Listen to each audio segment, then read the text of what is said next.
and then you're trying to take those individuals and then try to apply that to the collective. That's the problem. You will always find people who fit the narrative of, okay, well, they happen to have this association or this group, but I'm not going to sit there and typecast because they didn't do that as a community and as a collective. I don't want to rule. Yes. Special.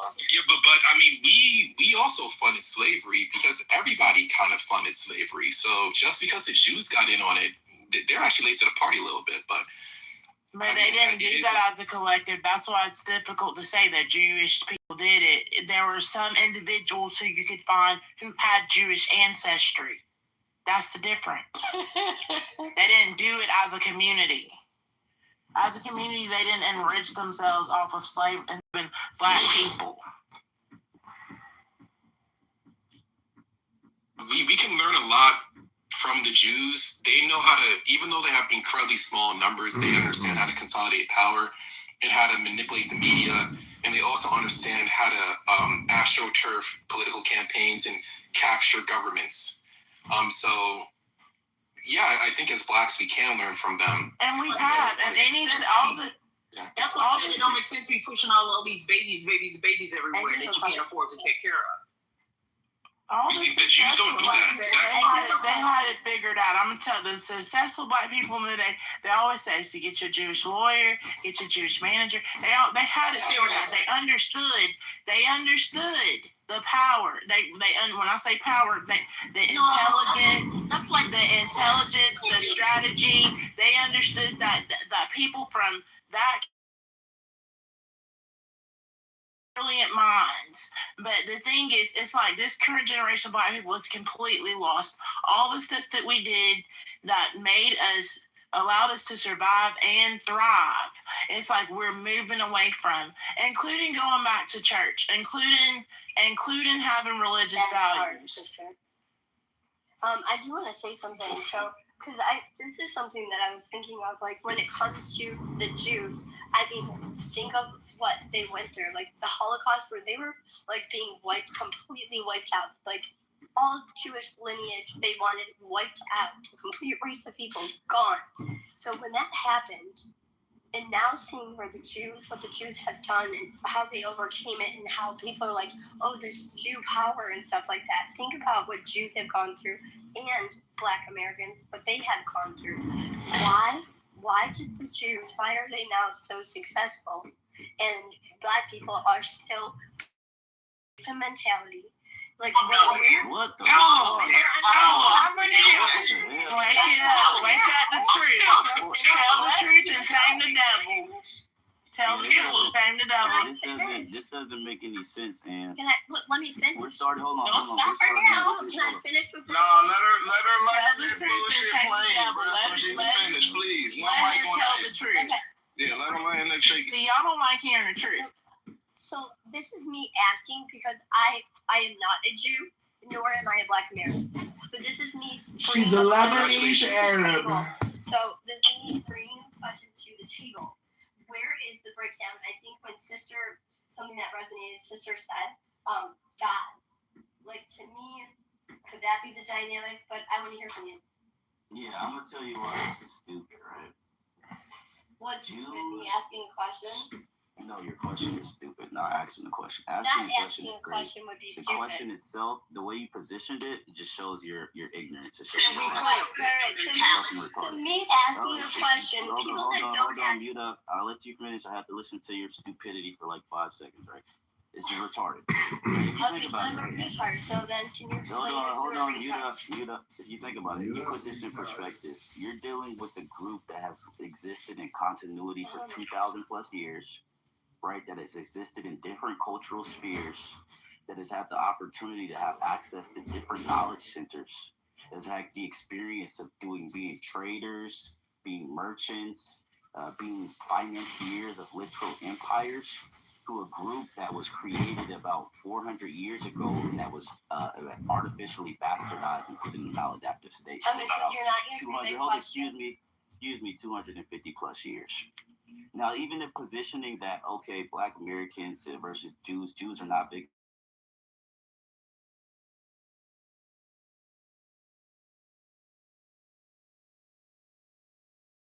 yourself Oh, through yeah. the lens of victimology. From fucking getting exiled in Egypt, to persecuted in Rome, to put in freaking gas chambers in Germany.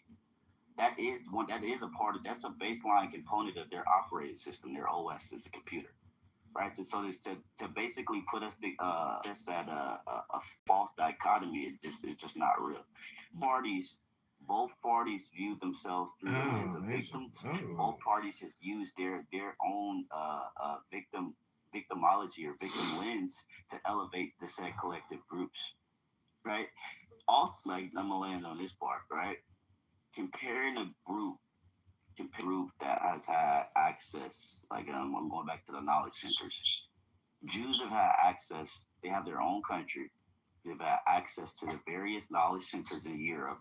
They've contributed vastly to European academia. You can thank the Jews, right, for like Europe, right?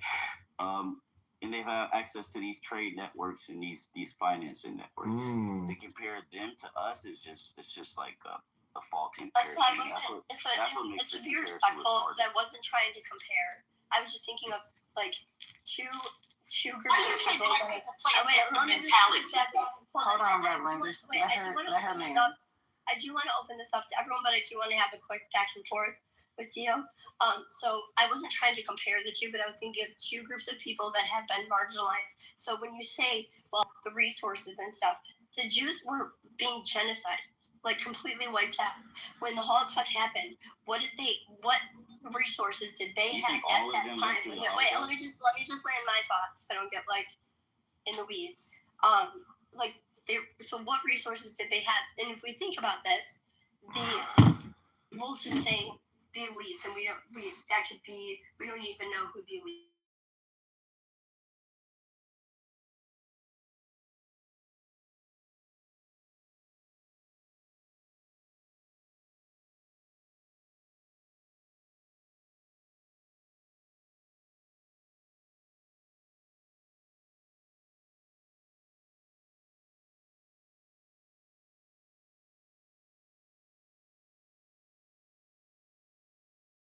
Given fucking lemons. There's people that use those lemons and make lemonade, and then there's people that are just like, oh, I got lemons for Christmas and I don't know what to do with them. So like that's what I'm saying is like, why have the Jews like when? And I don't even like using people as like a group. I think it's very dangerous to group people together. However, I'll do that. But they took that and now they're like, you guys say that they have all these resources that we didn't. Like they literally started from rock bottom, nothing. And that's something they're not gonna want to confront. They will keep gaslighting. Again, Jews did not start from rock bottom. She has no point. And neither did Black Americans. Y'all men, if I get up in the queue, the Jews that went through the Holocaust are not the only Jews. Right? Jews were all over the world. They were all over Europe. They were in South America. They were in North America. They were all over the fucking globe.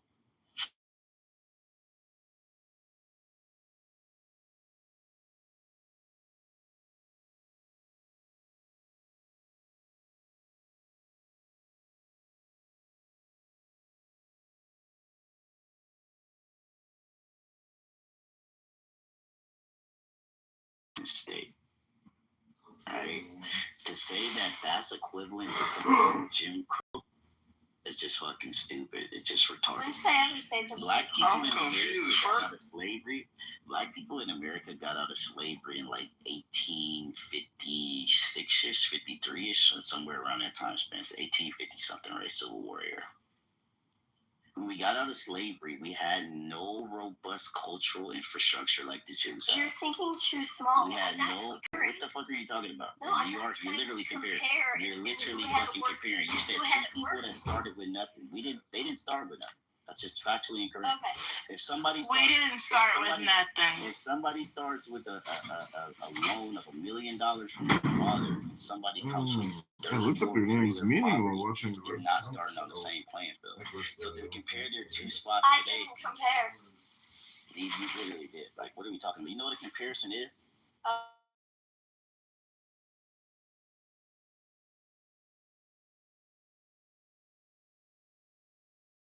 Both started from the bottom. Yes, the But you're comparison. trying to say You that got, like, somebody different had it levels. had it Crap. harder than another. Excuse me? Your ancestors had it harder than another Black American family and their ancestors. Like, so that means that, okay, well, you just had better opportunity, but why is that? Why did what? She didn't pose a question. She didn't make a comparison. She asked. She asked, "What is the difference?" You answered the question. It's not supposed The to be difference an that argument. Germany paid the victims of the Holocaust over $90 million in the 19th. That money didn't go to them, man. Come on, don't do that. That money didn't go. What? Who it go to? Conversation's going downhill. It did not go to the. Hold on one second. You actually- Because this is a good conversation. I'm going to go to doctor, and then we're going to go to sister, and then we can go from there. Yeah, it went directly to the Jews. That's factually incorrect. It Okay, did so go we're going to to. go to doctor. Oh, okay. Well, y'all just be saying anything, bruh. Like, y'all really need to go do some research.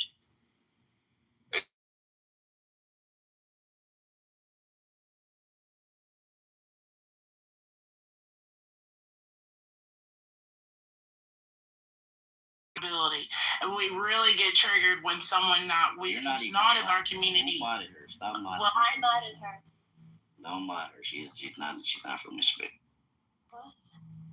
I think she's like. let me Yeah, I'm trying to figure out where the fuck my mom is. Listen, I'm gonna say this. Especially when people Somebody who call are me, not, bruh. This some bullshit. Look at when the people who are not of our I don't know you, community, doctor, but if TC knows you, I, he'll bug you, bro. listen, So you I just- asked TC already in a text message. I talked to him outside of this app. But go ahead, sister. thank you. When people who are not of our TC don't run community, this motherfucker. when people who are not of our communities to ask those questions and stuff like that, we're especially triggered. That's the reality. You see how people tell me I'm not Black just because of the way that I speak and the way that I think. It's like they want No, someone you're to actually move like a not. monolith. No, but I'm not you said you're I'm not Native gonna sit there and downplay the fact that I'm Black. But the No, you're reality not. of it is this. But you said that you're Native American. Multiple times I've said that. That does not negate my You're Blackness. not Black. And that's the other sick part about the whole thing. When you mention anything other than your Blackness, then, oh, you're not trying to be Black. You've got to say that you're from Africa or something, and which is insane because Africa does not have a monopoly on Black skin. But I just want to say this. I heard Ann pose a question. I didn't hear her make a comparison. Now, I heard a beautiful answer from Theo.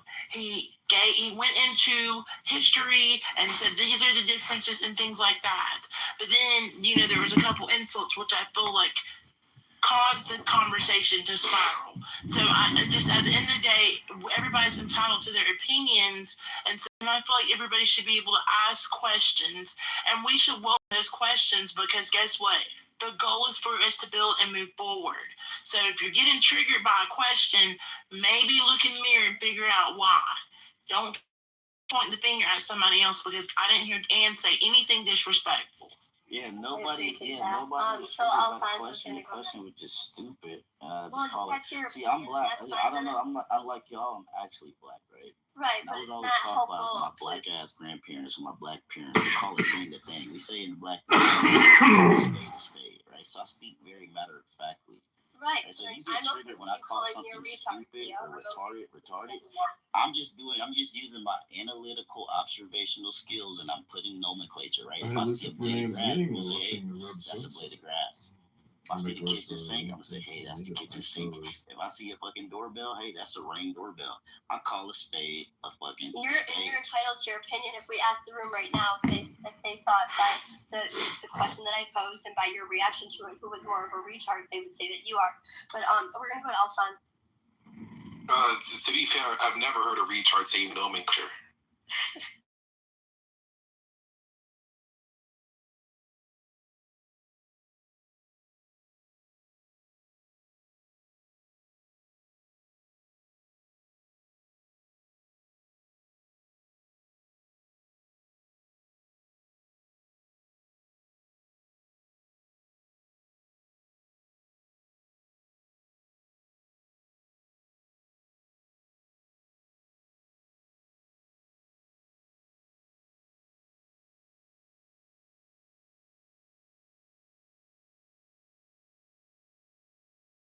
This before the grand jury. and we were to look at the time of physical freedom at 1865 to 100 years after physical freedom in 1965, and to see where we're at or the direction that the Black community, Black moral capital, and the Black community has went after 60 years under statism, under Black civic leaders and their, I'll say, misdirection into a Black leftist ideology, weaponized grievance, victim consciousness, etc. You know, I think that any studying person, any person who has, really, studied and sat down and showed himself proof will say that liberal egalitarianism, social integration, and everything that the Black leftists and their disciples have brought has been a failure. I mean,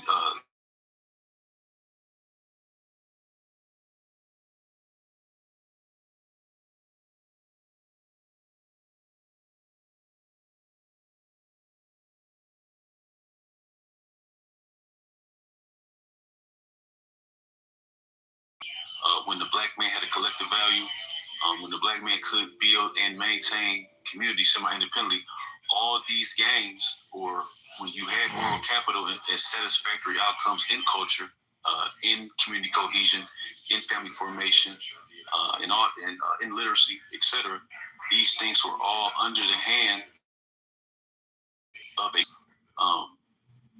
belief in a God or having moral standards, and it was under the hand of Black conservatism. I think that nobody looking at all the facts can deny this. I mean, it's just what it is. Like nobody that has a thinking mind, has a functional brain, can deny, that these things did happen.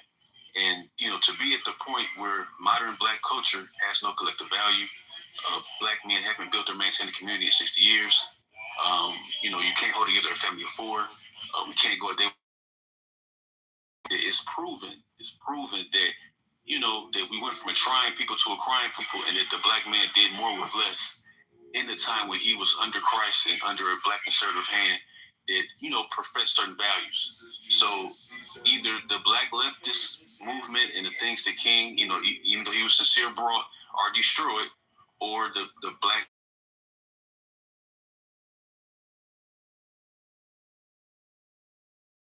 and evil.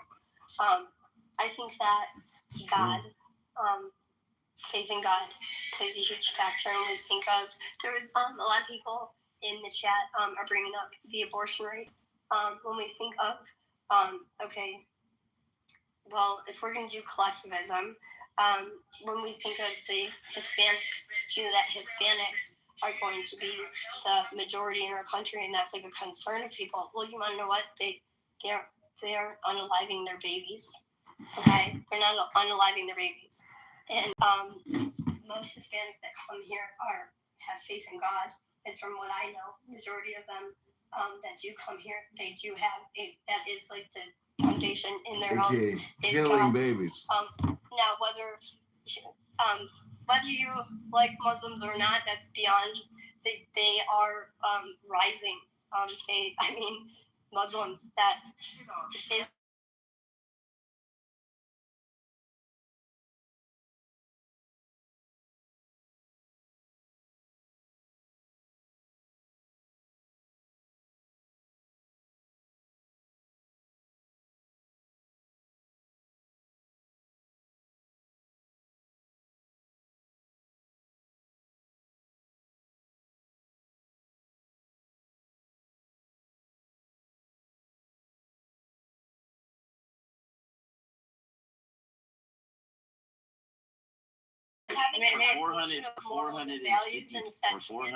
For 400 plus years, we've been some of the most Christian, God-fearing. No, but what about recently though?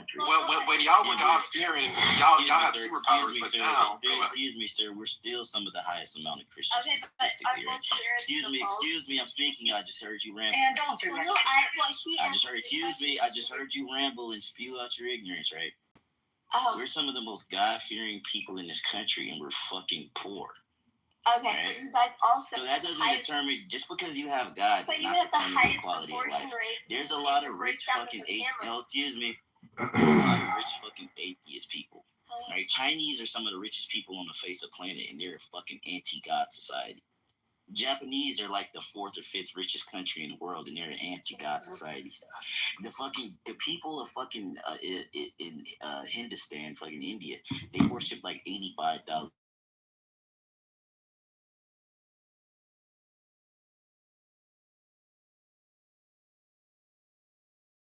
I don't know what you're analyzing or what. Your brain is. Diogenes doesn't know what he's missing out on, Abby. That's just You're such a catch. For fucking Oh, material so beautiful. Black American and political situation. Everyone knows Abby's a catch. Duh. Okay, I'm just. And can I just say something real quick? Compared to our population of white women, we make up most of the abortion compared to our population. Right. So Did you know most abortions are being done by women? Couldn't believe it when I found that out. It turns out women are the ones having all the abortions. I can't believe it. All these women are killing their babies. Black Americans and how many abortions election. And guess what? The black women are always like voting. She got the job. She got the job. Randy said, "Send me a resume." She sent her flat chest. Liberal women. And She sent a photo of her waffle titties. Are okay with unaliving babies. But we have Why does this dumb bitch keep saying unaliving babies? It's called murdering babies. Child sacrifice, not unaliving. You don't turn something that was alive to unalive. There's no such thing as unalive, you idiots. It's called dead. There's a problem. God, I hate people. So I need to clear one thing up. So while you guys were Think talking, about and by that. the way, thank you so much for Discord the wants to get submission, in on the First Amendment, roast. don't Welcome, put that shit Discord. down. So U.S. abortion statistics by race and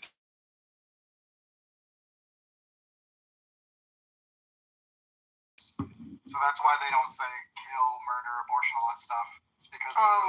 Really? Yeah. Oh, I didn't know that, Discord. All right, back to the convo. Thanks for clearing that up. black women, 39%. Whoa, I never. Wow, only by 9%? Only by 9%? Wait, No, stop. wait, hold on. Hold on. It's 39.5. Oh my God, 0.5% more than what we thought?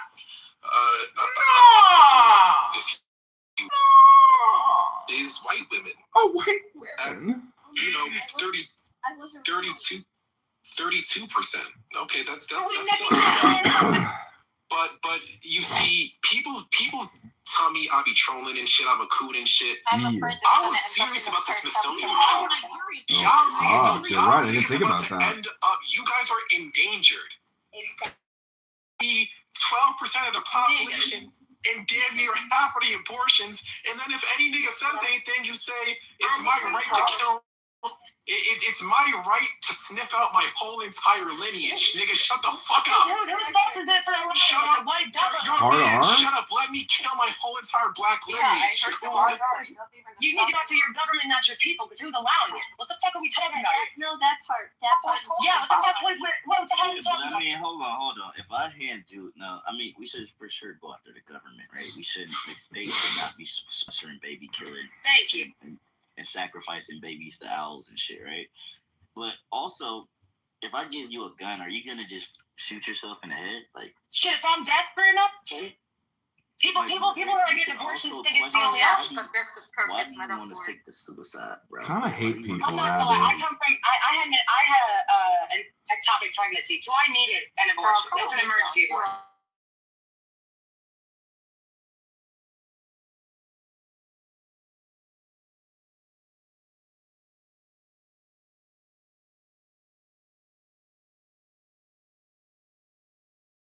Right? Like, majority of women aren't killing their babies because they're about to die. They're just Well, willy no, nilly. that part's wrong.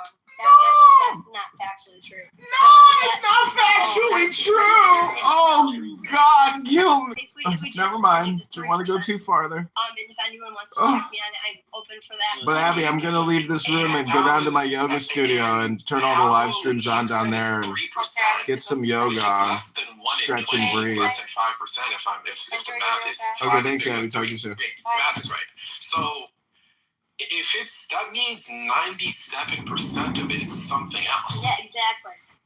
It's not just us. So I'm- Hold on, this is the mind of these. This is the mind of these type of people. Hold on, this is excuse me. This is the mind of the people that support baby killing. I just read a comment.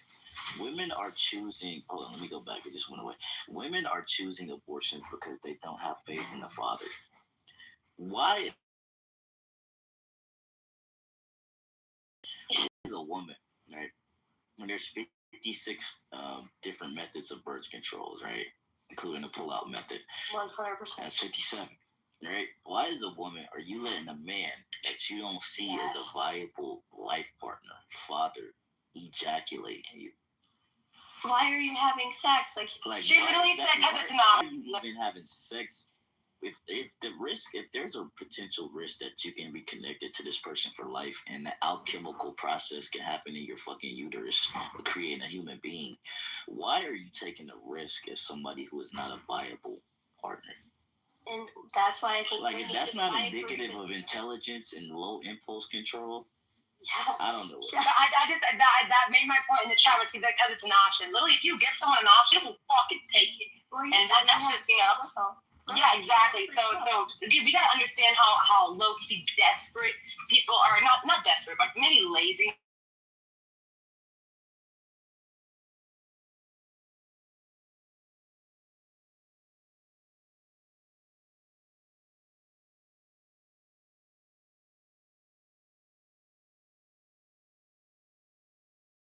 Because you let a man nut in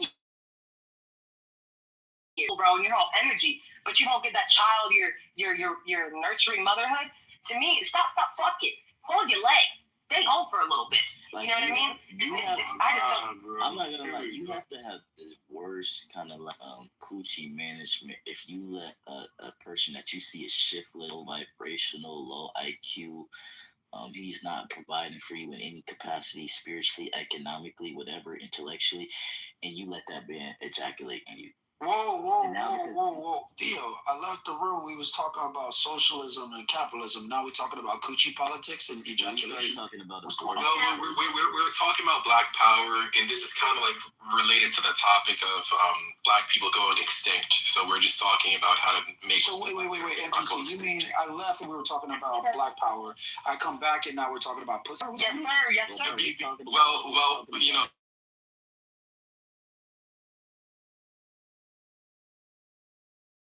We're talking about like the breakdown of the it's family. just like I can't understand the rationalization for people wanting to kill children.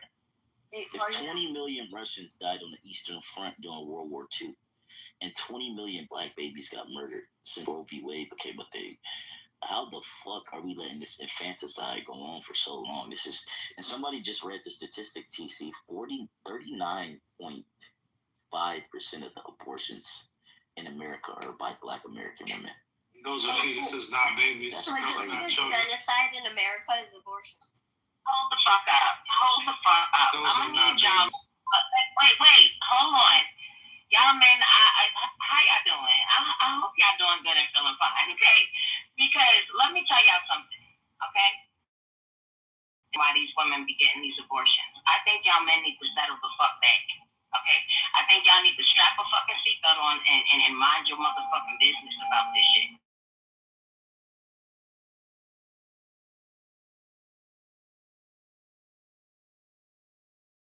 Open up their mouths and their minds. Because y'all doing a lot and a little too much. Talking on these ladies as if they are nothing. They're not human. Like they haven't been ravaged, right? Like stop, hold on, pause. Because the main reason why, rape, fucking incest, okay? And it wasn't the Black man that was doing it. Joby, come on up on stage. Wait, hold on, right? Let's not forget that Planned Parenthood, Option,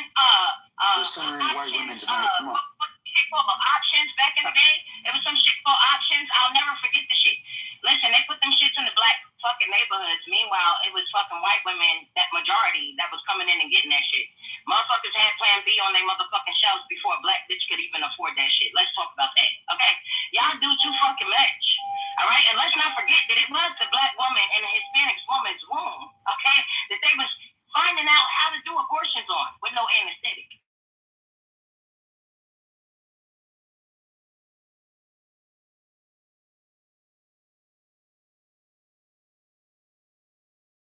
Okay? Y'all, wow. I know. It does make sense. It does make sense. Because you know what? Y'all And King Monica in here. We were centering away with me right now. Oh, hell no. See, you don't be doing this. You can only be born twice, and once it's from vaginal birth, the second is through Jesus Christ. No, Phil, you shut up. You have a say. It's not your body. It's not your choice, okay? Listen, I just want to give you a good talking point, right? A good talking point for the ladies, right? Especially the Latino women, the black women. I got you, sis. Hey, yo, wait, hold on. Please stop mommy. I don't do this rage bait shit, bro. No, I don't do this rage bait shit, bro. Not anymore. This is 2026, dude. I want y'all to understand what they're trying to do, right? They're gonna die out your lineage because their population is declining. Okay? If you don't realize from the 2018, Let her finish.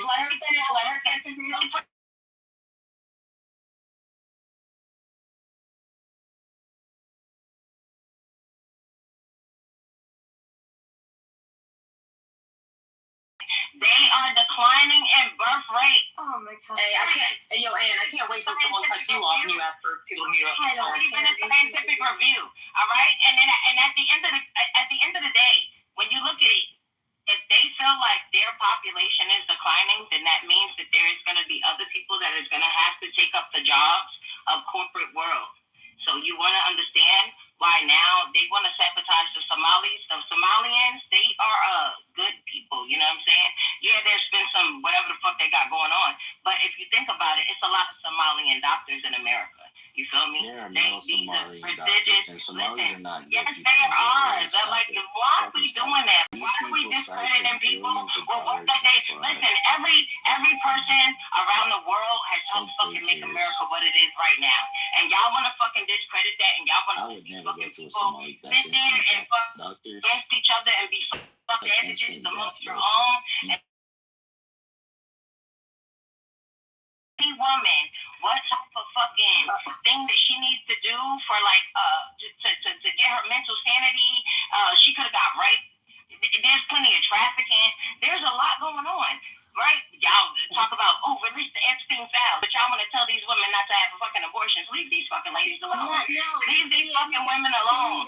Okay, this shit go on because of the people that make the law. You messed me, bro. I don't want to get mobbed. Stop the fucking bullshit. Y'all be real big capping and acting like nothing don't real happen in your real life. Y'all don't know nothing outside of the fucking oblivion. This shit don't make no fucking sense to me. Y'all talk about 1,000 motherfucking subjects and never tie one of them into the motherfucking other. And I don't understand how you call yourself fucking logical. What are we doing? Cherry, let's let me respond to some of your. Yo, TC, are you good, brother? Like, what is going on? Yo, what's in your pockets, yo? What in pockets? I don't want a mob, bro. This kind of rage bait shit from season. Logical argument that can say, hey, men can't talk about this because this is a mainly a woman issue. If I were to use that same logical structure and just invert the two values, man and women, you guys won't be able to talk about shit. Nothing. Not war, not politics, not anything. You would just have to shut the fuck up and go to the kitchen. And if you don't like that, which is called sexism, then don't try to push that bullshit on us. We can talk about whatever the fuck we want because we're humans, right? We live in America, thank God, right? Not fucking Afghanistan. 2, you talked about Somali doctors. Now, there's not a high propensity of Somali doctors, and if there were, I wouldn't recommend anybody going to a Somali doctor because you would probably be going to somebody who's a fraud. Right? These people commit fraud at a high rate. It's like going into for the doctor. It's like going in there for a common cold, and then a week later you're dead, right? And you just have the fucking common cold, right? I wouldn't recommend that shit. There's not Somali. These people, they're just not good people, right? They committed a lot of fraud, and they siphoned billions of dollars in U.S. taxpayers, and they funded them to actually terrorist institutions back home where they're from, right? You guys like fraud. I don't know why. 3, this whole idea of would you say that the white population is going down? Statistically, their birth rates are, I think, slightly above replacement, but they were getting lower. But their birth rates are actually increasing as per this year, and our birth rates not specifically naturally, are. though. Excuse me. No, that's because that's due to in vitro. That's due to in vitro and not the natural womb. So we can't use scientific fucking methods to actually account birth. Excuse me. I didn't interrupt you. Don't interrupt me. Thank you. Gotta play on the natural womb. So, that's the problem, and this is why their rates are declining because. All right, this is why I get it, right? This is why.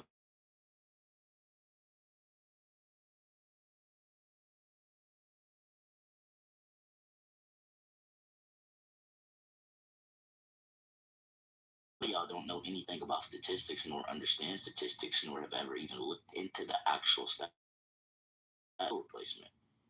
We're actually the group up for extinction. Your demographic specifically is responsible for 39. The brother NPC said it early.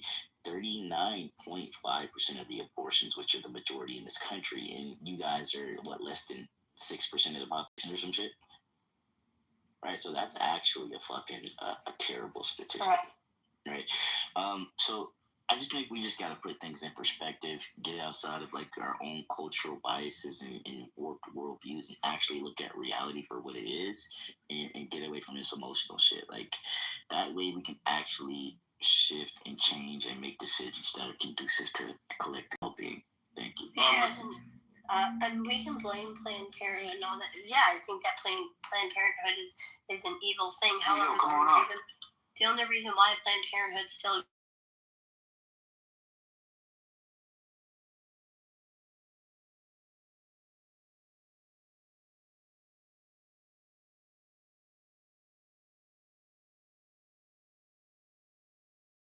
exist at all anymore, unless but women can't control themselves, and we need to bring shaming back.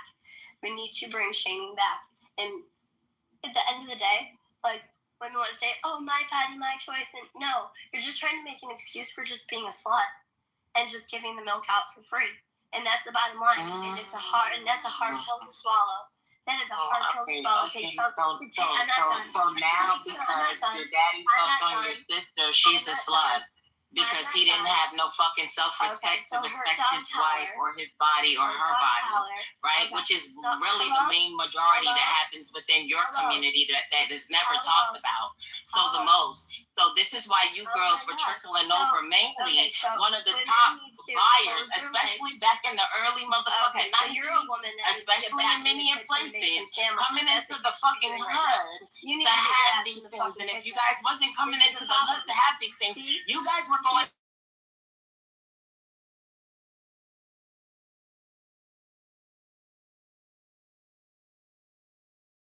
Okay, and killing babies because they can't. It's not a black man or woman that's profiting out of this shit, and it. Oh, poor you.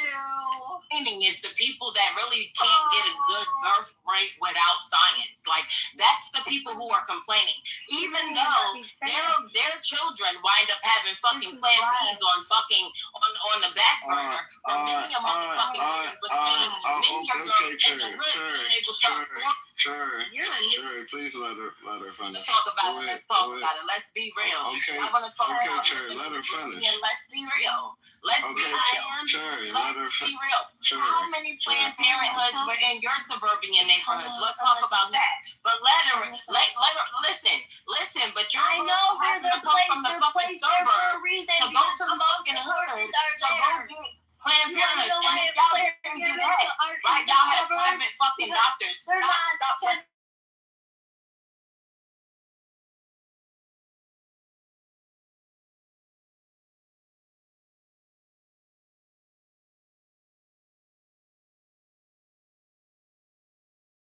I just want to get my point. No, you can't do that. You can't do that, Ann, because Hold on.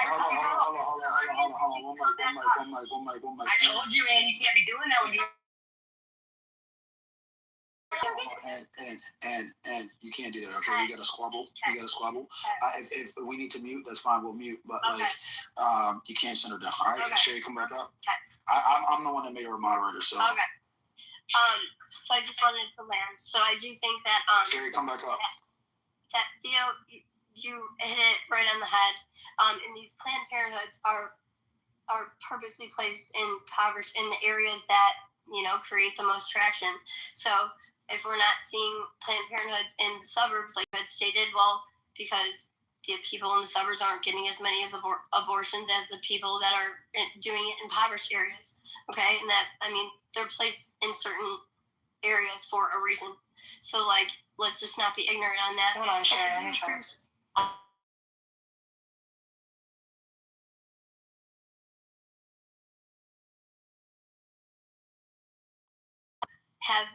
have equal rights, but I will say that what women have done with that opportunity they've weaponized it against men, and they weaponize it. Now it's like, you shut up, man. You stand behind me and let me drive. And it's like, I will just say, figuratively, that women are bad drivers.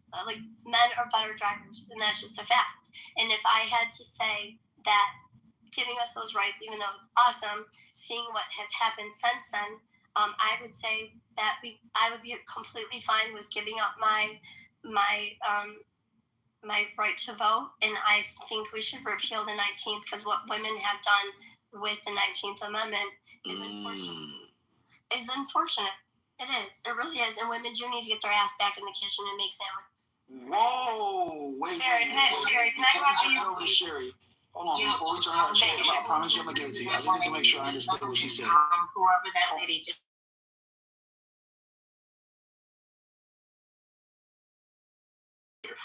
We need to repeal the 19th Amendment, and that this is what you said, and when back in the kitchen barefoot and make sandwiches. Is that what I heard you say? She didn't say barefoot.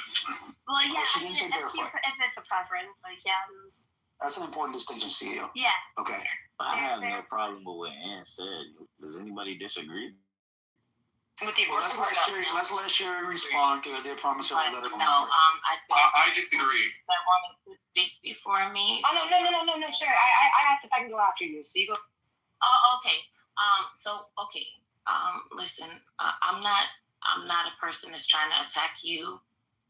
I want you to know that I know someone that is very well traveled, if you will. I'm not about to sit here and pussyfoot with you or burn no fucking bushes with you, because that is not my purpose. My purpose is to tell the truth of what I know. And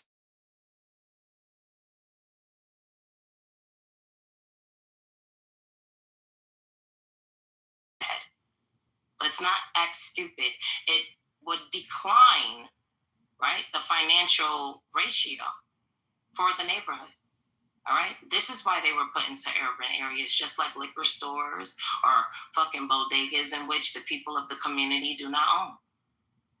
I'm not about to play with you and act like that you're not just as grown as I am and you haven't been experienced. But if you're not experienced enough to not say some of the shit out your mouth, then you're out of your mind to think that I could even agree with you. Because you as a person to me as the fuck you are at every moment, in every mood that you feel, and every emotion. So I'm never going to stop you from making your own decision. Why should I? I'm your most deceitful individual if I am allowed to do that. And the moment that I can do that, that means that I have more control over you than you do yourself. Right? Even my children, me and my son had a talk today, And I had to explain to him, man, you're about to be 18. I didn't even know that I would be a mom of an 18-year-old, and I've always wanted to be a mom. And to see that I've gotten so far and you're such a great and awesome kid, it just makes me feel so good inside. But I know from this moment, you're going to make your own decisions. And he has. I've let him, over the years. There's things about your kids you should just let them do. You shouldn't up with your fears and so why should I do that to another adult that's just like me, trying to fucking figure it out. And when we let these lawmakers and these people control who we are and take away our ability to parent, take away our ability to love, have compassion and shit, it just destroys us as a people individually, no matter what color you are. What I distinguish about the color portion is that they use people within different colors because people already have a based scenario of what they've propagated over a year's time that make us feel away and have these little individual biases, and it's fucked up. It's fucked up, And I don't, before y'all interrupt me, I don't want to ever take away your ability to be yourself. I just wouldn't allow everything within my morsel says this universal world don't want us to be that way.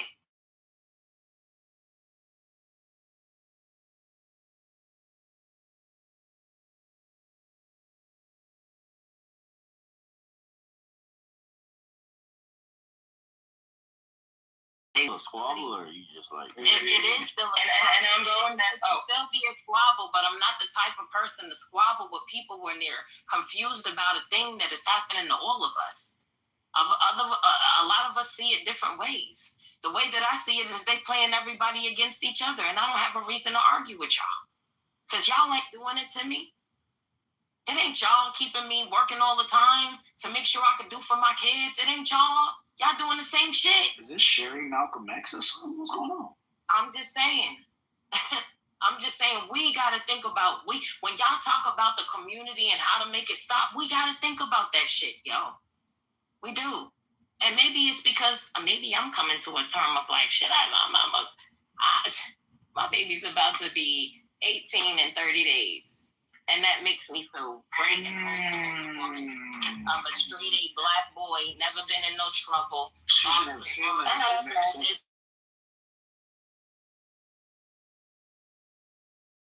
Reward ourselves to feel good. We can't get flowers. They don't want us to feel good. They rather us do the arguing amongst each other when I can say, yo, fuck all that bullshit. Like, what your kids got going on? How many of us you need us to show the fuck up for this shit so we can make this shit loud? You know what I'm saying? So we can stand in the place and pedestal ourselves, because the truth is, they really want us to keep talking their names. They really want us to keep worrying about them instead of bringing us forth. That's the truth. Yeah, Sherry, and I come on it. I know, Pockets, you can go, Sherry, and I appreciate you saying that, and that's something that we can align and agree with, that children are an absolute blessing, right? You can say that. Children are an absolute blessing. Blessing from unless like you're poor or you're black. Okay. The idea of what we think is poor, because we're so fucking spoiled. The idea of what we think is poor. People are out there with children living in tents, bro, living in huts, 17 and a mansion, bro. Doesn't mean you can't fucking raise a child. You don't need to be shopping at Whole Foods all damn day. I don't get this, bro. Like, love is universal. My parents, we struggled, dude. But I know damn well my parents fought for us. It was love. Love is way better than this fucking paper that you guys worry about all damn day. But I just wanted to, talk about the, Sherry, to your point, the idea of, us able to control women's bodies. Margaret Sanger was the one that came up with this Planned Parenthood contraceptive abortion situation. The gut is what's controlling. Margaret Sanger Margaret Sanger was the baby of eugenics. And that's also my point as well. The whole idea of abortion wasn't to give women their rights. It was to control the population. It was literally to control the overpopulation. These people were fucking so damn much. They didn't want to see certain types of people having babies, if you know what I mean. Because this was starting in Brooklyn, New York.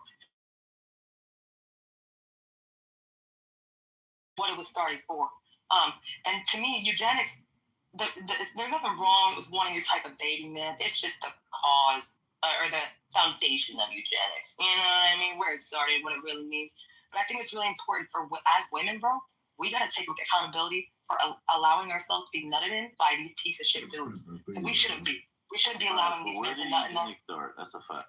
I'm not even gonna get into that, bro. That wasn't even my whole point. I don't think you know. I probably don't. If you could educate me on eugenics, eugenics is not a bad thing, right? Eugenics is basically preference, right? Yes.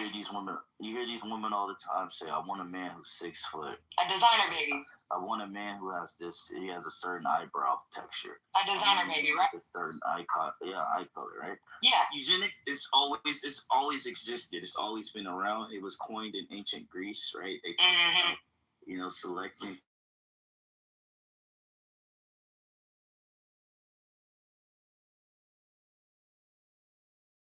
About eugenics from like the modern era when it was used in the colonial context, but eugenics eugenics could be positive, eugenics could be negative. Eugenics it usually has a negative connotation because people they're just emotional, but it's not a bad thing. Like you should actively nothing positive about eugenics. I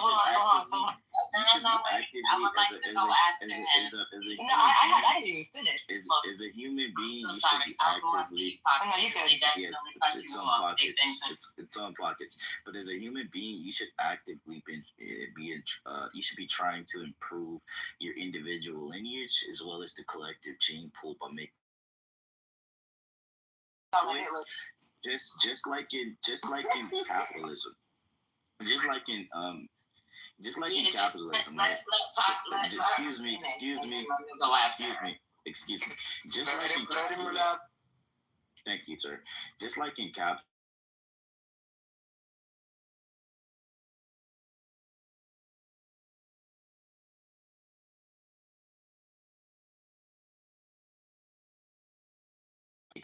It can determine the quality of your life, your mental health, and it determines the trajectory of everybody who comes after you who is born of your lineage. And so I think you should choose wisely. Like me personally, right? When I select my woman, right? She has to have a high IQ. She has to be attractive. Okay. She has to That's not eugenics, though, brother. That's not eugenics. She has to be athletic. It is. No, it's not. Looks, IQ, height. Those are all eugenics. These are all genes. We're talking about designer babies, not the person you're fucking. What are we talking about? Yeah, but that's the same thing. That's the same thing. When you select, you have to select good genes, good stock. Eugenics directly translates into good genes, good genome. Yeah, it's all right, man. It's all right. So what I'm saying is, like, as men, we have to select for IQ. We have to select for aesthetics. I would say. Selecting, what does that mean as far as eugenics goes? Physical fitness, right? If she's not an athlete, if you don't have a potential Olympian on your hands, how can you procreate with them, right? Like if she doesn't take it, like you gotta understand, like you gotta understand, like I'm trying to explain it, but I never. Like, excuse me, does her family have a history of schizophrenia? Does her family have bone disease? Does her family have heart attack? Do they have diabetes? Right? What is the collective intelligence of their family? Even I would say even select for culture. Culture is one of the things you really got to. You think culture is genetic? No, it's not. But you still should select based on. Hold on, Sherry. Let me finish. Let me go, because I didn't get to finish. This whole idea, this whole Hitler ideology of we should be making designer babies, that's really what this is, man. If your mate is not the person who you think should be the father, if you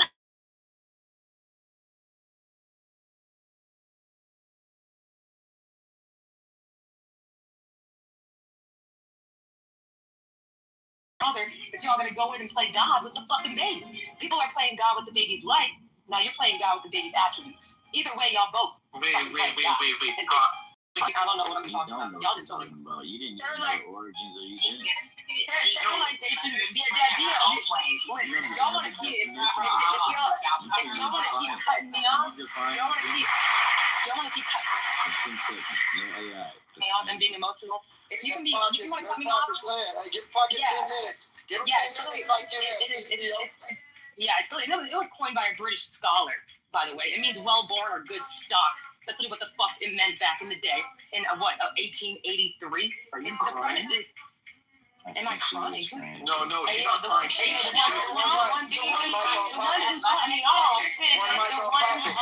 The ones who cut me off are the ones that are fucking.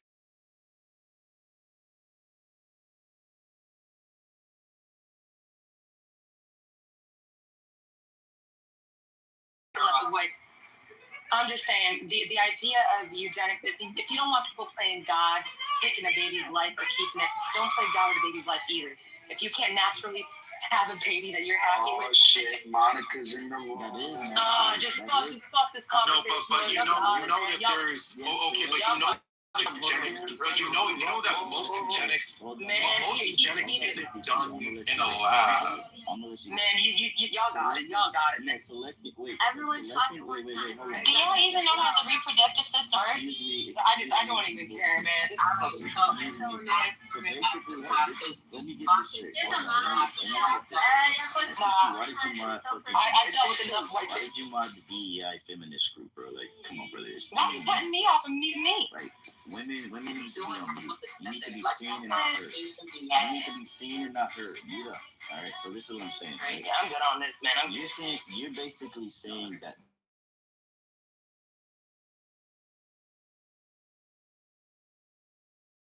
Playing God. I'm listening. I'm not trying to insult you. That's borderline retarded. What I think she's saying by scientific retarded. yes. So right? I'm supposed to wait my speak after her. Why are you doing this? Okay, why are you being that dysfunctional? We're having a conversation. Mute up. We are trying to have the conversation. Why she in the goo? What happened for it to go? Like you're being rude. Like you already know I was. Girl, I know myself. I'm good on this convo. I'm really good on this convo. All right, listen up, folks. All right, let me just establish some house rules. All right, it's on Theophrastes, and then we're gonna go to pockets. Thank you, brother. And this is why patriarchy is king, right? All cultures. So this is what I'm saying, right? Selecting a viable partner is not God. Selecting for genetic fitness is not playing God. It's actually using the God-given intelligence that I would hope you would have, right? But some of y'all don't have that, right? It's using the God-given intelligence that makes selecting the best stock possible to give your children the best future possible. That's like choosing between ITT Tech and Harvard, right? Do you want your kids to go to ITT Tech, or would you rather them go to Harvard? There's nothing wrong. Listen, if today, right? If I happen to run across a 6 foot tall Senegalese woman, dark melanated chocolate, right? She has a great physical features. She has a pretty smile, and she likes me. We're going to produce offspring, right? And we're going to produce the most super. It's going to be a super Negro, right? This is going to be a 6 foot tall. Okay, but you're doing natural selection, though, right? That's not natural selection, Terry. Terry, what are you interrupting? You're just saying things you don't understand. He's not having to go through test tubing, having to fucking scientifically research this person. He's having an actual interaction with this individual. He's taking upon the notice of characteristics. He's understanding the acts of service. He's seeing how they interact with others on a personal level. That is different from eugenics. And when y'all talk about eugenics, let's not make no mistake that if you had anything that any white individual thought that you could have possibly had back then, white, black, Hispanic, Latino, Filipino, whatever the fuck your race was, if a particular person that had this actual study within their realm and in a public place, they could just pick you out and say, hey, I think that this person has. Okay. It's not wait a minute. We're just listening to you babble.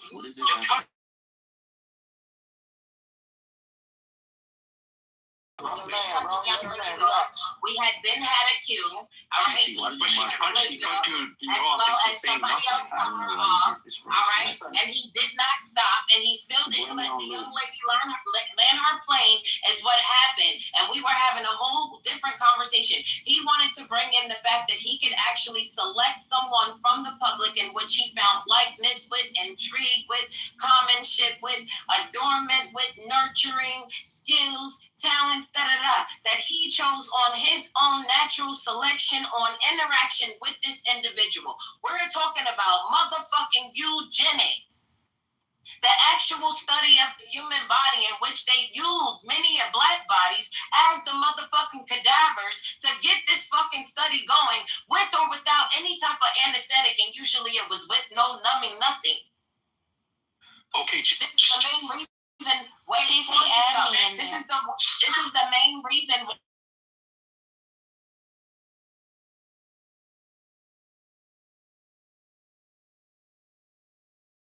that shit in multiple museums around the United States of the Americas. This is getting unhinged. What are we talking about? Okay, wait. Okay, just finger in the air, just 30 seconds, really quick. I understand what it is. Eugenics, white people bad. Eugenics bad. Hitler, Black Power. I don't know. Wait. No, wait. Let me just finish the idea. Ma'am, you're 108-year-old son. Can I just finish? I just want to finish the idea. I just want to finish the idea. No. You're not even listening to the idea. I just want to finish the point. Without talking about eugenics. I wasn't even talking about abortion. Talk about abortion. Well, why can't I finish? About eugenics, period. I just want to finish the idea. There is no other common place. There is no other place to talk from. There is no other talking point. Exactly why I made the reprimand in the other So do I say in suburban areas?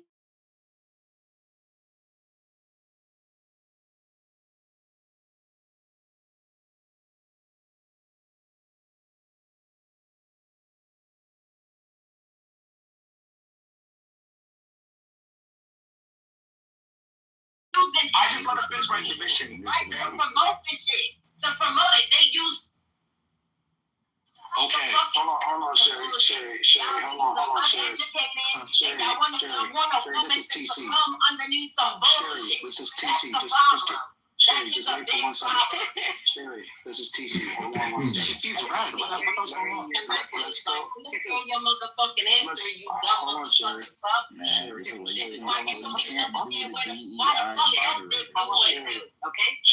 TC. You don't know no history about shit. She doesn't respect any structure nor leadership. Hold on, NPC. Hold on 1 second, guys. Just trying to get control of the stage. Let's let NPC speak for a second, Sherry, and then we're gonna go to Butterfly, and then we'll come back to you, okay? So let NPC finish. I'm sure Butterfly has something very insightful that can lend itself to some of the arguments that you're making. All right, and The only thing I was gonna say.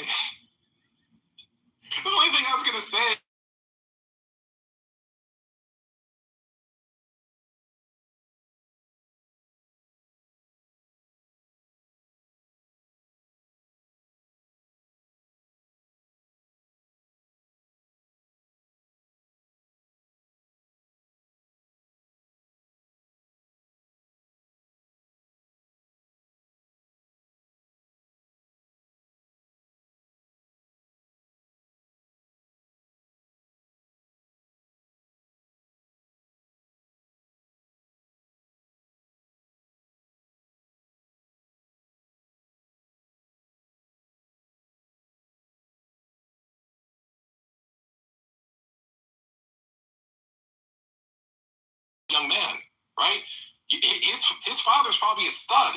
So you practice eugenics, and I don't see any problem with black people practicing eugenics to have black super babies, super Negroes, if you will, because we need clean genetics. We can't let idiots keep having kids, because that's why we're in trouble. Because all the idiots keep having kids. When you see smart people, the smart people have like maybe one or two kids. NPC, you know what it is?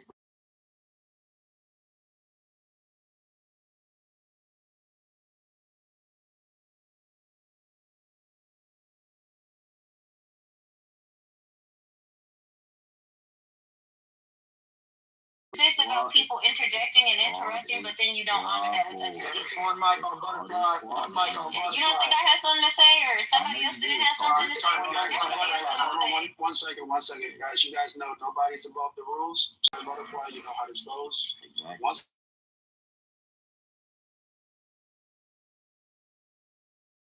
So, no, excuse me. Establishing order. A squabble has been called. It is on now. Unfortunately, Butterfly is on Theophrastes versus NPC. Let the squabble come in. Thank you, brother, and thank you for just reinstating the order in the patriarchy. Boy, shut the hell up and go. The patriarchy is king, culture is king, IQ is king. So this is what I was gonna say, NPC. Like, I hear you, brother. I really hear you, bro, and I want it to be right, but it's like, just, this is the problem in Black America, bro. All right. The problem, one of the biggest problems that we have is we don't practice eugenics. Like, we probably could have got rid of like 90 to 80% of our like internal issues if we would have just selected better. If we would have had a harder social selection process.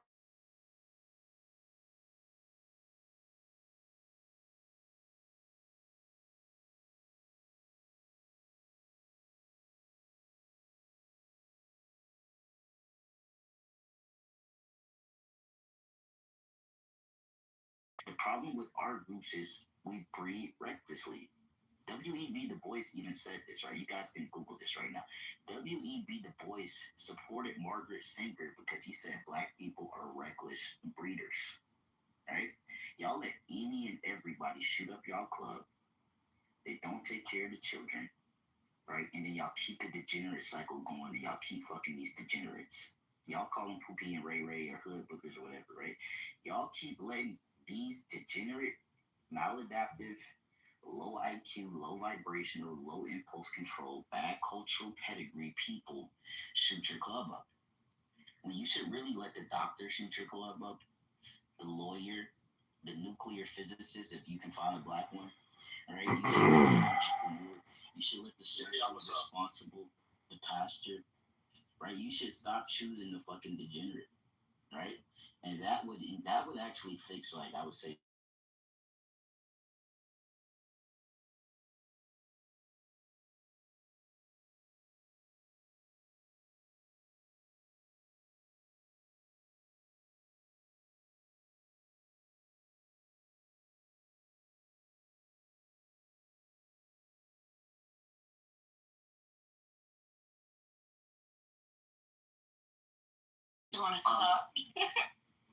Well, he did call it a squabble, and I got something to say.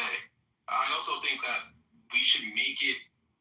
If I come on stage and I say something stupid, right? You guys can either tell, hey, he's just waffling, he's trolling, or something. But if I say something stupid, I'm gonna have to be forward.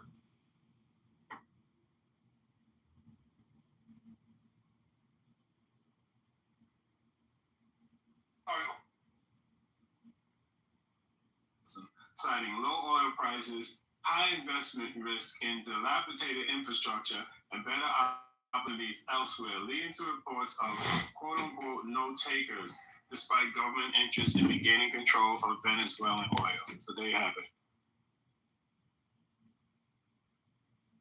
So therefore, Exxon would not be in Exxon's interest to go back to Venezuela. Ask them, hey, would you guys invest if Maduro's not?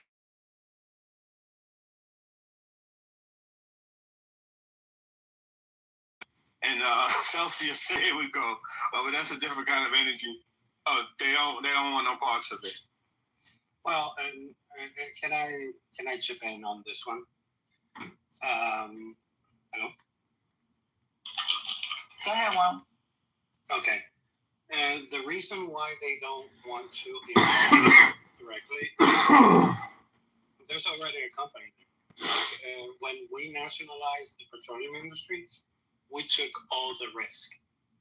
You know, like now, they just have to buy and sell petroleum in the international market. And Chevron and all these companies, they don't only extract, they just buy and sell in the international market. So for them, it's a much better deal for Venezuela to get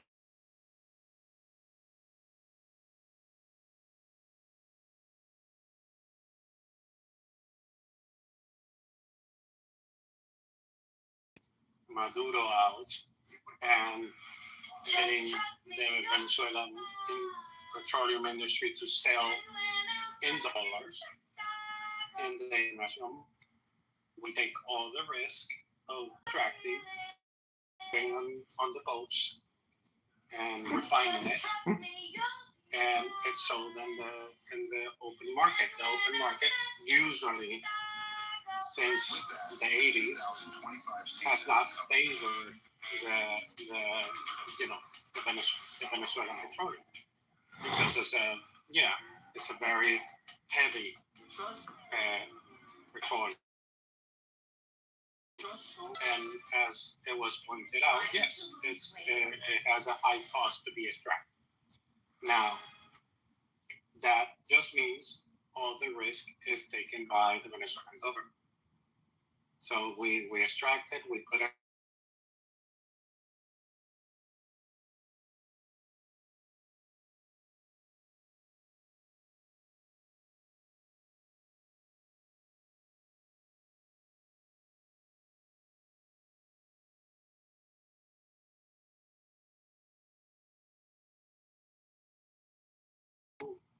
Financially profit on, moving numbers in the international market. Like, do I produce the bread, or do I just distribute it and profit from the distribution?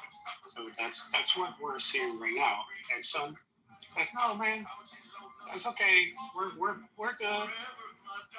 Let the Venezuelans extract the petroleum. We'll buy it. We'll buy it at a very low price. Breaking news. Karma is real. I have a question for you, Eder. The country is incredibly over-leveraged, and a lot of it is on its oil. A lot of it is on its potential profits from oil. Do you know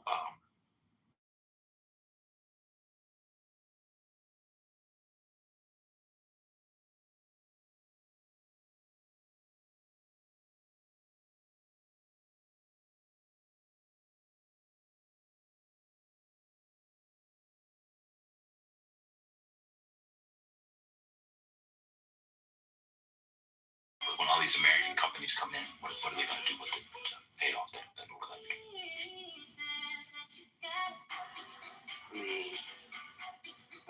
Yes, we are over leveraged, but it's not like private companies. It's the government itself. They can over leverage as much as the United States over leverages itself in gas. Yeah, that would be my answer. I don't think anybody is worried, as you would imagine, as an economy run primarily by private entities. No? I would think it would be more worrisome. They don't. They just see it as. Isn't that how y'all got where you are? So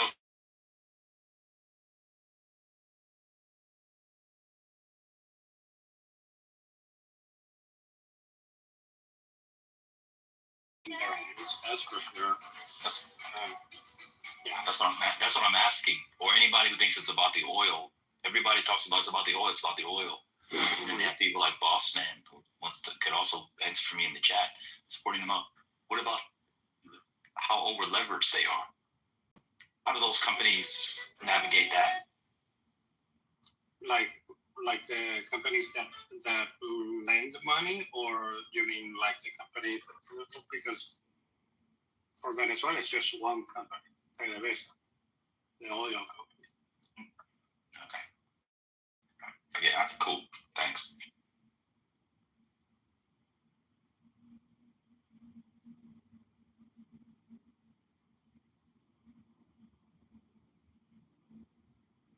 So what do you think the interest is in your country want? The interest? Yeah.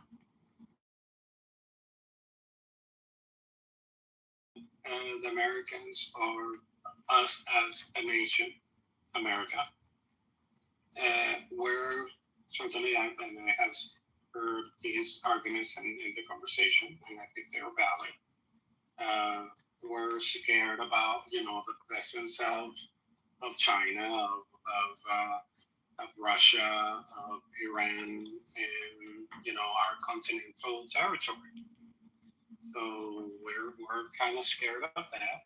Certainly, right now the focus is on like economics, but I don't think anybody is really, very very pleased with the idea of Russia and China, putting foot like we're okay with, and I think there was somebody that said why Venezuela doesn't have a right to sell their petroleum to the highest bidder, and that's China.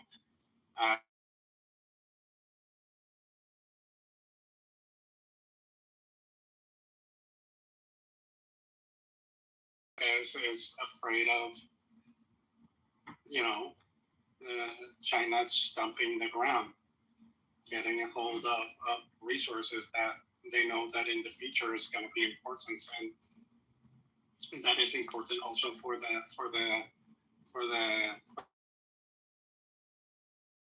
I mean, like it just makes more sense for Venezuela to be selling to the United States just for geographical reasons, like it's closer.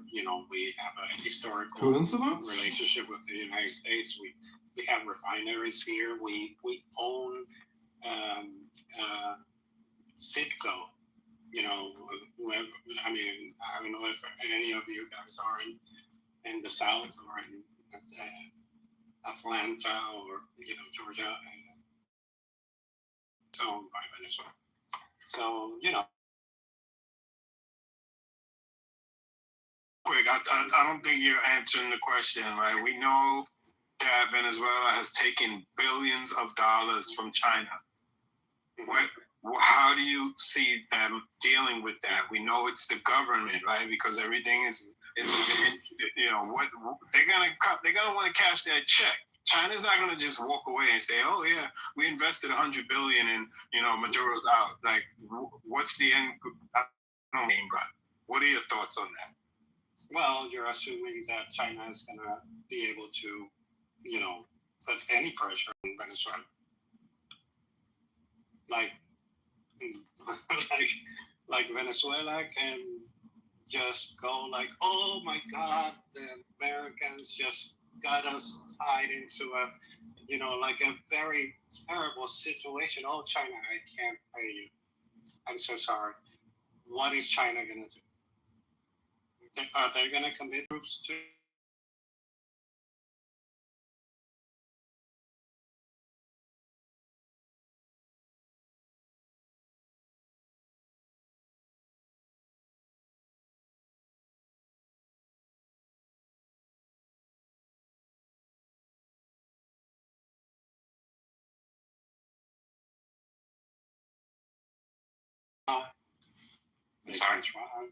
They can try. The United States just abducted Maduro in 25 minutes. Okay. All right, cool. No, Trent, are you there? I agree with you, but it's fine. But what are they going to do? China wants their debt back by the petroleum. Are they going to tell the Americans that they have a stake, first stake on the petroleum? No, they're not. So when they sue and they're required to give the money back, and the Americans are controlling, the Chinese will just say, "Oh, well, the Americans get to keep it. We don't get our money back," and they're not going to retaliate. Well, okay, no, okay. They'll try. They'll try. We'll see. But I don't think they have the.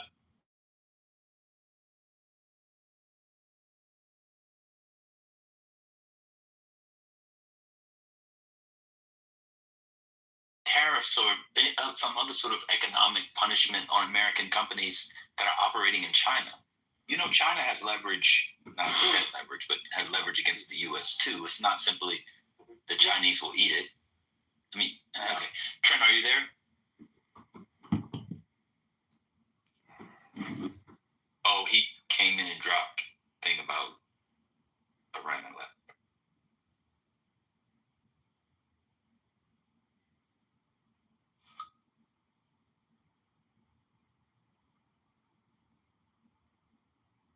Honestly, I don't even think we're actually, I don't know, because I keep saying we think, I don't think, but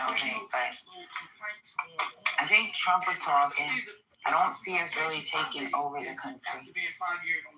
I do see him using his belief to try to get contracts in it. But, yeah, I don't know.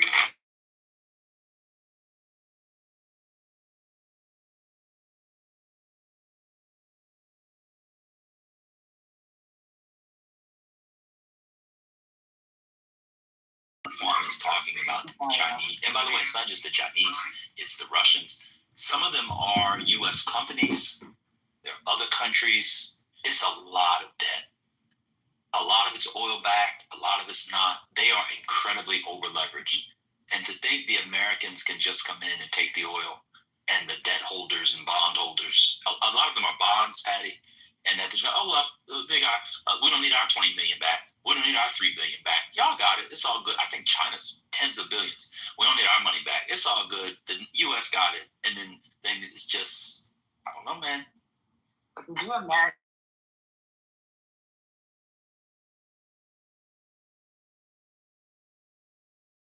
He said it on TV, but to even watch it happen where troops get on the ground and they try to take over that regime. I don't know. I don't.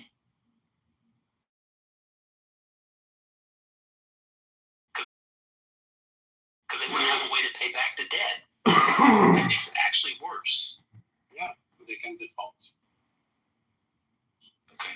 And then when they decide to get the monies back, and some court, I don't know who mediated it, the World Bank, IMF, ICJ, whomever, says people, it could be a U.S. court, it could be a British court, maybe a French court, say yes.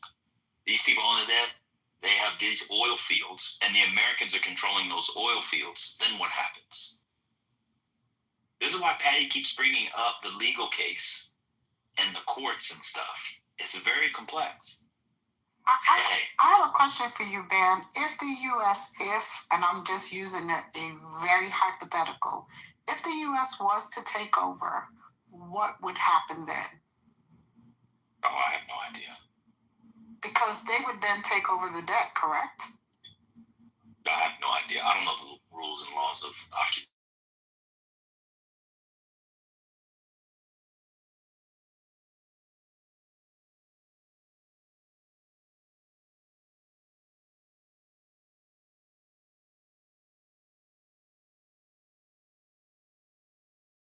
I'm deciding to go and get my tip. For the sake of not the echo chamber, agree with the people on the oil and ask them what would be the next steps. But it doesn't seem like nobody's thought that through. Trent talks about the oil all the time, and no one's ever heard him talk about how over leveraged Venezuela is and how a lot of the loans are oil backed, tens of billions. That's what I'm saying, Trent. But I don't know what would happen. I'm just a bitch ass nigga.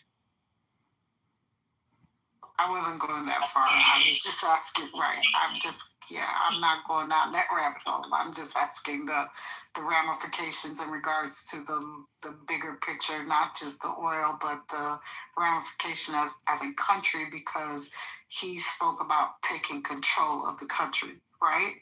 And has also talked about stabilizing the country in regards to putting troops on the ground and all these other things, and has also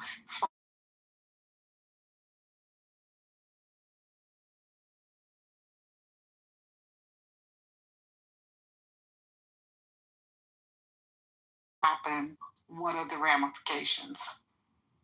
As you're on to something, they weren't going to run it, or he didn't really answer. He didn't really say they were going to run it. Yeah, I was going to say, Rez, you're on to something because they have their own banking system, right? And so what if, I'm just throwing a hypothetical. What if? Yeah. Right, This is my what if. America comes in, offers to pay off all their debts, and they, in comes the dollar, and now they start from scratch. Bam. Because they keep saying that the blockade continues until those in power agree to what We don't know what they want them to agree to, but they could. Hey, man, big brother here, we got your back. Let us pay all your bills. We're gonna start from zero, and we're gonna now give you a new.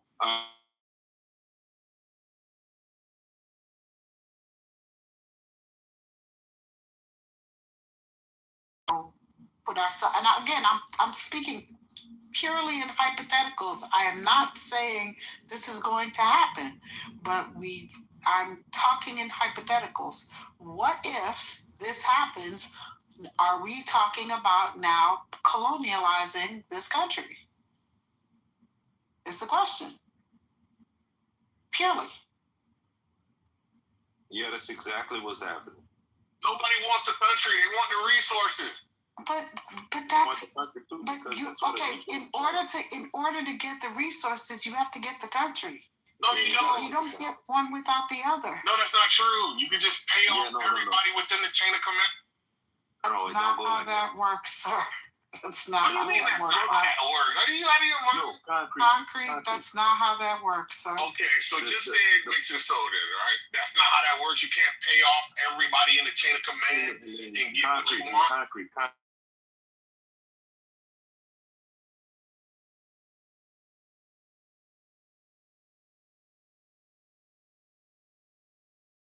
Ain't nobody to do nothing else. They took the woman and the president of that country. That place has more so much gold for one. They say they fly over it and see the ground glowing.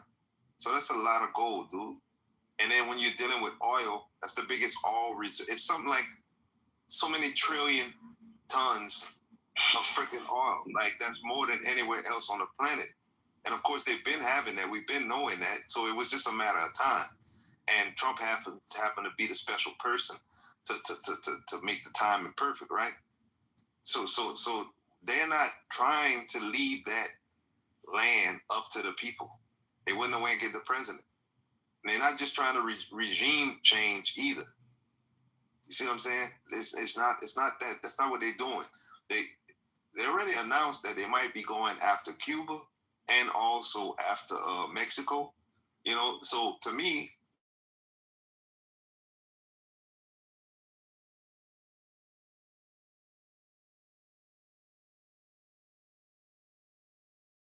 line up one hand, you think you're gonna use that hand and jab you instead, like that? Like they did a switcheroo. See what I'm saying? And then the way Trump is, it might be in the making to take these other places too. Once they have all those resources, because they're gonna have the money to fund so much different technologies and all the. But it's definitely to take the whole country, the land, and everything. Can I use an analogy? Brother Prince, did you say rope-a-dope? That's what I said, brother. And then you used that and talked about throwing jabs, brother?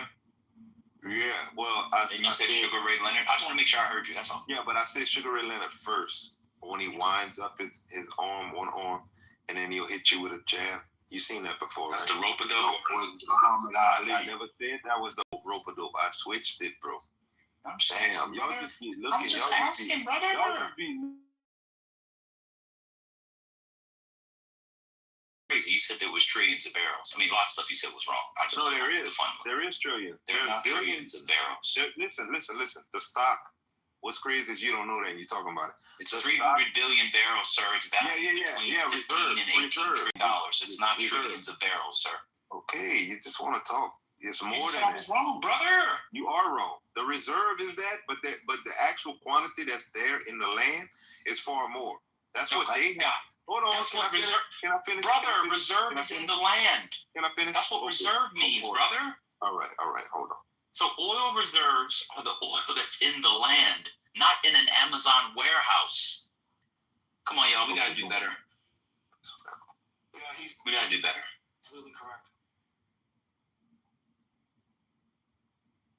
Oil reserve does not mean in the local storage unit that you get access 24 hours a day with a padlock, brother. But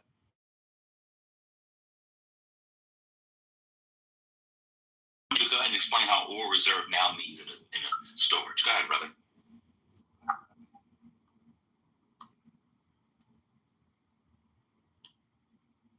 No, that's not me talking. I'm actually reading something. No, Lord was saying something. We couldn't hear him, brother. Can't hear you, Lord. Take out the earbuds. Use your phone. Okay. So I was wrong, right? Yeah. So you were right about No, that. I was wrong. I'm a bitch ass nigga. One mic on you. Well, you still a bitch ass nigga, but No, correct. I was wrong. Hold on, let me finish. Let me say this. I wasn't wrong about money. So I was wrong, but I'm the bitch ass nigga. One mic on you, brother. Yeah, now he want to exploit that, right? You are a bitch ass nigga. What the fuck I'm talking about? Reserves, you a cool nigga because you got 8 baby moms and used to fight back in high school. No, you a brother. Nigga, that's what you really is. Reserves can mean both. I don't really care.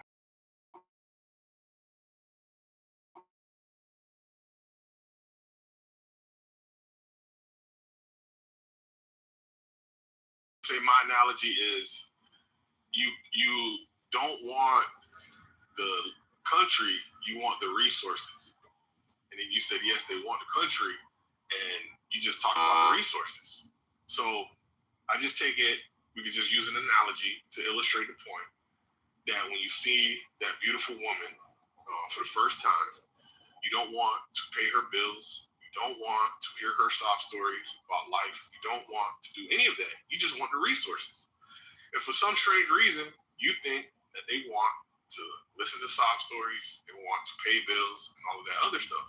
Why do you believe that? Why do you think they want to wife Venezuela when it would be more expeditious to just get resources? Concrete, all that other stuff. You know what's interesting? All I'm saying is Trump came out and just deal with what I said, brother. Please. Yeah. Thank you. Yeah. So.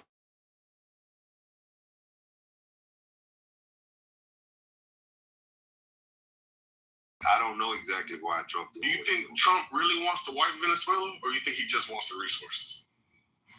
Well, for one, like the sister was trying to say, Rez, in this case, you cannot have it. Like, it's not like why not? America. Bro, ask you an opinion-based question, and you're talking. Don't listen to my words. That's not what I said. Prince, why do you think that you have to wipe Venezuela in order to get the resources? Why? He's asking you.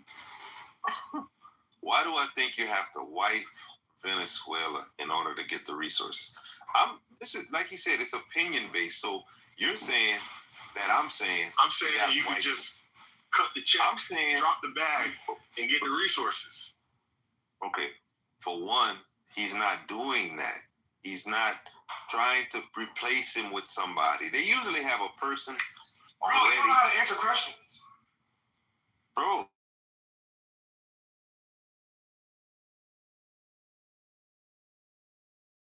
You already heard the question, so go ahead and answer it, brother. Yeah, so basically, he's going in there because of resources. The top 3 countries that have resources are Nigeria, Venezuela. You know what I'm saying? And if you check what's been happening with all these countries, there's military action happening in all these countries. And if you heard, Maduro had $500 billion worth of silver and catacombs underneath his house that he went into. Thank you. Okay, so what happens with, let me ask Lord this, because he wasn't here when we were just talking about it. What happens with the large debt? I think it's $100 billion. It's just like how JP Morgan made a deal. Hold on, can I finish the question? JP, none of those banks are in, they have their own bank. What happens to the $100 billion that China has invested? How do they deal with that, Lord? Take that L. Why take that motherfucking L. Topics. Why are you talking about? They take the loss or they go. Wait, didn't Trump say that he's selling oil to China? Hold on.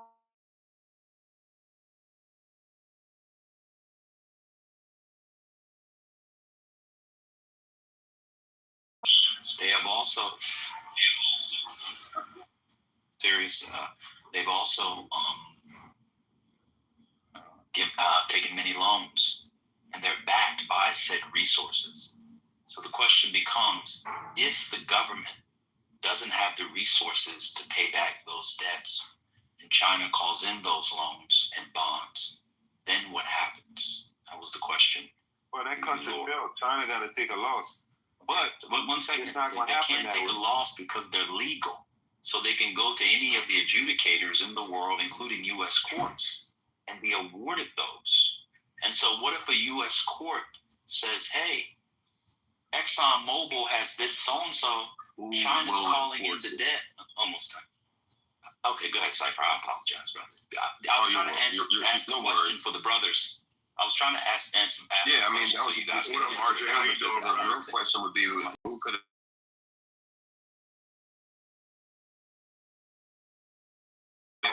Gaston. Who will enforce, you said the American courts, but who will enforce? Y'all not do this, please. Let the man talk. Come on, man. Wait, let me talk or Cypher, because he cut me off. Let everybody have a chance. Go ahead. I'll go back on you. Go ahead, Gaston. You're right. The question was to Lord, so everybody go on mute. Lord, John, hold on. Lord, the question was to you. I asked Dan to finish. You hold on. Come on, let's not do this. This is a good conversation. Come on, black people. I mean, you started by cutting. Bro, I actually found the answer to the question that you asked. What's the Devon, you asked the question to Lord, Lord, Lord. Go ahead, Lord. Ben cleaned it up. I was trying to ask the question. He asked it. Go ahead. Hold on. So breaking, United States seizes Venezuela's $1 trillion in precious metals. Less than 24 hours after the invasion in Venezuela, the U.S. government quietly secured a massive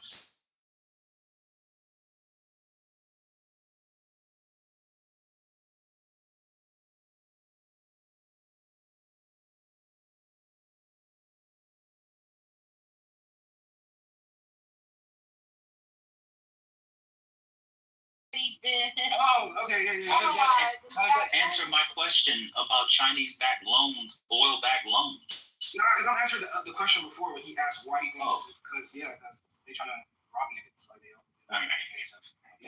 and that's what's up. That's what America does. But here's the thing, though. That's where I asked Gaston, and forgive me for cutting it off. And shout out to everybody in the room. Happy 2026. What's up, RJ? How you doing, brother? What's up, big dog, man? I'm backstage side right now as of a week ago, man. I missed all the fireworks out there. But yeah, to Gaston's point, and forgive me for cutting you off because I was on that. But I would say the enforcement apparatus is really what's going to yield any kind of return or justice in that matter. And there's no enforcement because you're dealing with the president of the United States. Even if he committed a war crime during his tenure, there's a new law that just passed before he got back in office that he would be exonerated of it, as in the case that wasn't the question. That's why you should have let me answer. The question that I heard has nothing to do with Trump. What I'm saying it has to do with the companies. That's why you should let me ask the question. This has nothing to do with Trump, brother. So imagine in 5-10 years, ExxonMobil, the company. That's what I'm saying. Donald Trump has nothing to do with Trump v. United States, brother. I'm talking about oil-backed loans. They've collateralized their resources in an American court, including some American companies, by the way. So it could be like, Chevron versus ExxonMobil. That's what I'm saying. Who's going to pay Chevron back? That was the question, because the Venezuelan government cannot. So it has nothing to do with Donald Trump or war crimes. I'm not asking any of that stuff. I'm asking questions about financial instruments. So if the Venezuelan government can't pay them, they're not going to be paid because the Venezuelan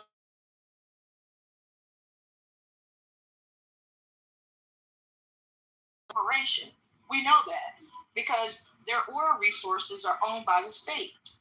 So if the state defaults on whatever the debt is that they cannot pay, that's the state is responsible. Because the state is not a corporation. The state decided to do what to their oil resources? Put them under state control. Yeah, I don't understand why this is even a concern. By the time, I think RJ's point is, by the time it gets to court, you're still going to need somebody to go into some account and get some money to make whomever whole, right? And we're like so far away from that by the time it even becomes an issue, the dispute between the parties, the dispute between the parties could be resolved through a myriad of other means.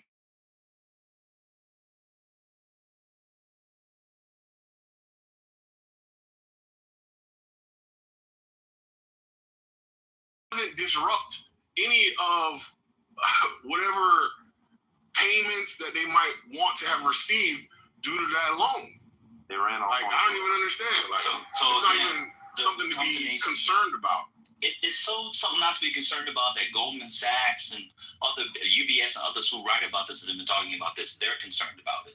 Right. Something to be concerned about. So my question had, you know what? You're right. The national debt, the 150+ billion dollars in debt that Venezuela has is nothing to be concerned about if the government can't pay back the debt. Do you think that's a lot of money? Which is not for the Venezuelan government. If they don't have control, if they privatize the oil and the government doesn't have it, yes, it's a lot of money, and it has all kinds of ramifications for the people of Venezuela. Yes, it's a lot of money for a country. What is going to happen to the people of Venezuela if they don't pay back China $130 billion? It's only dollars in resources. Wake that up, Concrete. Wake that up. You're right. Venezuela had trouble producing 1 million barrels of oil per day. They have all the oil, but they can't produce it and send it nowhere. So America having the oil.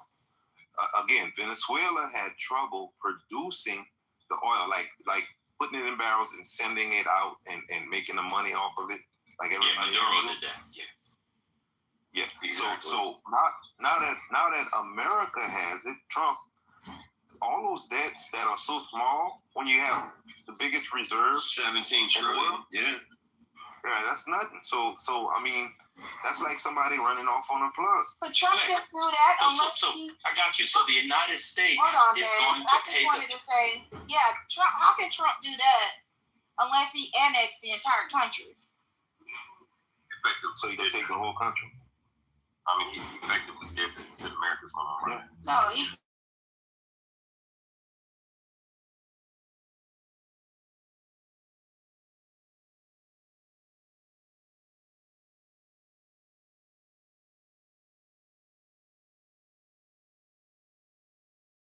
Here's a greater point. Here's a greater point. Everything so far that I've seen him say he would do, he's done it. And here's another thing. Concrete just said. Where's your check? Where's our $2,000? To what Concrete just said, it's $17 trillion worth of oil in reserve that they already have. If they wanted to, they could liquidate it. Do you know why they captured those 3 oil tankers and then why could they liquidate it? Well, could you break? You said they could liquidate what? That's a great refinery, and they could take that shit and sell it back to them. Like, here's your collateral. So they'll get their money.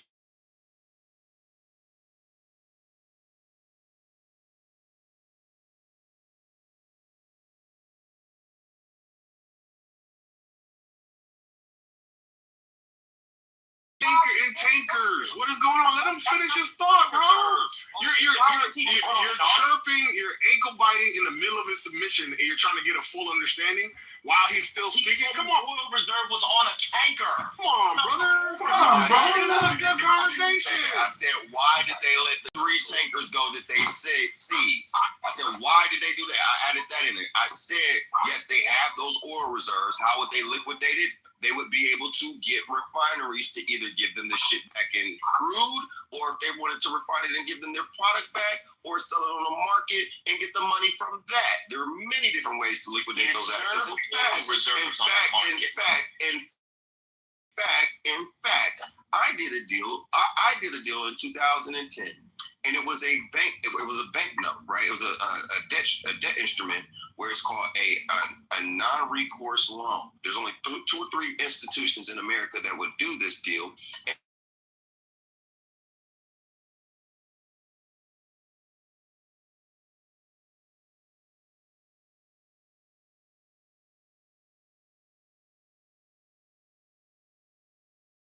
Physical, that have an asset that's tied to a physical asset, and go to any institution, loan against that to pay off a debt or to invest. That is another strategy.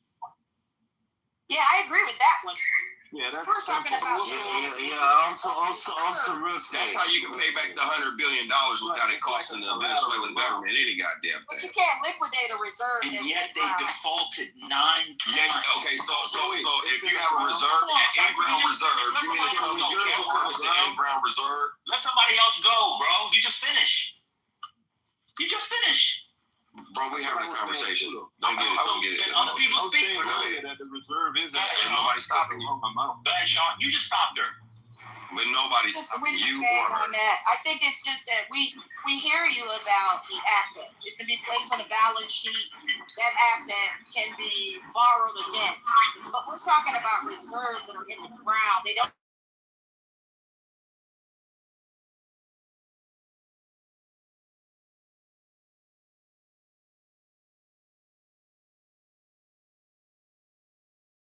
The oil drilling. I mean, a rig is 1.5 million. Piping and all that stuff. It's 1.5 million for a rig on average, and if you're doing it in South We're not America, it's talking cheaper. How much can that produce a day? We're talking about A few thousand barrels a day. I mean, you'd have to do multiple wells. I mean, listen, I've done oil drilling before, so I mean, I kind of know what I'm talking about. This is terrible. Wasn't done. You just keep like the point that the only point that I was trying to correct. I can't speak on anyone else. You can't liquidate reserves that are in the ground. They are not fungible. Because they're not done yet. Yeah, they're not tangible. That's right. Okay. Process.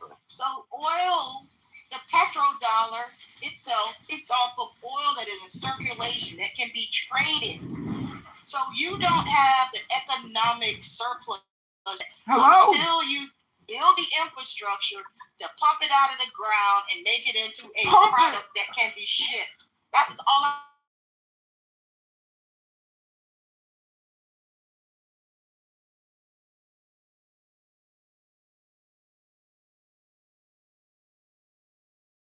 process works. I'm not disagreeing with what Sean said about how the process works, but they do have that.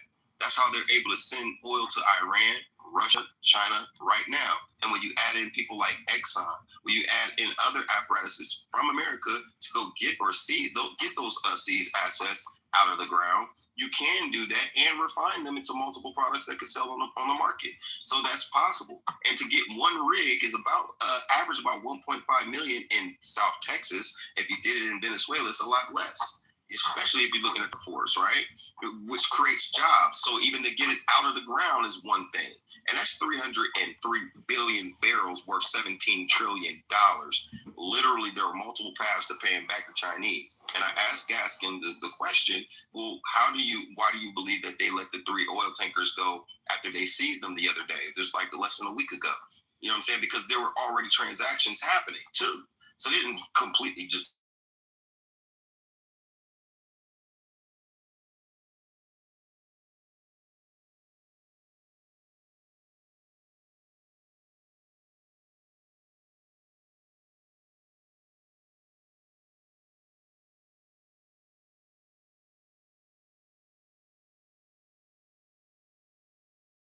company is operating in Latam. I'm the one that's high-leveling this deal. So this situation in of itself is directly affecting a $300 million deal that I'm architecting right now. So this is not just something, I'm looking at it and like, okay, well, America feel good, this and that, and moral compasses. Where is he a professor at, Norma? Situation on the American government that's dealing with. I want to let all his students know that he's also giving extracurricular lessons on Clownhouse. He's a genius, Norma. He's a genius. You're going to have Russia and China all in your backyard, and that's very bad for American security. Okay, so Russia and China are already in our backyard. And in fact, Donald Trump said that he would continue selling to China. So that's kind of all over the place. He said this is a Zionist scam. A lot more than $1 million. What did you say? $1.5 million for a rig to get thousands of barrels. He said the Zionists are the ones who concocted the abduction, and that there's Paul Singer, a billionaire oil investor.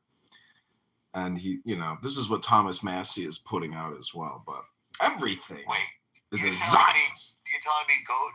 Come on. Are you telling me the truth? No, I'm just teasing you. I didn't hear Goat say that. But I did read that on Thomas Massey saying that they're, anyways.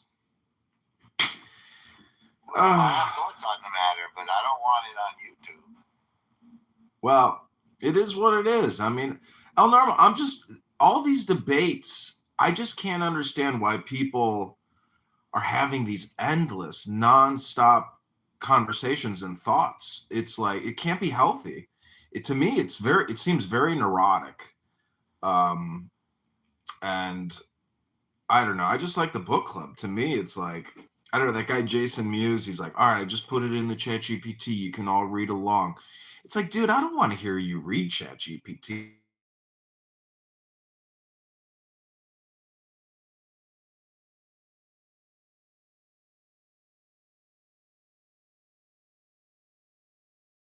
Noxious. I mean, there's a reason why they're. Yeah. I like him, even though we can disagree. I like Goat. I like JB. I like these guys, even though we don't always agree. We don't have to agree. It's not about agreeing, Eleanor. I like you too. I like you too. The whole point is, and it's not that I dislike these people. It's that these people need to have a conversation about conversations and about how unhealthy it is to have nonstop, forever dialogue about everything that happens. There's no meditation here. There's no music. There's no poetry. These people are neurotic, El Normo. I wouldn't want to live my life like this. Lonely. Maybe they're actually smart people, but they don't have enough to occupy their intelligence. Maybe. But so much of it is... I think those three, I think Goat and Mewes are smart. Yeah, okay.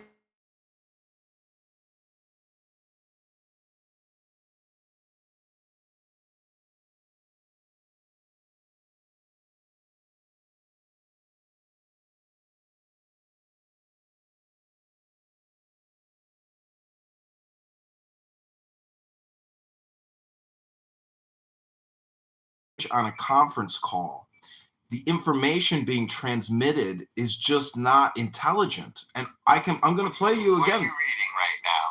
I'm reading the Tao Te Ching. Oh, that's good.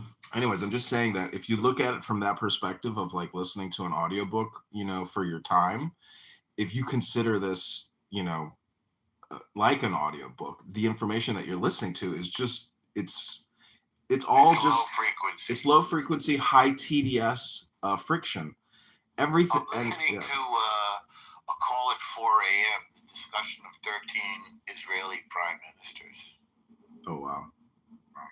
It's pretty good. It's a new one I think it's by Amit Sigal. It's good, man. They're very interesting. Israeli politics is extremely complicated. Hilariously complicated for such.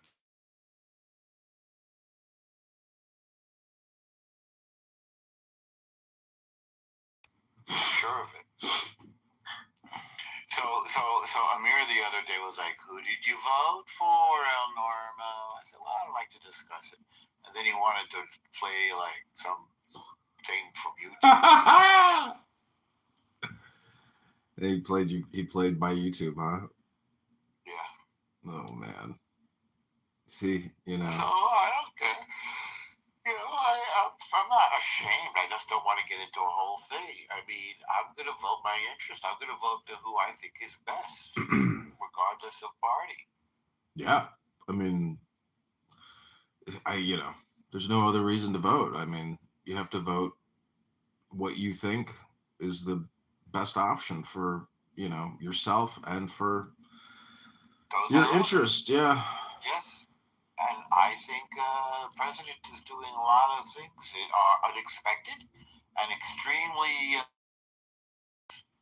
on behalf of America. Like, he didn't do this for his own interests. Look, is that Donald Trump in the room now? He did this because this guy Maduro is an enemy. He's a criminal. He's an enemy of the United States. He's an enemy of Europe, and he's an enemy of Venezuela. Thank God. Trump, what's that? I said, thank God that he was arrested, because it's just like Yasser Arafat. If the Jews had any balls, they would never have let Arafat do all the bullshit he did. They would have arrested his ass real quick.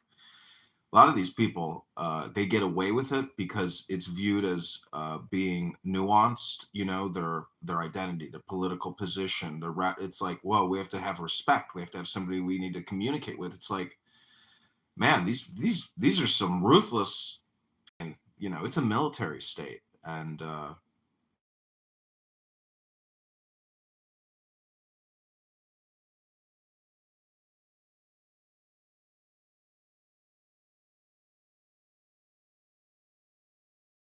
Well, there's no harm in looking within. I'm not saying you are, but you can look within. I'm enjoying intellectual gangbanging, by the way. I think it's a high-level discussion in some ways. Occasionally, yeah. But I should go back to that book also. I want to watch a film. I mean, you right, did hear what he said, right? He said it would be better if we were black N-words, not, you know, the NZ word. He said we need to practice eugenics in our culture. Say this again. It would be better if we were black and what? If we were black fascist Nazis. That's what the head of that room said. He said we should all be practicing eugenics. That's his explanation to help black people improve their society. Theosophinist? Yeah, the prime, Theo, whatever he goes by, yeah. I didn't hear him say that, fortunately. Yeah, well, that's what he believes. He, you know, but aren't they already practicing eugenics? I don't follow that one. It's called Planned Parenthood, El Normo. They wiped out 20 million of their own kind.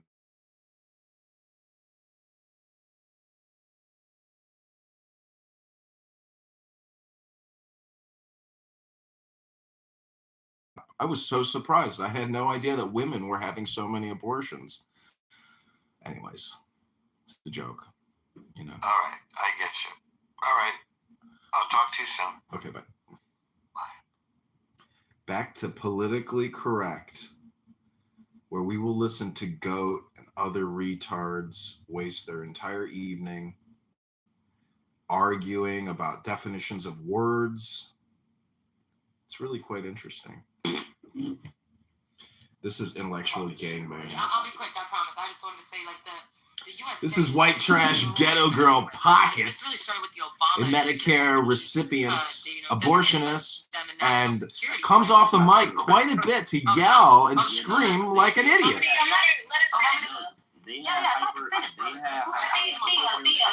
She also donated to my campaign, so maybe I should be nicer. You can't cut her off, though. Let her talk. Hello! This is bad. This is incorrect. I know that we're going through hyperinflation before Obama and before the sanctions, of course, but us freezing their assets and not allowing them to get money for their oil, $38 billion in loss, and they had to start borrowing from China, so where they are now $60 billion in debt to China. So I was just saying, yes, their policies and when they were trying to go to the socialist regime played a huge part as well, but our sanctions also played a huge part. So I'm not going to break down on what Butterfly said. Well, I just want to say right quick, I've spoken all day. I just want to say this right quick. Hold on, brother. This is where y'all misunderstand. Okay. Venezuela, when they adopted this socialism ideology, This guy's got like boogers in his nose. He's like, digging when you only don't understand Venezuela. My brother is thinking we need to start practicing eugenics.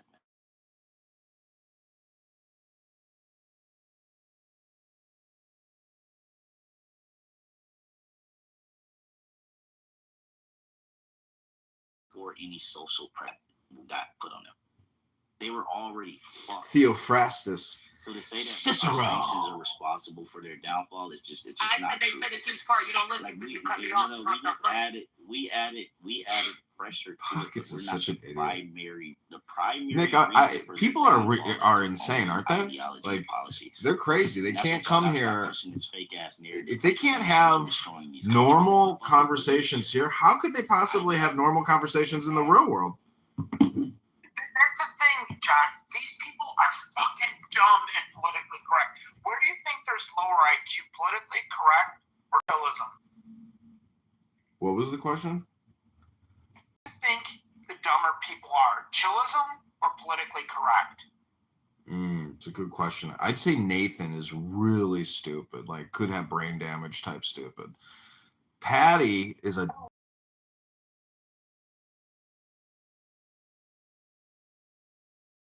launch a new country, as an initiative, as a country, that would be brilliant. It would be beautiful. I think we need economic zones to prevent low IQ, horrible, as I just want to quote Acek, horrible, awful people from coming to the new America. That would be great. No complaining allowed at all. I did start the Jewish complaint department, though, Nick. So we now have an actual staff of Jews willing to field all complaints 24/7, especially if they're complaining about Jews. But we will take complaints about anything. We will listen to your complaint, we will write it down, and we will submit it. I also like how Matt Cool, the supposed Trump MAGA guy on here, spends all his time here with them. Yeah, but he's not killing two birds because that's not a problem. Because fentanyl.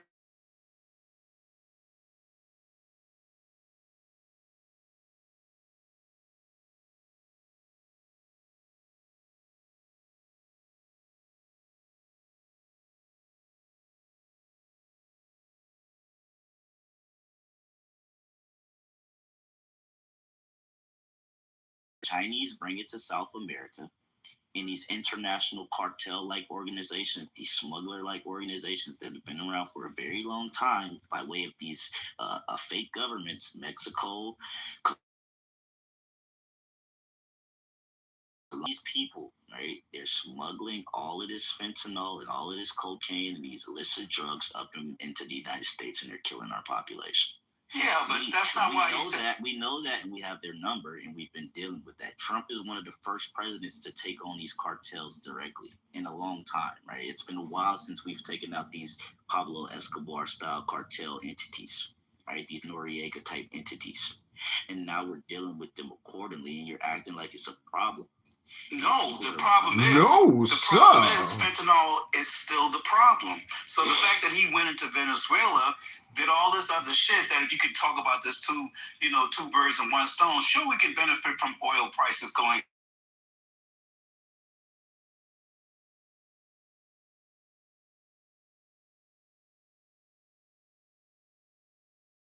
It's simple. It's simple. The reason why. Let's get in there. She hasn't spoken. You gotta address that real problem. The top 3 countries that are producing fentanyl, and it's coming to our country, is Mexico, and India, and Canada, and some other countries. It is not Venezuela. Is it politically correct? Shut down for the night, or did I get spotted?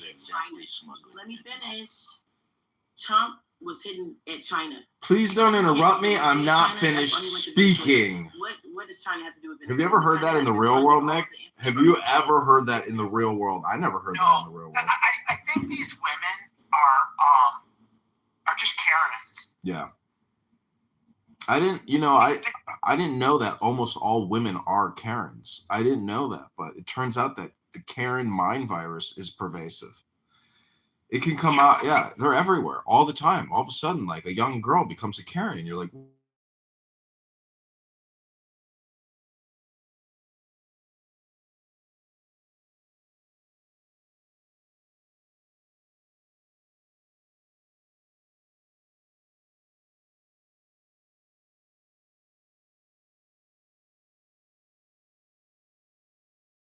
what the problem is with you coming to my room? Ugh. There's another one that's on the app now. Remember that guy Mohamedou? Yeah. He is fucking stupid too. And same thing with Arm or Your Honor. Oh God, these people are intolerable. I just want to quote Acek and say these are truly awful, horrible people. And also, Jason Mewes is one of the dumbest dumb motherfuckers on this app. I really wish Roger Mayhem was here so we could listen to him make fun of them. That was always more fun, because that way you don't have to make fun of them yourself. You can just let other people make fun of them and join in, of course, if you want. But Jason, like you said, is the only one I think that's smart enough to be a Marxist is Goats. I'll give him a little bit of credit where credit is due. I don't know, man. How can you be a smart Marxist, dude? You're taking from people to redistribute. True. It's theft. It's illegal. It is the violation of natural order. They are trying to essentially steal and redirect the flow of our money. I mean, this whole Maduro thing is like the greatest thing that's ever happened, and the fact that not one soldier died is all the evidence you need. What do you think's going to come out of this? I don't know, but the fact that Maduro can't sit there and scream into a microphone and say, "Come to Miraflores, bitch, and get me," like, oh man, it was his voice. He was a good speaker. And now that they've cut the head off of the snake, their primary directive intelligence is gone. And they themselves are like, well, shit, maybe we can reevaluate everything now. But I read that Thomas Massie on X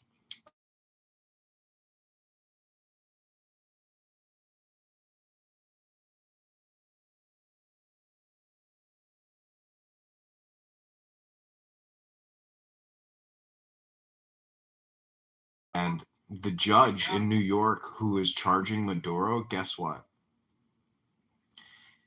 He's a 94-year-old Jew. Named He's 94 and still working. Yeah. See, here's the problem with our country is I think this is a huge issue. Like baby boomers and these older people still just hanging on to these jobs.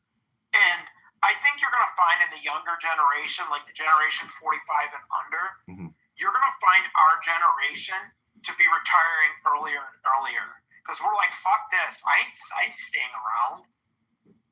You know what's interesting is even though America is broke, this is something that I like never really thought about, but like we are never broke because look what we just did. We took an entire state and took it over and we didn't even take it over. We just abducted the president. But because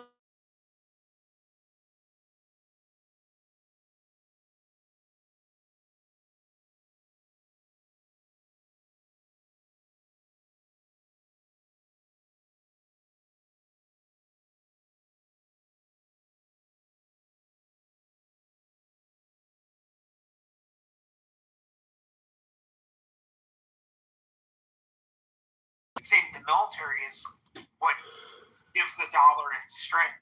well, it's crazy because it's like, oh, we're broke. Oh, we're not broke. We just took over a country with $20 trillion in oil. 20 trillion, and we're only 40 trillion in debt. I mean, by abducting Maduro, we literally like absolved ourselves of all the successes borrowing and spending. It's amazing. Well, that's just it. Like, we can just fucking take over that. What we did, we took over that country. We could take all their resources, and then we'll be like, no, fuck you. We're gonna kind of help out here. We're gonna appoint someone and watch over you.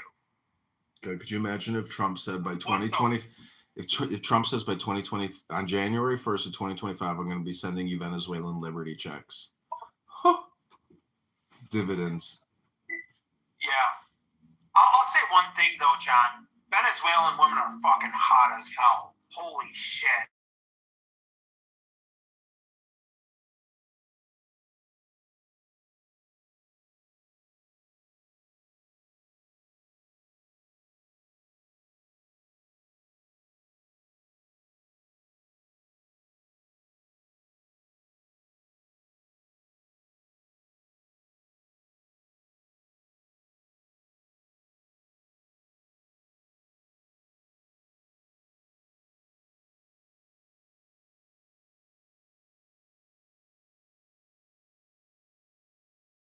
Stick it to the Russians. Same thing with the Saudis, because the Saudis were saying, like, if oil's not $70 a barrel, we don't make money. We can stick it to the Saudis too. Yeah, but you think that you can just start extracting the oil and there won't be sabotage? I mean, this is really more of a political thing than it is like an economic development thing. I mean, the growth isn't going to come like overnight. It could take, many years to have significant growth, let alone there could be, more regime change in that country. Like it might just be a cascading domino effect where somebody lasts 6 months, next lasts 18 months. Like the country is, So the primary has a large enough bathroom. And the hall bathroom remains a large enough size. Right. people come on Clubhouse to speak, not to listen. But Venezuela they need someone like Bukele to take over. Mm-hmm. So that'd be interesting. Well, I don't know why if we can abduct Maduro, why can't we get rid of all the communist, socialist, Democrat mayors or governors that are killing their own people by releasing criminals back into the population? In Chicago, this guy was a notorious electric monitor, abuser. He'd just leave his house. He got on the train yesterday and brutally attacked a pregnant woman. And it's like, how can Attorney General Pam Bondi, the marshals, not start arresting Democrat judges that get people murdered? It has to be considered a crime, and that's what Bukele did to clean up the mess in his country. So why aren't we doing that here? It's very upsetting. I'm very angry about all this. It's like, how?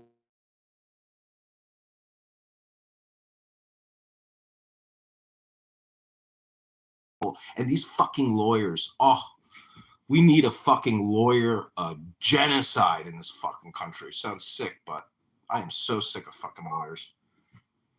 Well, look at that shit in Minneapolis. The Somalis. Holy shit. The memes that I've been seeing online, my friend's sending me new ones every day. They are fucking hilarious. And think about it. Tampon Tim Walz was running that state. Where's his, are they going to arrest him?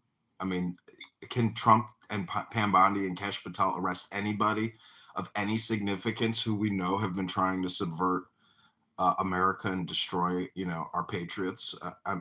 Hello? People on X are really upset. It's just nonstop we have this dumb hillbilly, Pam Bondi, who was best friends with Trump and Epstein, totally mixed into all of it.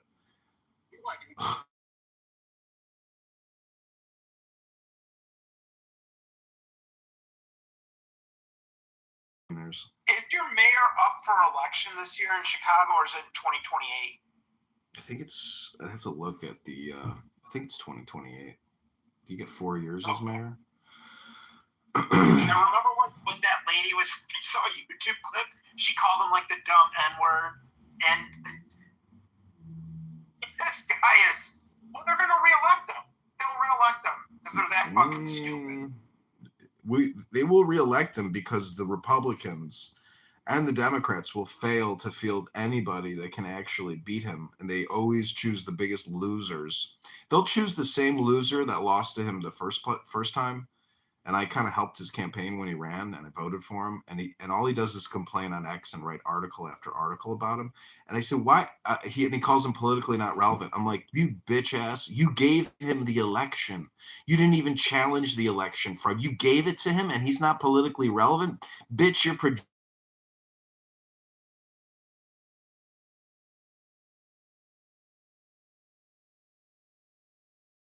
fucking art writer. And he's got a trans son. Isn't that nice? Oh wow. You're not a woman, you're gay. You like cock. You're not a woman. Beaver. How long do you think it'll take for New York City to fail with Mamdani? It's already a failed state. Everybody who's anybody's already left. They've all moved. I don't even know how people afford their tax. How the fuck are people going to want to own a $1.3 million condo in Manhattan? You better have 20, 30, 40, 50 million. The taxes are only going up. Beaver, welcome to the dam, holding it all back, Beaver. Would you like to trim some logs and help build this dam?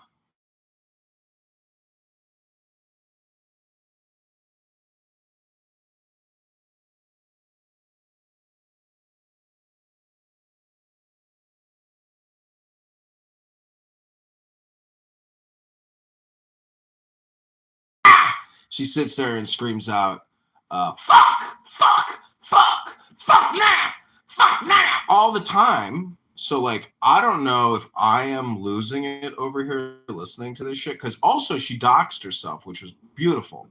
She let loose the name of her boss, a colonel in the army. And guess who got notified? I sent it to his email. I don't think Patty's going to have a job next week. Did you really do this? Yeah. And you should go in there and tell her it was John Kitover. Because when she gets when she gets terminated this week, saying her boss and then screaming that Trump is a war criminal and fuck that N-word, oh, God, she's going to come on here. Oh, they're going to have a room with my name in the title. Oh, I can't wait. You don't want to get her fired now, do you? Don't want to get her fired. I want to get her arrested, Beaver. I want that bitch arrested.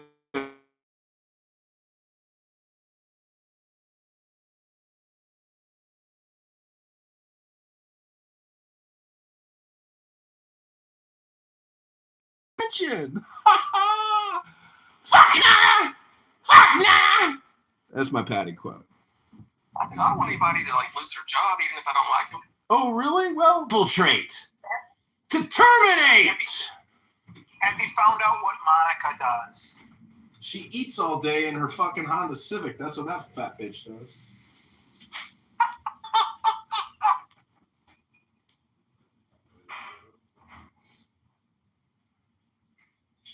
Oh, man.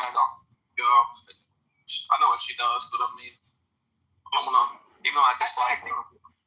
I know what she does, too.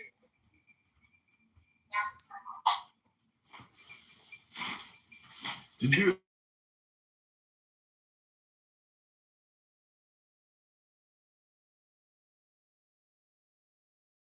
Post room for 2 hours. I recorded it. It might be in this profile. Dude, these black women sat there for 2 hours making fun of Monica. It was funny. And then finally Monica came in the room.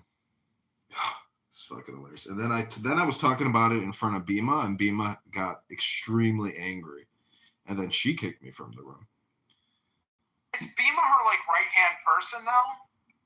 I don't know. Fat chicks got to stick together in the face of criticism, you know? That's how they, as one giant blob, they're undefeated. You know, you can't fight a blob. You ever see that movie, Blob? Years ago. Yeah, kind of like Clubhouse, basically. You know what movie I was on Friday? I haven't seen this movie in forever. Remember the movie The Outsiders? I think so. We had to read the book in middle school, and the book was pretty.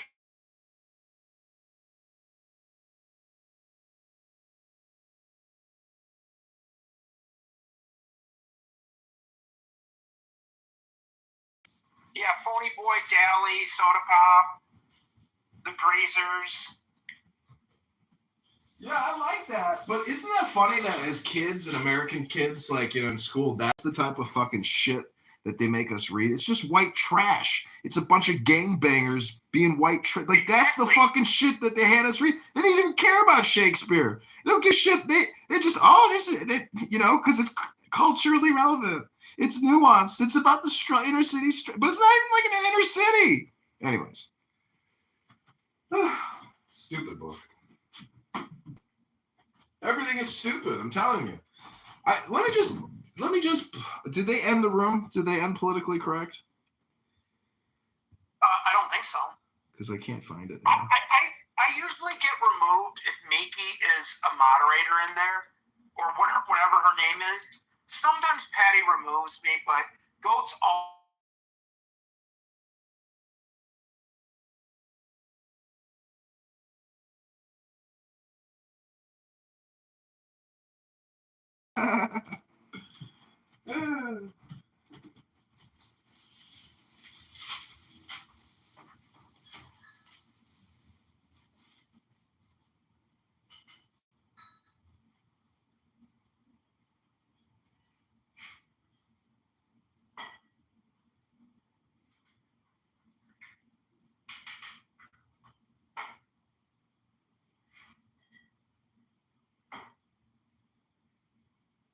Do you think Thomas Massey and Rand Paul have a chance? Because they're like really campaigning against him in Kentucky because they didn't vote for the big beautiful bill.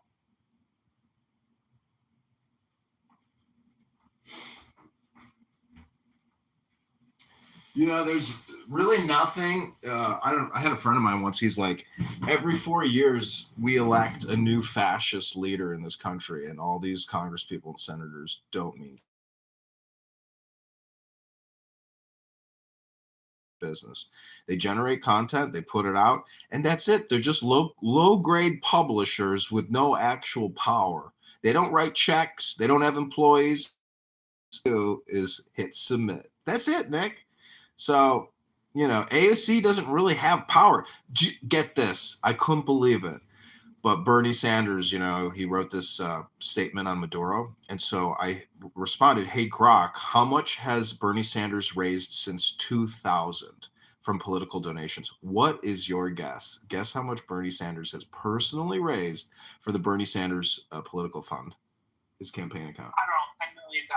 Oh, not even close. Go way higher, bro. Not even close. And you know why it's so high? The biggest contributor is Big Pharma, but it's not just Big Pharma. It's everything. It's the banks. It's the military. It's the energy.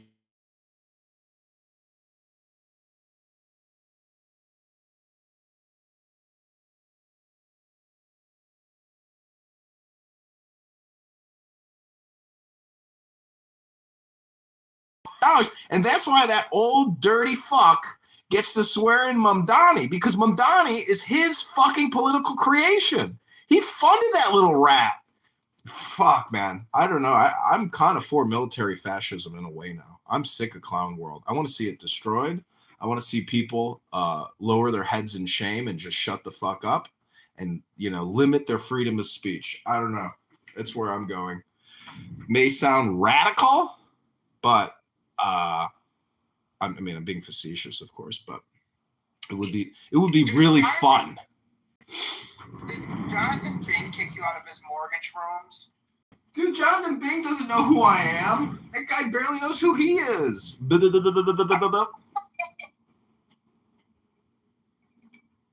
Oh, come on, guys. Come on, guys. We got a prankster. We got a troll in the room. Keep the trolls out, guys. Don't let the trolls up.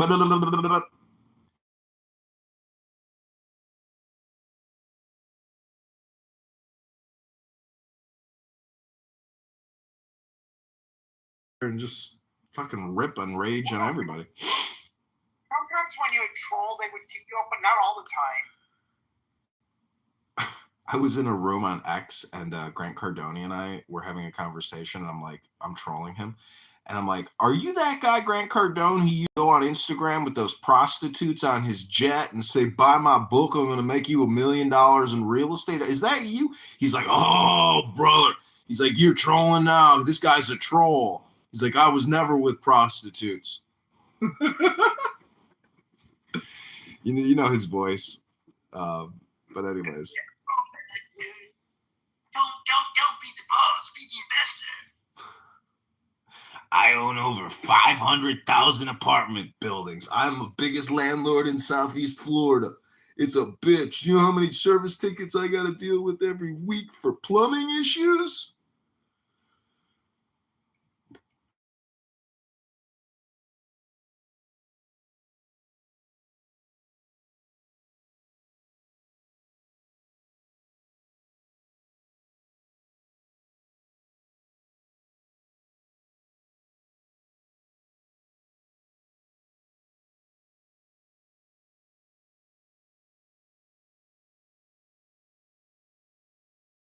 Money go. Can I have my money back? Yeah. What money? Ha ha! Invest more with us. Get your principal back. Good luck. If you complain or you write to the SEC, like I had this YouTube account that got taken down, and I had recorded Grant Cardone advertisements, and who was that one little F word? This is me in my garage. I'm a millionaire. I got my house here in in Beverly Hills, and Ty Lopez. I know that one. And so he was claiming you could get 15% a month with his investment opportunity. And he was, buying distressed brands and reviving them and bringing them into the digital age. But he was guaranteeing 15% a month. And it's like, so I created a video. I said, notify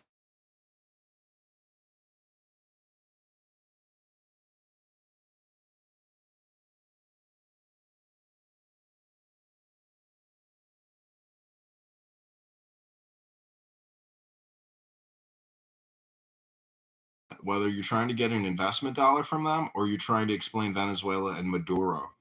Your time is truly what's being taken from you.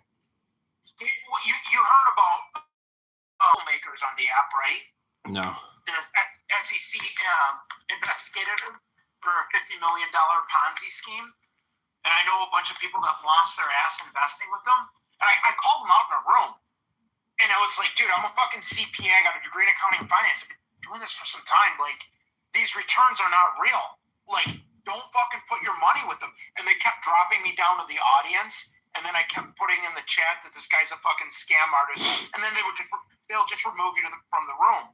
Well, I know a couple people that have called me on this app that have gotten scammed from him of this $50 million Ponzi scheme that he did. And, like, he got investigated by the SEC. Like, you can go Google it.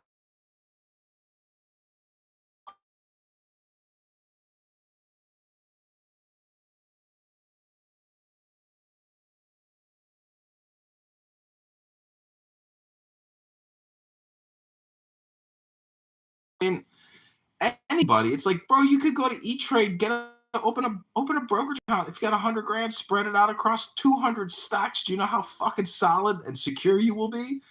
Never, ever invest with a friend, with a family member, ever. Because you can't beat Mr. Market. You just can't.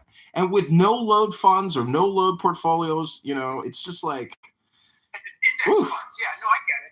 Not even that. I'm just talking, like, I had a portfolio of TD Ameritrade with like 300 stocks in there, but the mail that they would send me was crazy. Every week, that fucking postal carrier kept bringing all these prospectuses and, all the different forms and all the shit they have to mail you for compliance reasons. I was like, this is cool. Have it all because I want to go through it and then add all of the board members and all of the executives that show up on all those proxy votes for the annual board meeting and the vote. Like, I want to connect running shit, not these loudmouth F-word professors who just want to scream and sing songs and then confirm everything that Patty says is genius.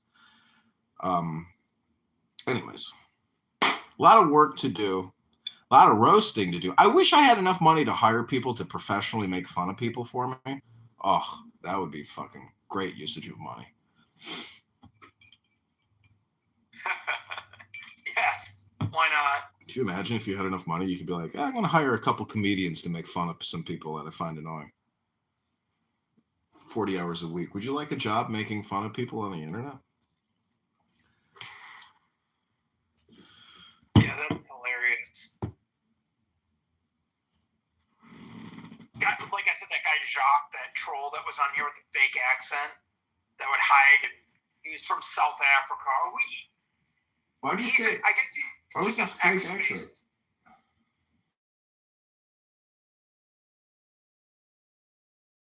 There's walls. Like, you think that there's who's dumber. It's like, dude, everybody's dumb. And the people from Clubhouse are all over X.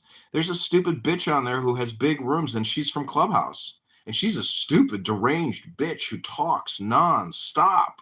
Goes on and on about Tucker Carlson. Holy shit, this bitch is obsessed with Tucker Carlson. Stringer or Stealth Health Medical something. Intellectual gangbanging. Do you ever go to that room? That one's always a hilarious one because there were some fucking dumb people there. Holy shit, are they dumb? I was just listening to them going on and on. He was claiming black people should practice eugenics and be like the Nazis. You want to hear a quick sample? Here we go. This is intellectual game. Bam. Situation's a lot more complicated on the ground. Of course, the situation's a lot more she complicated. pretty much confirmed.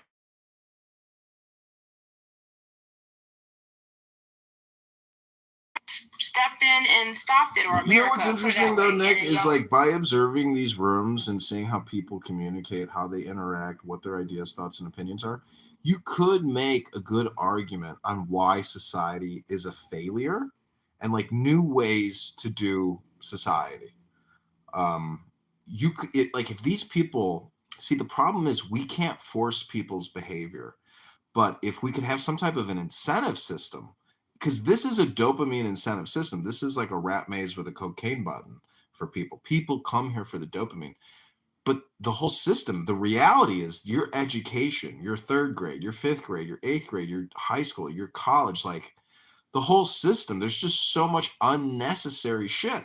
My time at the IRS, I would spend so much time on things that had nothing to do with my job, but were internal communication. You work for the On a communication, like they want you to do DEI training, LGBTQ sensitivity training, trans sensitivity training, and you're like, and you have to ask your manager for that hour. So in your timesheet, you can put the special code for the event. I recorded a lot of these trainings, and they were a hell of a lot more professional than you would think. But nonetheless, how the fuck are government employees? You know, why are you getting paid to take LGBTQ sensitivity training? There's just so much shit, like unnecessary shit. And this app is actually more about the unnecessary than it is about the necessary. Like 1% of the shit you hear here is actually intelligent and interesting and proprietary. 99% of it is just N words and F words run in their mouth and ESL people from other countries coming here to practice English. That's it. That's really what this app is, mostly an ESL training seminar for, you know, people from around the world. And what's amazing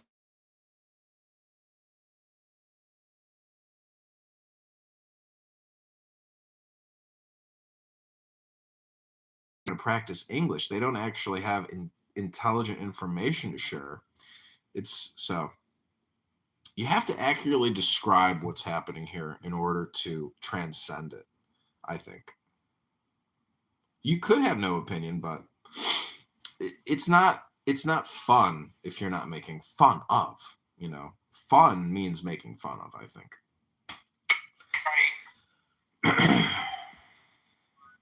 But, right. No, that's hilarious.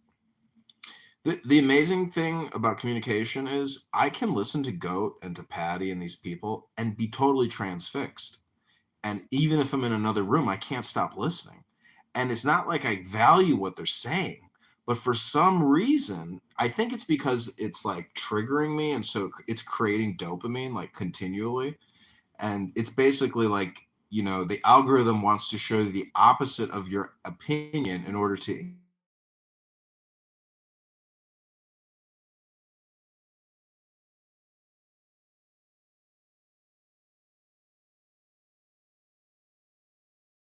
an AI wouldn't be able to come up with the creative dumb shit that the dumb people here create.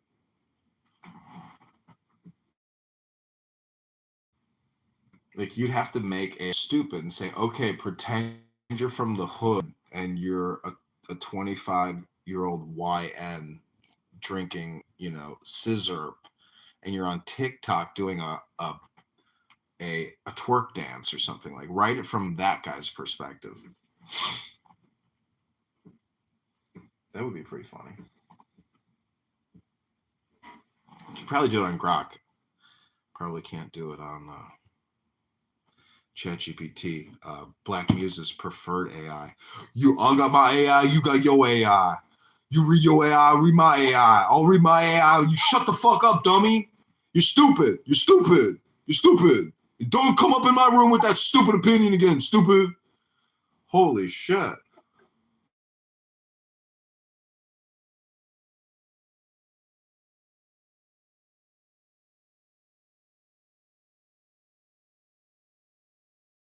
Host. People here don't even know how to be a good host. you imagine going to these people's house. It'd be like the worst treatment you ever had. You're like, could I get a glass of water or something? Oh, yeah, I forgot you exist, bitch. You want some water? Go get it yourself, bitch. Like, oh, thanks for the hospitality. You know, I used to remember that show in the 90s, in Living Color. Yeah. That was my show. One of my neighbors, or maybe it was one of my brother's friends, used to come out and tell us, fire marshal, fire marshal. And we're like, what the hell is this? He's like, it's in a Living Color. It's on Saturdays at like 10 o'clock. And we're like, what? And then we finally started like watching it. My brother and I, I'm like, holy shit, this show is great. Yeah, it was groundbreaking. They couldn't have that show nowadays. People would be too offended, right? Yeah, they just couldn't. Remember Sanford and Son? Yeah. They couldn't play that show nowadays either. Yeah.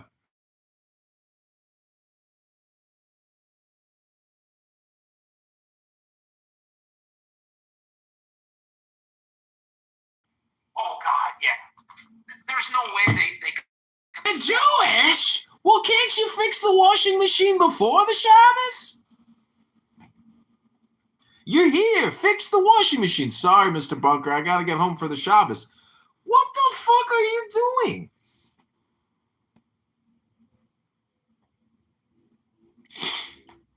See, everything. I always want to go to Chicago as a kid when I would watch Perfect Strangers with Larry and Belky. So whenever we'd play Nintendo at my friend's house and my brother would play, so my brother's name is Chris, so his name would be Christ.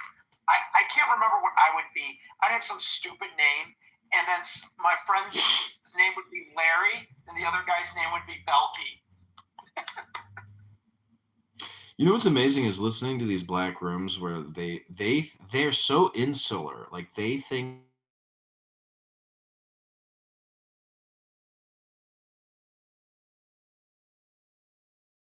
it's always us versus them. It is so sick and so cynical and so stupid that like it basically, in a way, like the American experiment is a failure. It is a failed experiment because people don't even view themselves as Americans. They view themselves as ADOS, or the other one, FUBU, or Foundational Black American. So that type of categorization and framing is so deleterious to essentially what is nationhood, or essentially what people don't realize is they're all supposed to be Republican, which means you are the owner, the founder, and the supporter of a republic. And republics have special rules, which are, in my opinion, way more outlandish.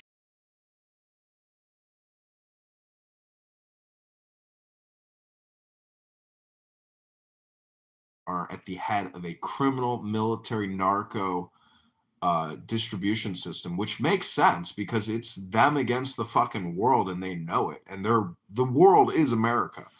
So, dude, the fact that they fucking got that guy and his wife, isn't it funny that they took the wife too? They didn't leave the wife behind. Yeah. Well, look at how long it took them to take over Iraq.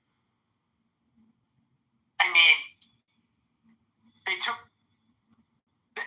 them what, like 2 years to get Saddam? People are criticizing Bush and they're saying, look at Trump. He averted a war, captured, the leader of the country, no soldiers lost, didn't have to deploy hundreds of thousands of soldiers, spend trillions of dollars.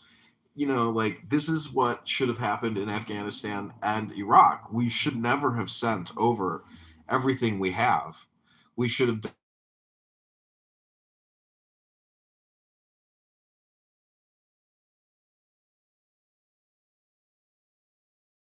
But it's all debt. So it's the biggest Ponzi scheme through, like Julian Assange says, the wars are all about taking your dollars and putting them into international banking, into the international banking system, putting it into offshore banking. taking our actual tax basis dollars and money laundering them into, the Panama Papers type situation where, because if you can get your money out of the American banking system and put it, in safe havens, dude, you're free. You're fucking free because lawyers can't get it. You're free, you're free. Why do you think the Cayman Islands are so popular, or Switzerland? But Switzerland is not like that powerhouse like they used to be because they've cracked down on some of their shit. Well, remember the Panama Papers and like all the billionaires and all the people in positions of power, political leaders that are funneling money into offshore.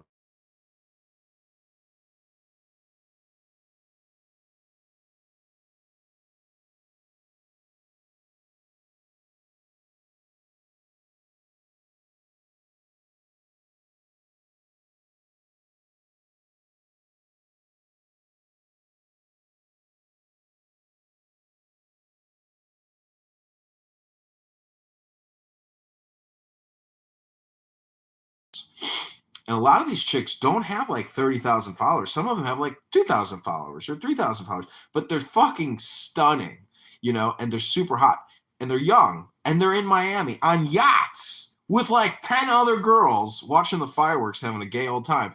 And I'm like, the thing is, like, they are so dumb because they are projecting their image by taking selfies of them being essentially prostitutes. Because when you are pimping yourself or a thirst trapping yourself, you will take money for sex, and like, so it's just amazing how the mind, because really sex and money, like, it's not this, you could call it sinful, but the way that things are going now, these girls, because they're hot and they have their time frame, I'm just saying, stupid, they don't know how much they don't know. Like, anyways, it's just indicative in their behavior of how ignorant some girls get it, but even some of the hot chicks. See, there is such a double standard when it comes to what's considered cringe with hot chicks that post shit. Even if you're a professional, let's say you're working at the White House and you're from Brazil and you're Jewish, and you got this big career, but you can still post scandalous photos on your social media, even if you're a professional. You can post yourself doing silly, stupid things, and it's okay because you're hot and you're cute and you're being funny, and that's cool on your social media. But if a guy does that, it's like, oh no, cancel that guy. He's done. Yeah, it's a double standard. But John, do you ever see that meme? And I'm sure you saw it on Instagram or all over the internet. Like,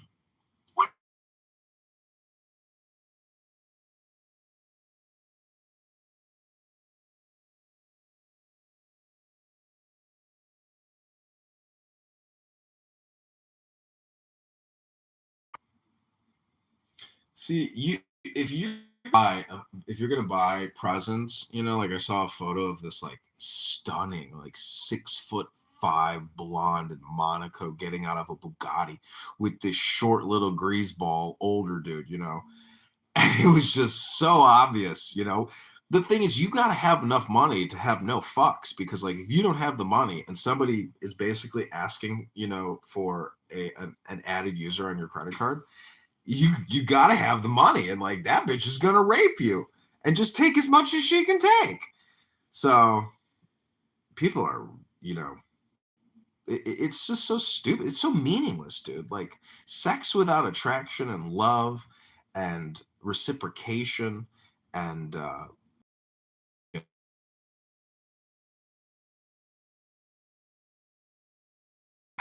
everyone does, but it's not like now. And I try to tell my mom, like, if you saw modern women today, it's a complete joke. But I grew up in a very fucking like middle class, Leave It to Beaver type area where like the men work, the women work, but some of them just work part-time jobs or whatever, work maybe 3 days a week.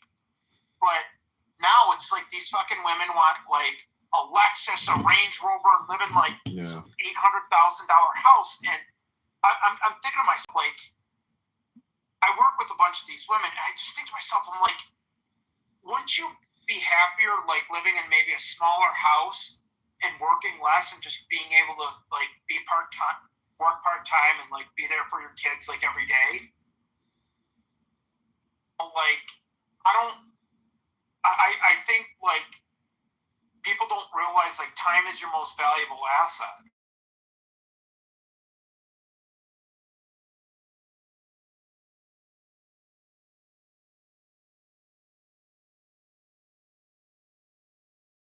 The whole system, is it is like a if you don't show up, you lose the whole position. And it's like, but show up for what? For wasting my time? Like with your unnecessary communication? Like the fact that you have to show up to an office to do LGBTQ training or you lose your job. It's like, I mean, that was the thing about work from home with the IRS was like you would get to work from home 2 days a week. But then during the pandemic, you got to experience what 5 days a week was like, living at home and not having to commute and, get raped by fucking, criminals on the train. Like, and you can't carry a weapon. Like we are just, I mean, I'm glad that I'm at the age that I'm at, so I can opt out now. But like the younger people, like I would get involved in politics as soon as I could have. Like if I could go back and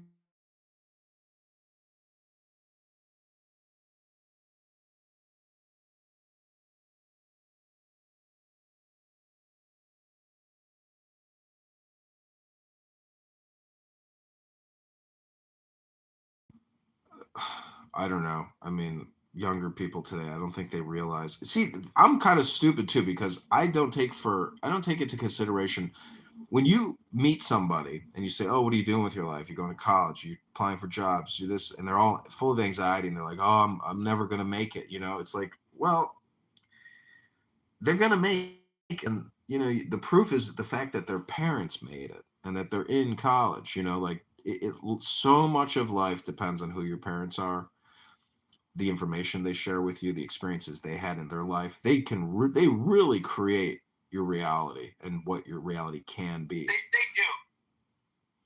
They do, and that's very important. But I don't know. I think this next generation of kids are going to start skipping college and going into the trades because, like, that's the advice I could give any kid in high school now. Go into a fucking skilled trade. Go be an electrician or a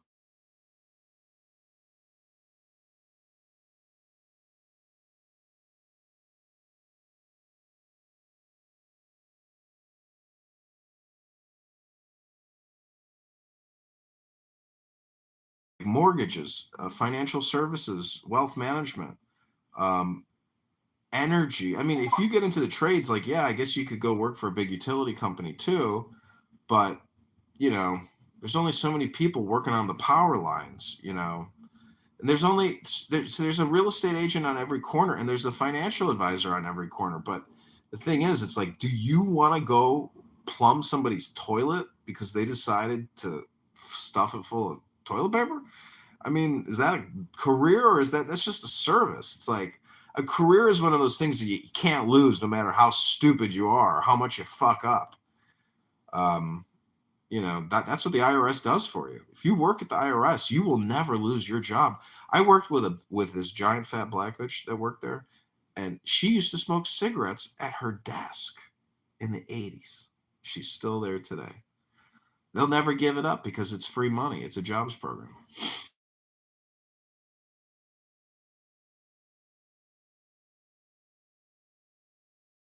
The IRS shouldn't even exist. The fact that we have an income tax, it's unconstitutional and illegal how they collect it. Yeah. There's a lot of things that we should reverse in this country, but if we do reverse it and we end up creating, food lines, so be it. But the whole thing is fucked up, and I think that the biggest problem is property taxes. That and income taxes. The property taxes is a scam because think about it. You never own the property. You don't. You're just a renter. And that's Correct. Totally unconstitutional. You could say it perpetuates fluctuates activity and movement. But I'll be damned if we didn't fight the king, tooth and nail to the death for our liberty. It's exactly for that one reason alone, so we don't have to pay property taxes. Right. Well, look at what France does.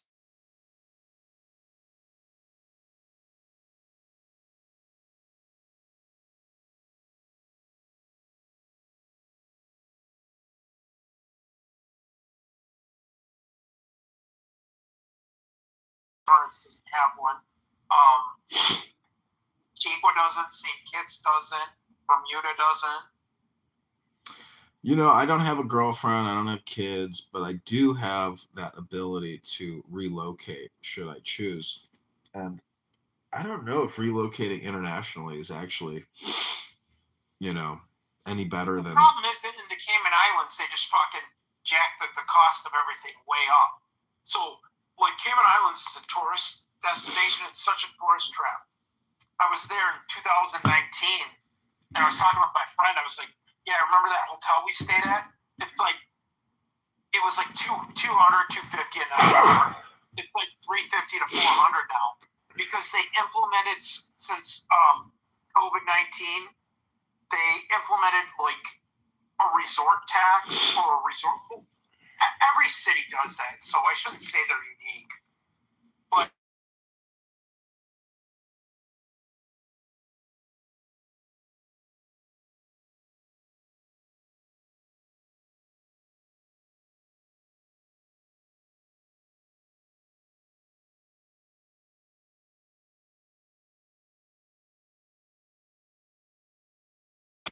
Platform, let's say it says it's like $79 when you check in and like or when you check out and you get your final bill.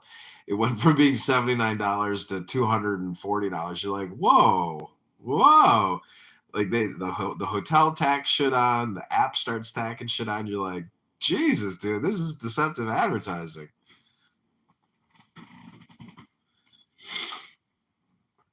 Resort fees. Have you been to Vegas? Have you been to the Sphere? I keep seeing like videos of incredible performances at the Sphere. It's been some time since I've been to Vegas. Dude, the Sphere looks legit, dude. I saw this. I just wonder. Like, I finished reading this book, Kentucky Fried Pensions, and it talked about like how fucked these pensions are in the U.S. It's Illinois.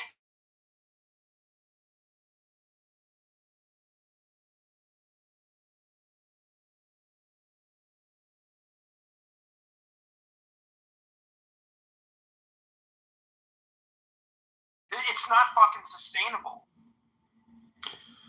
Yeah, I don't know. I mean, it's just day to day. You tax your way to prosperity. Tell that to the people receiving the taxes, the teachers, the firemen, the police officers, the soldiers. Everybody's in on it. And, you go tell some 5-star general who's, like everybody in the government is just like, I can't, like, if you've ever gone from private to government and then you feel the difference, because in corporate America, there's tremendous anxiety, terrible stress. Like, oh my God, like I'm going to lose my job, but in the government, fuckers have been there 45 years and they know they ain't losing their job. You have so many rights as a government employee. You know how long it took them to fire me at the IRS? It took them a year. I didn't show up to work for a year, and they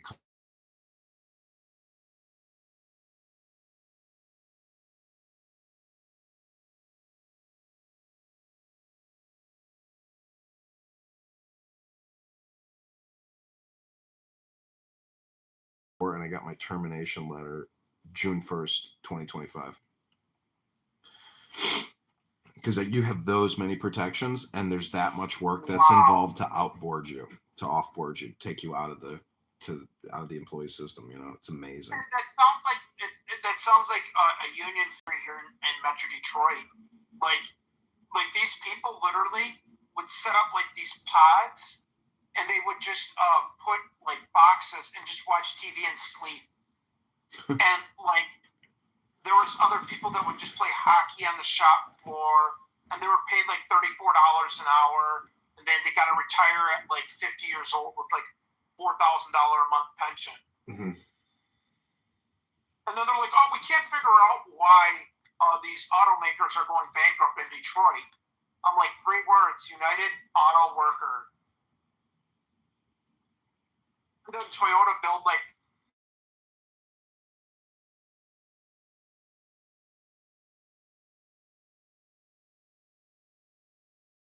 a Ford or Chrysler plant? And they're always constantly closing down plants and doing mass layoffs. But the Japanese don't do that. Like, the Japanese like do things the right way.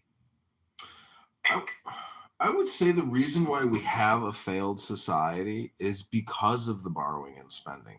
If we only spend what we actually have and we had like a gold standard, we wouldn't have the social ills that we have because we would never have done all the international policing, all the nonprofit charity USAID scamming. None of this shit would have ever happened unless we had the ability to rip ourselves off by, printing money out of thin air. That's the reason why society has failed. Did you ever see the statistics from like 1948 to like 1972 when like America's most prosperous, right? And everyone's like, oh, it's all downhill, and we can't understand why. It's capitalism failed us. Like, no, Nixon took us off the gold standard.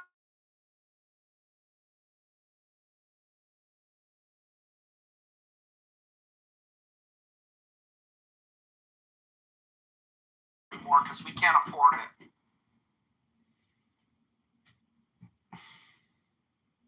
Like, when bad money enters the system, good money goes into hiding. Dude, do you realize that Maduro is going to spill the beans? That this guy, he's going to turn and he is going to become a government informant, and he is going to rat out and divulge so many stuff. Like, Maduro is at the head of, God, talk about valuable. Oh my God. Like, he himself is just such a treasure of an asset. Even Ghislaine Maxwell too, but Maduro. Ghislaine Maxwell, yeah, but they're not really pushing her. Ghislaine, I'm meaning Maduro like had real power. Ghislaine is, knows names. Yeah. She can give names. Yeah, but I see what you're saying.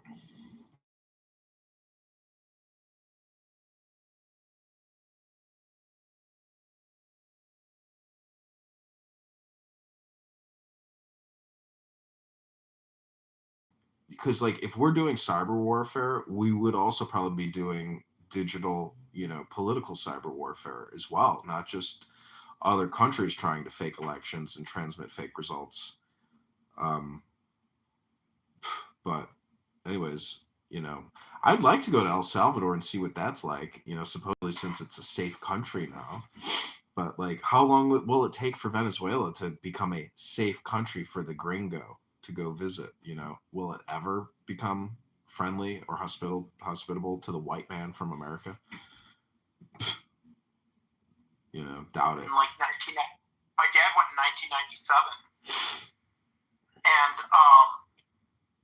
he went to Colombia also. And like back then in like the late 90s, it wasn't as bad as it was now. But when did Chavez come into power in Venezuela in like the 2000s? Yeah. The Vietnam War, of all these American soldiers getting killed in a rice paddy field. And you gotta like, just like Gettysburg, these massive like European mass, formations of like gunning each other down as opposed to. Did you like that movie, Dead Presidents? The bank robbery one? Yeah, that's a good one. That's like one of my favorites. Really?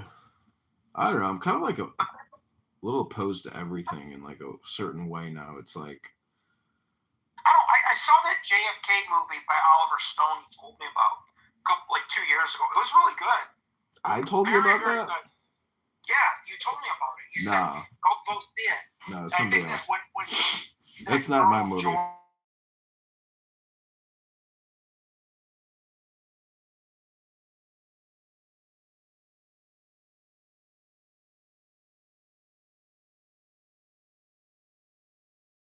one that recommended it. But I know you were in the room with me. I thought you told me about that. Maybe you were just in the room. Yeah. She just texted me, George Soros created Mamdani. Soros created AOC. Soros financed Sanders. Soros nominated financed Kamala. Soros financed Clinton's first donor. Why the hell isn't this evil globalist in prison?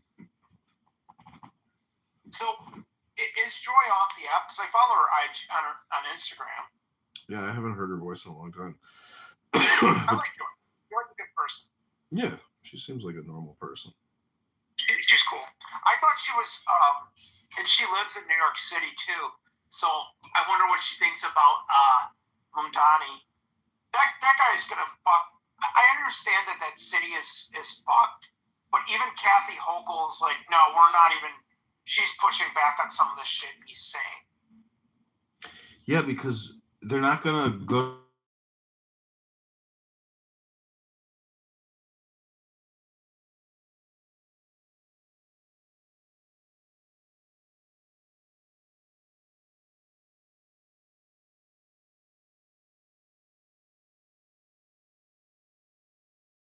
If you don't get a government credit card, you can just start spending it on everything you want. It just doesn't work that way. Well, the thing is that I know states have to basically balance their budget, and if they don't, they have to massively cut spending and increase taxes, whatever. But is it? I don't think it's the same for cities, is it? Well, no, cities can go bankrupt. Orange County went bankrupt. Detroit went bankrupt. Chicago's pretty much bankrupt, but nobody wants to admit it. Well, fuck. How can anybody admit bankruptcy when the federal government itself is completely and utterly bust? So it's like nobody's bankrupt, dude. That's the thing that's like hard to wrap your head around. Like there is no such. It's a debt resolution. But the fact is, Congress is so criminal, and the Federal Reserve is so criminal. They don't, and they know it. They know that if we stop printing $7 trillion plus a year, because it's not just 7, it's like 7.2, 7.3.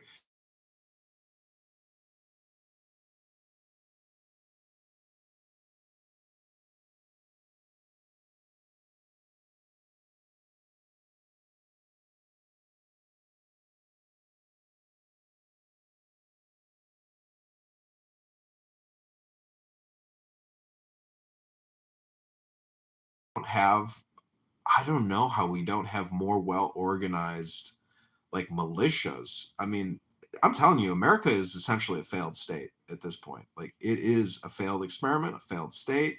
Fraud is so rampant. Just on IRS returns alone, Nick, they're passing out 30-40 billion a year on stolen identity from tax. Did you see the Joe Rogan interview with Elon Musk recently, and he was just talking how inept and how stupid our government is?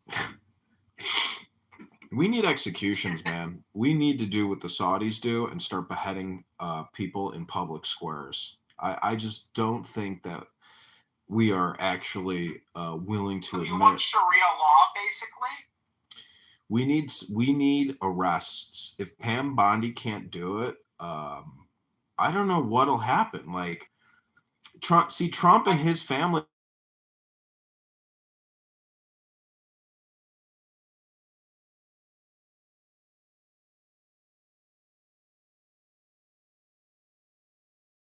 Illusion, and all war is fought by deception, and this is war. We are being deceived. There is no way that yeah. Look at the shit with Charlie Kirk.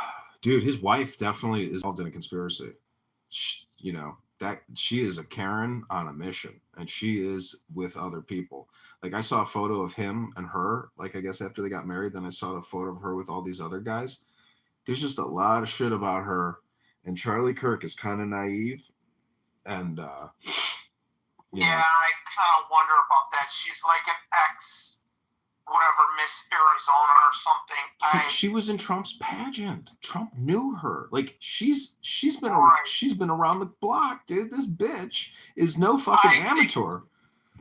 I think so too.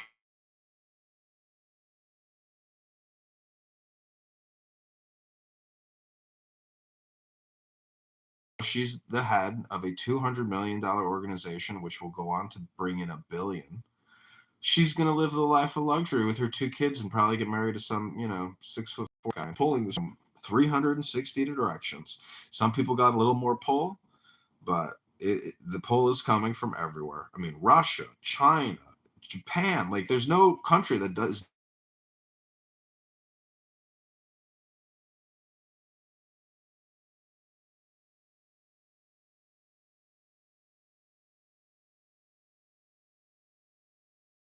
World. I don't know. I would think Thailand might be a better bet.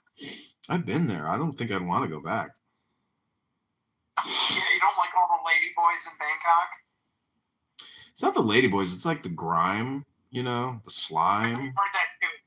It's very fucking dirty. Yeah. No, the cleanest country I've heard is Japan. Like, I work for a Japanese company, and one of my coworkers is like, you would not believe how clean it is. Because the Japanese are very strict who they let in as immigrants, right? Yeah. Like, they won't give citizenship to Muslims. They won't allow Black Lives Matter flags. They won't allow mosques. They're very strict. And, like, in Japan, they like, it's very disrespectful. Like, if you walk around with shoes on in a house, and, like, it's so safe there. My coworker said, like, there was a guy in Tokyo. He only like electronic.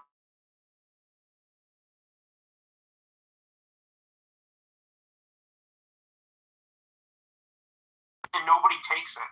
And someone, like, I guess there was like a tourist, they lost their wallet in Japan, and they returned it and they mailed it to their house with all the money and everything in there. And my dad lost his wallet in Toronto. I was on vacation with my mom. And the store owner had called the voicemail on his credit card, and they called his work. And so my dad checked it, and all his shit was still there.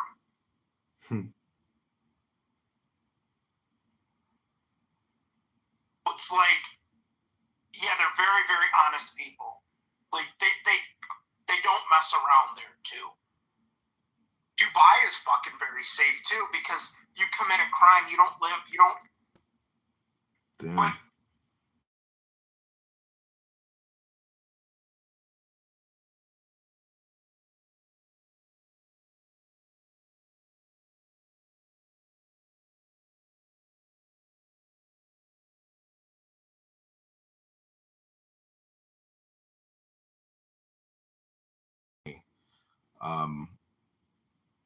I've made, the thing is, like, money that I've made, like, you can lie to people and take small amounts of money from a lot of people and give them shitty service or product and get away with it.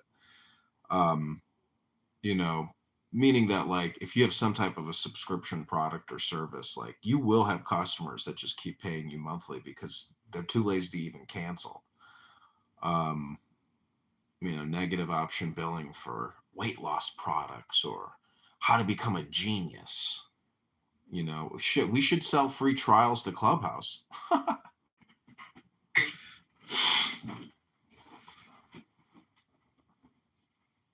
should put together, like, a product called, like, how to become the master of Clubhouse or something and sell a course on how to become the king of Clubhouse. You should do one.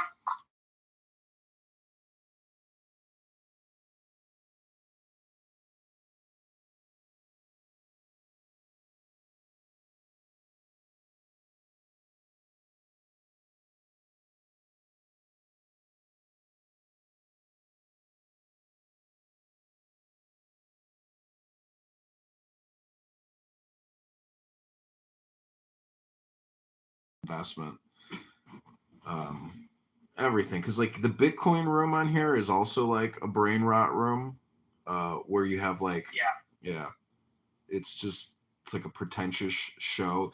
There are some, I guess, really successful people in there, but what's so funny is, like, if you're not an engineer and you're just an investor and you think there's, like, all this utility in crypto, I don't know, you're basically just a salesman. But it's funny how some people will present themselves as being like highly educated, sophisticated individuals when they're, on a it is just You can fake it till you make it, I guess, and tell people you can make them 20% a month if you got a great personality. Because I guess a lot of people are investing on the person, not even on the fundamentals or any kind of prospectus or any kind of actual product or service. People are lazy and they say, "Yeah, I'm going to bet on this horse, this person." Venture capital accounts and the amount of content that is generated daily about venture capitalism and about investments and theses, and it's always just so fucking obvious. It's like, oh, you're the CEO of a company now and you believe that it's very important to recruit the most talented engineers in order to maintain your market dominance and to grow the corp. It's like, yeah, no shit, Sherlock. People just, it's like, what is intelligence, Nick? Like, what is it? Making common sense statements is not intelligence, but somebody who can build a fucking cell phone, from scratch, like that's power and genius. And like Nvidia, I saw is investing in this Israeli startup company, they're buying it out for like $2 billion. People are already saying all these data centers are going to become redundant and useless because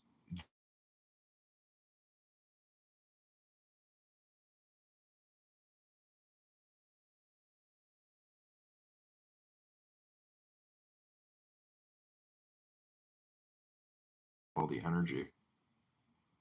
Beaver, welcome back. He left, but is Goat gay? Is he a low IQ professor? And what do his students think about him? Do you think he talks to them the way? Yeah. John, the thing is, at that age, you're so mesmerized, or you worship, or you really look up to college professors. I did too, in my late teens, early 20s.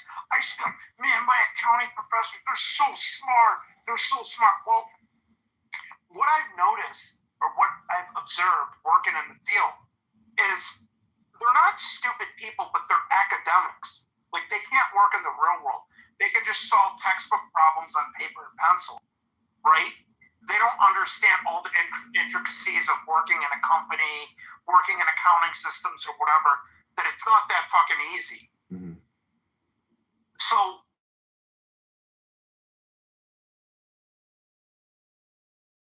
it's not reality. And a lot of them just hide behind a piece of paper. I got a PhD. What a PhD, again, it doesn't make you stupid, but it just says that you're very good at researching, right? And proving a theory. But they just hide. So let me ask you this, Nick. How much would you need a month after taxes, guaranteed income, to literally stop working, to have to figure out other things to do that don't involve running a business, working for a business, anything, to where you'd be like, what am I going to do? What am I going to do today? I got paid and I'm going to keep getting paid today and tomorrow, and it's more than I could ever even spend. What's your number, Nick? I would say between $5,000 to $6,000 a month. You're telling me that you would only sit. This is crazy. This is why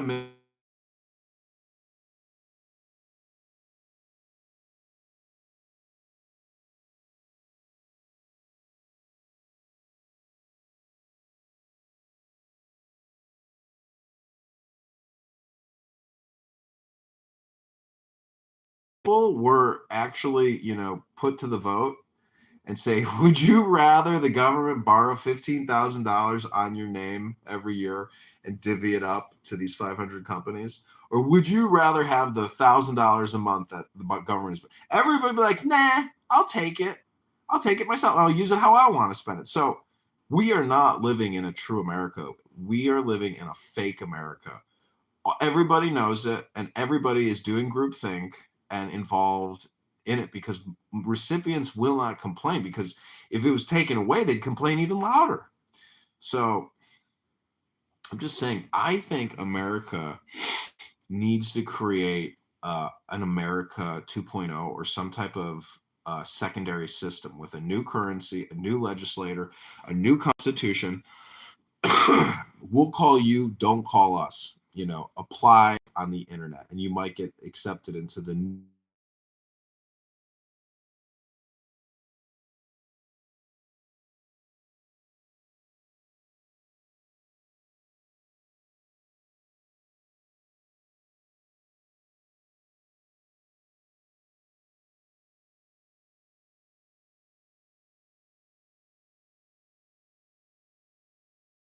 secondary country will eventually disappear. So it's like a reverse osmosis or a refinement or it's like a refinery. So something has to give, because if Trump when Trump is gone, like let's say we get JD Vance or Marco Rubio, we're never going to get a Ron Paul in there ever. The State Department and the CIA will keep spending $100 billion a year and giving our fucking money away to the King of Jordan, the fucking General of Egypt, the motherfuckers over in Kenya and Nigeria, wherever. It's how the fuck does it keep happening? Because we don't, because first of all, your Apple phone doesn't explode when you launch it at somebody. It's not a hand grenade, So we will never have an armed coup d'etat in this country to essentially take control of our uncontrollable government.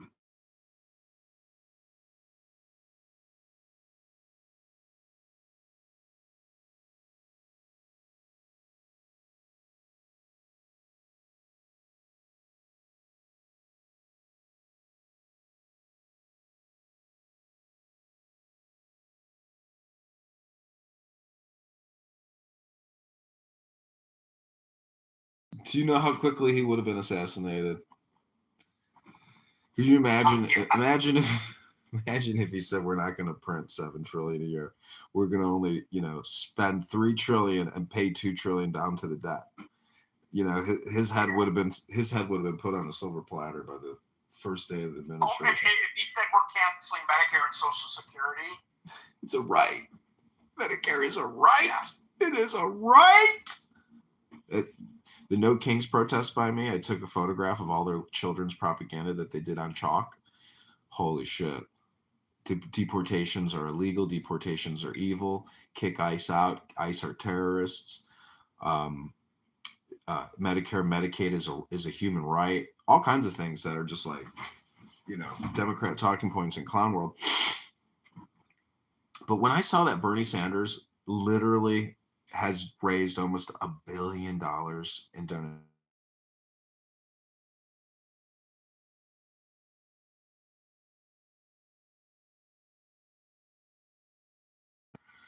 And they called him out for being in practically the 1%, and he tries to pedal back on that.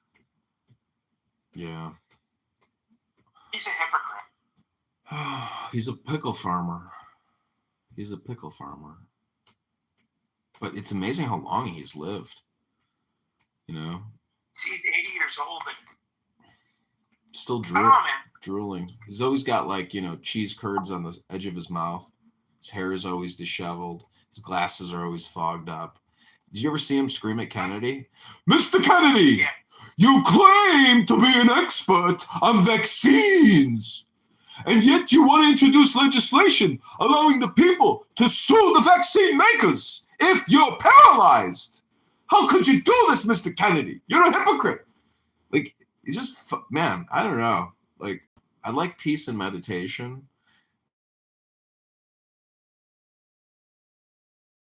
This from a historical lens. There's enough evidence and enough criminality to essentially claim that the Second Amendment is completely justified in political assassination. Completely and utterly, because we are totally broke.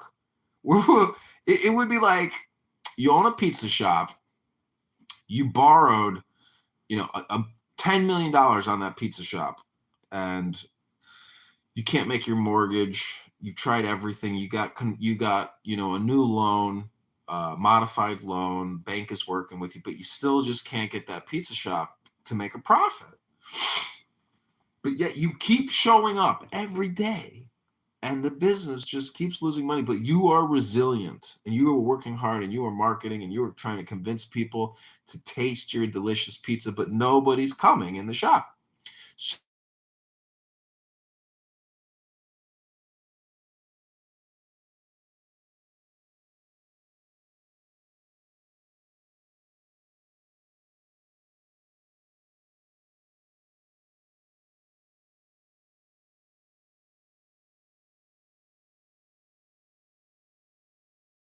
That's exactly what we're doing. Yeah.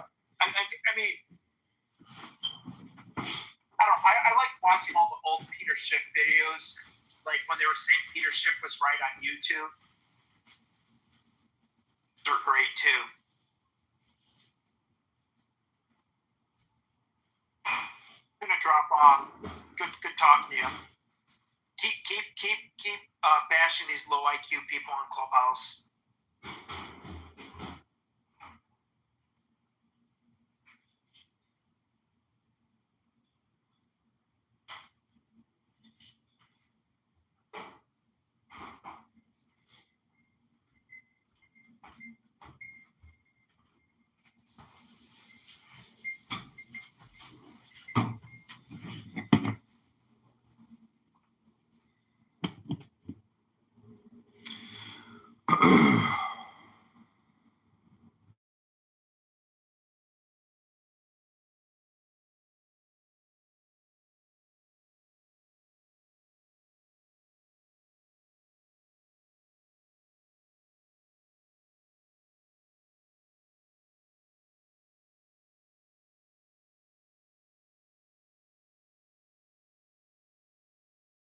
Wealth and affluence and did work together. That didn't happen. That never happened.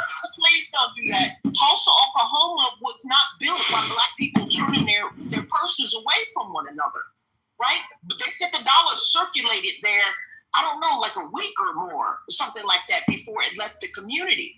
That's not a group of people who don't know how to come together, but it just so happened that we've had experiences with horrible policy with this government that has attacked us like it has no other. So that's what I want to ask you. Are you legacy Black American, and how much do you know about our history? Okay, about But why do you have to ask someone to prove they're black? If you're black and a race and nationality is American, why do you have to be proved? Well, what kind? Are you legacy black? Are you a Dominican? But why does it have to be that? If we all go to like an application, we check off the word black if you're black. So again, why is that to decide? Are you Somali? That doesn't work that way. That doesn't work that way. Yes, it does, because it doesn't work that way. It doesn't work that way. You are black because again, when I check off the box, it says black. It doesn't say black. It doesn't say Somali. I need to be screaming in here. Can you just use your regular voice? Why are y'all screaming? Mudami, the mayor of New York checked off the African American box. Anybody can check off any box that they want. That's the problem. And so I asked her, because the question that she raised sounds like she is unfamiliar with my people, my ethnic group's history. And I can't tell if I can't see somebody. That's why I asked. She don't have to prove nothing to me. But you just asked her if she's black or not. You just asked her. You just asked her.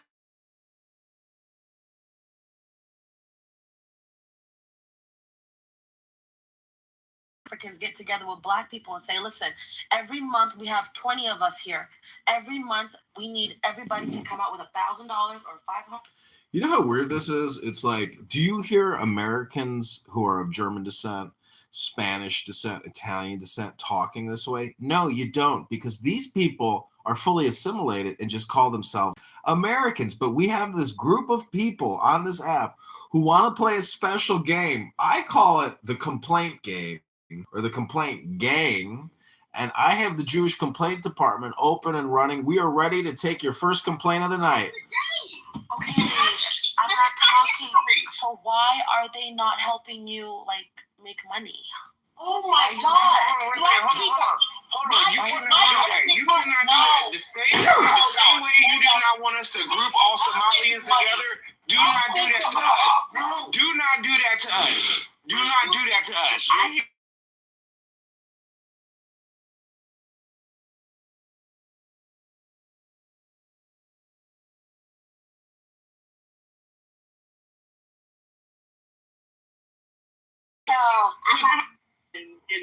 look up the stuff online regarding the grants. Even if I don't qualify for a grant, maybe somebody else in here does.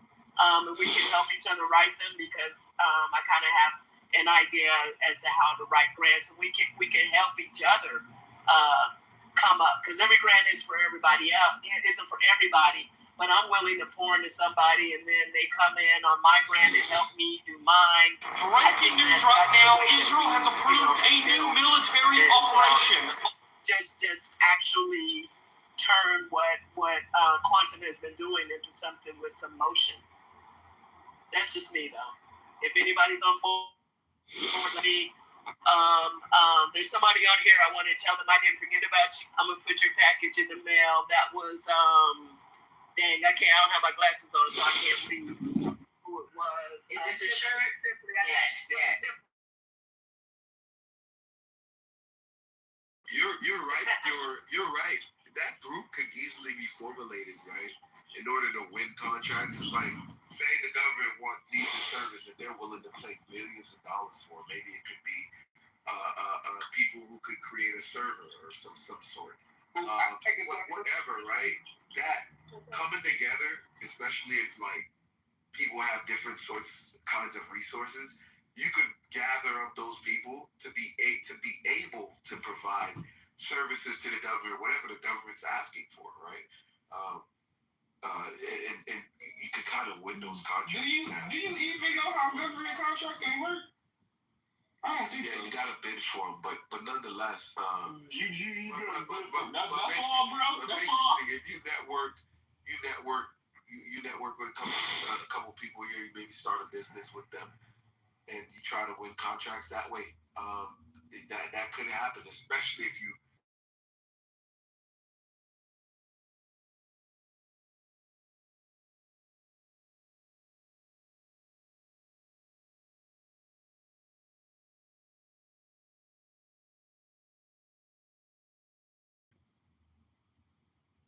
Okay, that sounds good. Yeah, my business partner told me we gatekeeping all 26.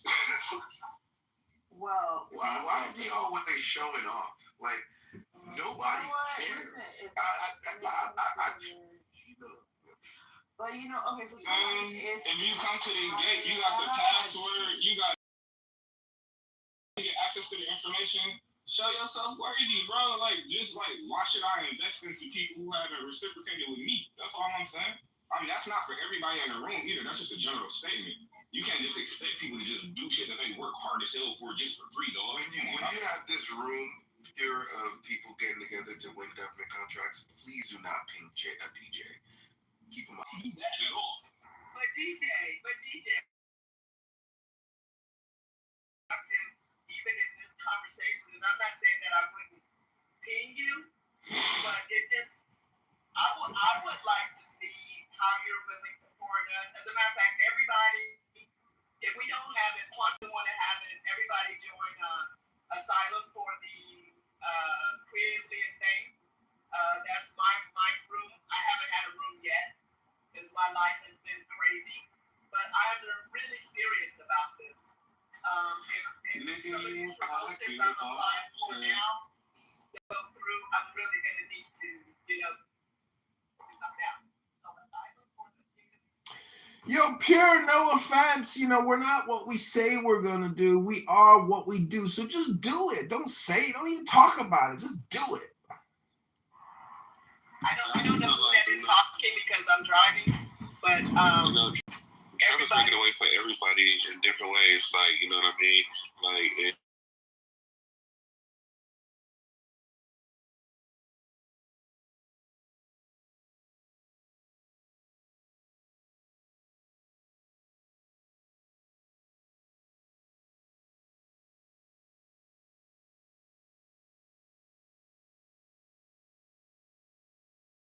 was this seemingly at face value virtuous project of improving the trajectory of human evolution, right? Like that was one facet of it, for real. And the reason why I know this is because there are a lot of futurists and so-called transhumanists who are actually trying to rebrand eugenics, because selecting for genetic traits is actually something that in a lot of subtle ways we've reified in our culture already. And so, Like for the Yuval example, Noah if Harari we had kind the of thing? medical technology, if you ask the average person, and assuming they'll be honest, if we had technology right now that we could implement in a non-invasive way, it would just be like, getting a shot at the doctor. It'd be a very short procedure, whereby you could select against such things as autism or Down syndrome.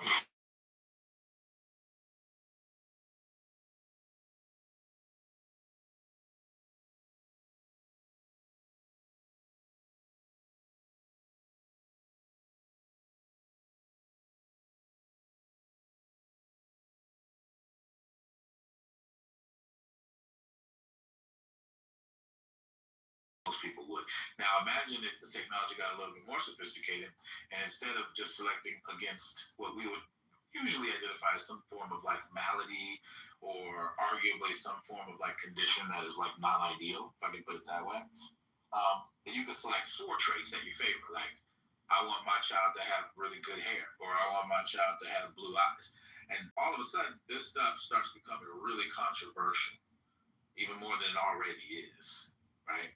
And like, that is what we're going to be grappling with sometime in the near future as we get really, really sophisticated with like genetic splicing and all these kinds of things. And it's going to come with a whole bunch of perks. One of the perks is that we're going to be able to like cure illnesses that we currently can't cure. That we're going to be able to do that because we're going to have that level of like sophistication with like manipulating people's genes. But we're also going to be able to select for traits at birth. Do that with a high degree of accuracy.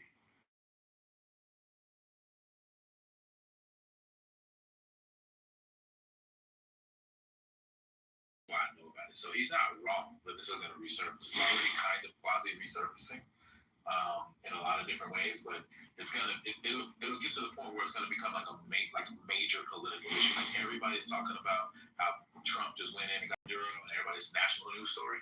It's a matter of time before like that kind of issue will become national news. And then everybody's going to go back to, back in 2025, CBC was making fun of having good genes. Well, this is the problem.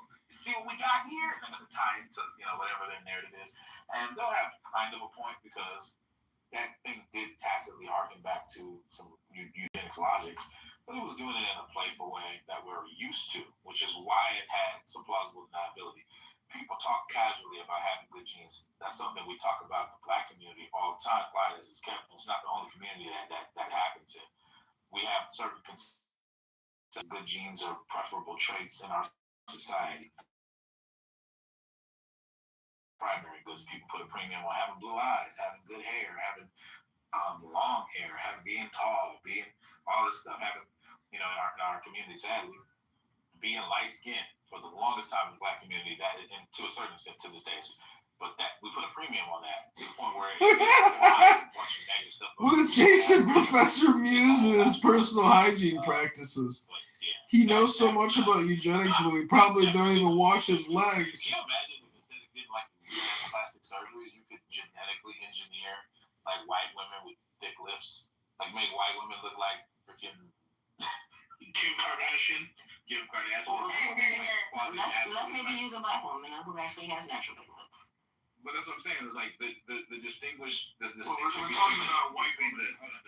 between the natural and the not natural is actually going to be blurred because you'll just be a series of genetic in Islam in ways that are unseen.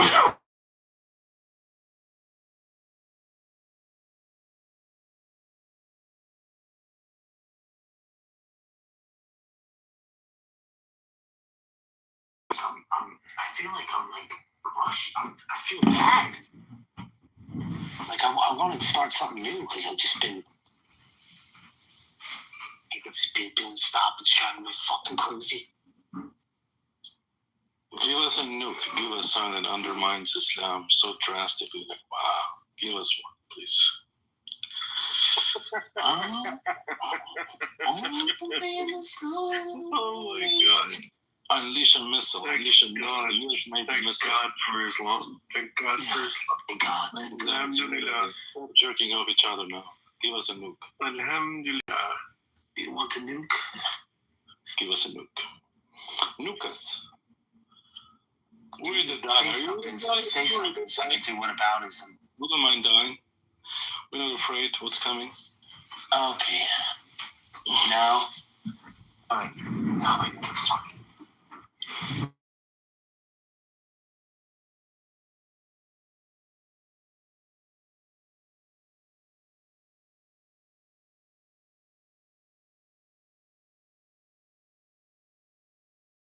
Because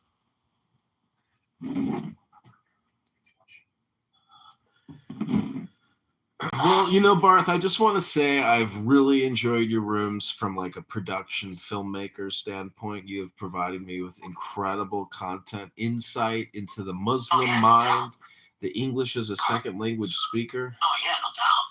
It's Over the problem the problem of evil. How is it a problem? Sideways. I mean, no, I'd rather you do the problem of evil than whatever this shit is. Ooh. No. The problem of evil. Barth, like, how Catholic are you? Like, what's your actual Catholic experiences? Is it like a lifelong thing? Did you grow up in a Catholic church? Go downstairs and check to see if the power's still on. It's scary in the basement, Barth. Get down there and flip the switch on the circuit breaker like Daddy told you to do it.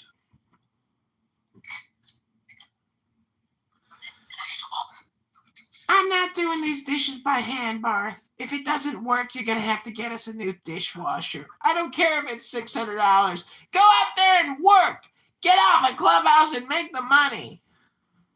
You know how to use a hammer.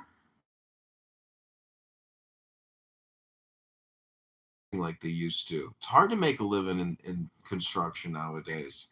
I don't care, Barth.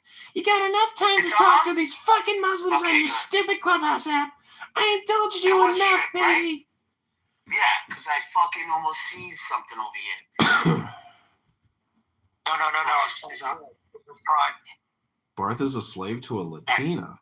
Can you do me a favor? Yeah. And shut the power off now again? Yeah. 8 weeks, 9 weeks, leave it off, please. You're the best, Barth. Barth, was your woman there for you when you were in the hole in solitary confinement? Is this the same woman who? Oh shit! That one dumped your ass, huh? This is the new one. This is the free. Barth is a free man. Love squeeze. Yeah, it is. Hey, Lumi, can you go ahead and strike?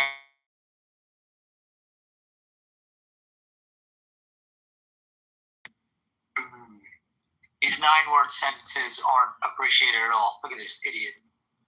Illumi. Listen, I don't know who you're talking to here, but Illumi is one with Christ Jesus, with the Holy Spirit. This man, Illumi will bring Illumi up. He will just start chanting soliloquies, Gnostic soliloquies to the deity. Because Illumi is one with all. He is like a burrito with everything in it. You know, he got the fajitas at Chipotle. He put that extra special spot, item in there. Anyways, you'll have to take my word for it until you hear him, start chanting his Gnostic creed. It's beautiful, Omar. Just be patient, and the joy will come. Yeah. No, this idiot thinks he's like a brigade leader. When I got fucking privates. He's a soldier in God.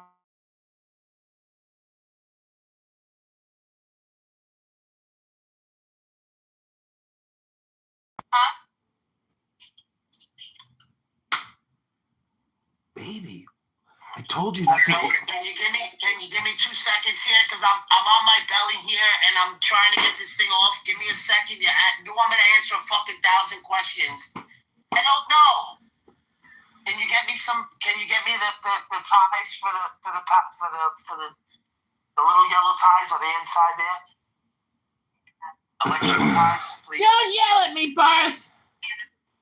Baby, I told you not to overstuff the fucking dishwasher. You keep filling up the dishwasher. You got to do 2 loads. You keep making it 1 load, and the soap tray can't open, baby. It's not broken, baby. Yeah, I want to try loads on both. Ooh. Could could try. I don't think you got enough money. Damn, Barth pimps out his wife.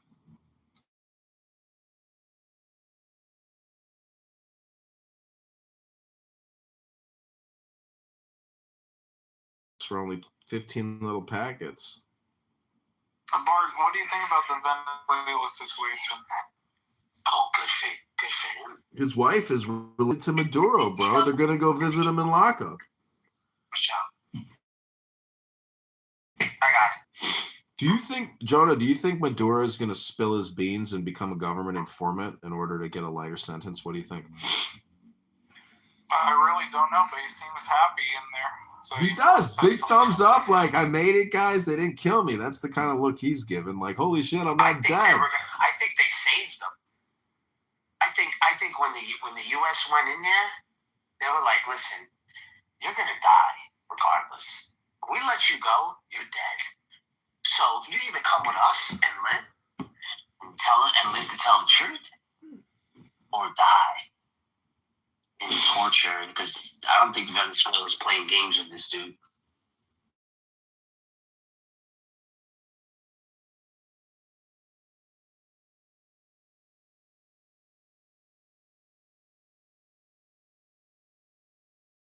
We're gonna kill anyway, Venezuela, and these people are not playing. They'll torture him to death until they kill him.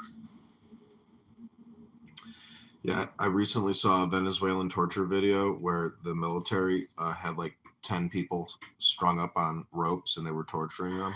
It's brutal. I was like, dude, that would suck. It's not when somebody calls the cops on you. By the way, do I leave when the A9 leaves? Do I leave first? Does the A9 leave first? How does this work?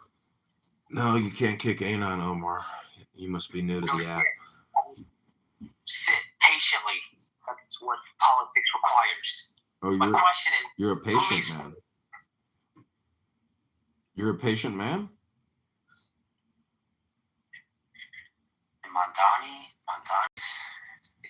It's New York. Barth, let me ask you a question. I recently did a Grok query. I was kind of shocked at the number. How much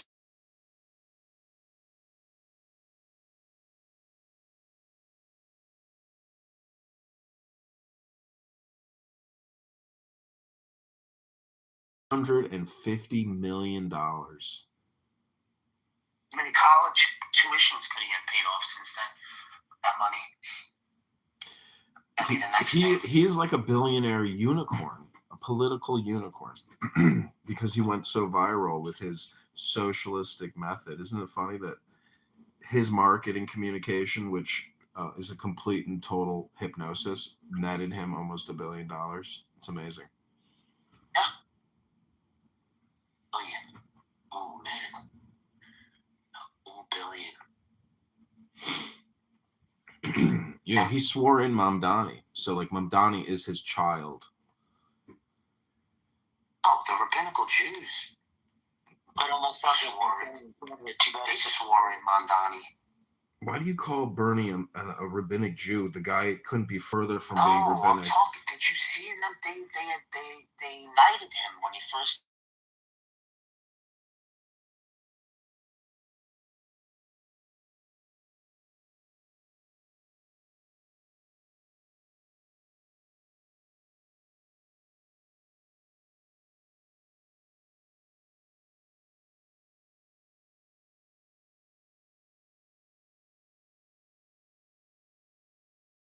He's like, we don't think that he hates Jews.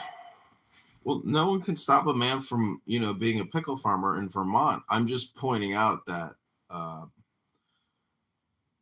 don't know if he's done anything illegal that could, get him arrested. But if you look at him screaming, he could, I think, probably just based on the COVID-19 vaccines, there, that scam and that fraud and that mass genocide, that is enough, in my opinion, to do mass arrests in this country and probably take it over, in like a military dictatorship in a way.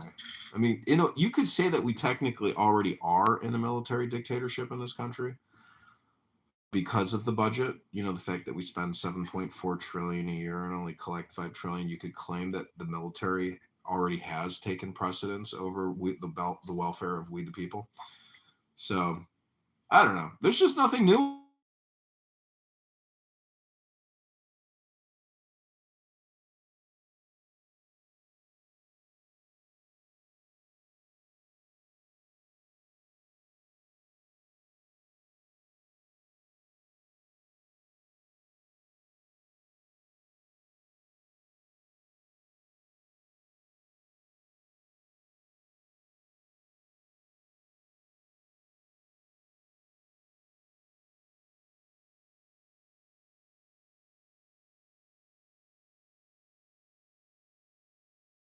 Just buy a new one because I got that kind of money. I'm not buying a new one. You should just buy a new one. No. I should have to buy a new one. Because you can't fix this shit. When it breaks, it's broken. It's done. It's not broken. I just fucking bought it at Maytag. Oh, well, anyways, I'm just saying that you could have conversations on here for the next 100 years and you would never, ever learn anything. Nothing new will ever be said. All you will hear is, I'll see you here tomorrow. I'll be recording. That's it.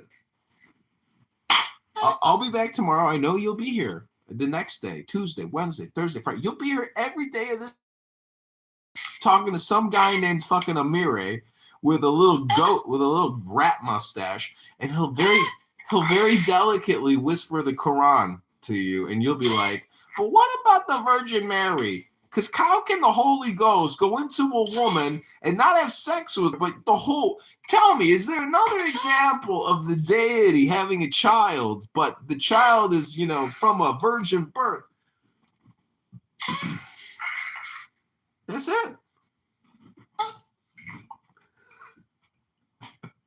That's it, Bar. You and Daniel, you guys just can't admit it, that you guys have cracked the comedy code. You guys are a comedy team. You guys think you're like religious researchers or psychologists of some sort, but what you really are is a comedic duo. That's what the Bible and Quran and Anathema room is all about. It's all about comedy, the universal joke.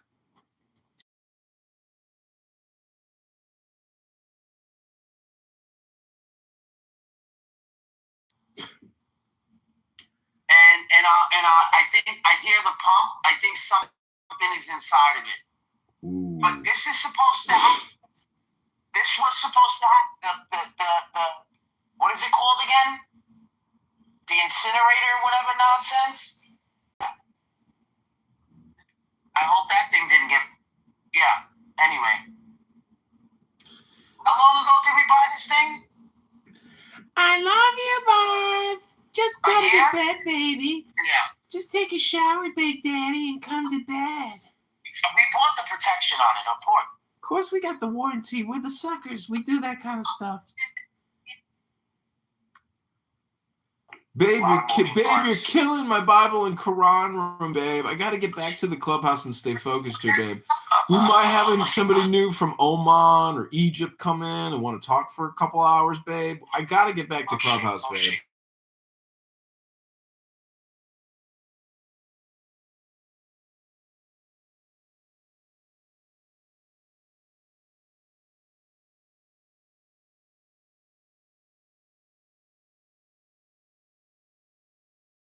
And because nobody's going to say anything new, you could just listen to your recordings and be like, it's the same. Maybe it's not the exact same dopamine, but it'll be very close. I'll never want to listen to any of them. Moishe, welcome to Bible and Quran Anathema. There's hours and hours on Tom Rabbit's channel with me also. Really? You're on Tom Rabbit? Oh my God. I've been recording Tom Rabbit screaming at people. I'm finally doing what he's doing, but you know, against him. It's beautiful. Just type in Tom Rabbit versus John Lee, and you can hear Tom Rabbit screaming at John Lee. It's amazing. What's up, Moshe? How you doing, man? Happy New Year. Ribono Shalom, Moshe. King David over there with a sling. Happy New Year, everyone. Moishe,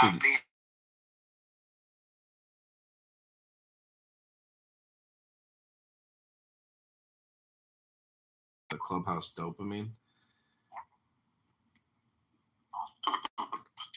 This guy's addicted to talking to these non-native English speakers that want to talk to him about, Quran, but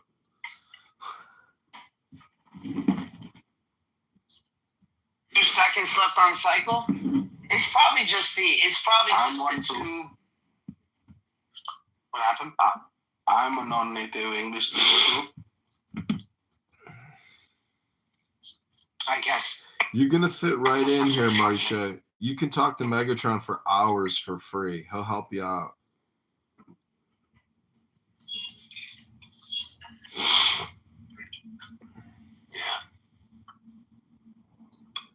Do you know what I gotta put all this shit back together. I'm putting this shit back together tomorrow, baby.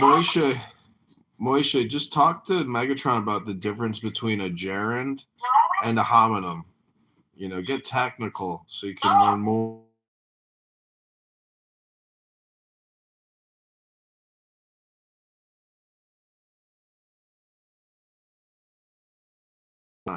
But he's on Clubhouse so much. I don't know how he's getting the bills paid. He claims that I'm unemployed. I claim that's projection. Oh, I hit my projection bell. Projection bell. That was great.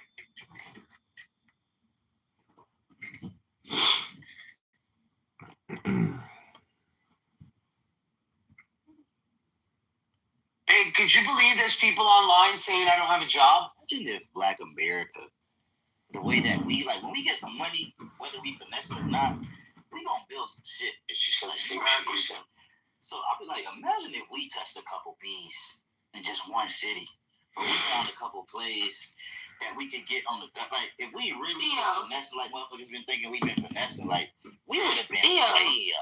Theo, they already know that. They already know that. That's what I'm saying. That's why they try to hoard the resources. Exactly. Because they already know we build it all up. We built this shit. This is ours. We already built this. All they did was repave the old cities. Exactly. So in my head, we built the White House. Shit. I'm like, hold up. It's all of these plays being ran. All these different groups been finessing for a little minute now. And we kind of been oblivious to the play. I promise you. Listen, I know my people, bro. If we knew about some of these schemes and play, we would have been hopped in on some of this. Not on some finessing shit. We would have really been. I think we would have actually been using it, unlike these groups, right?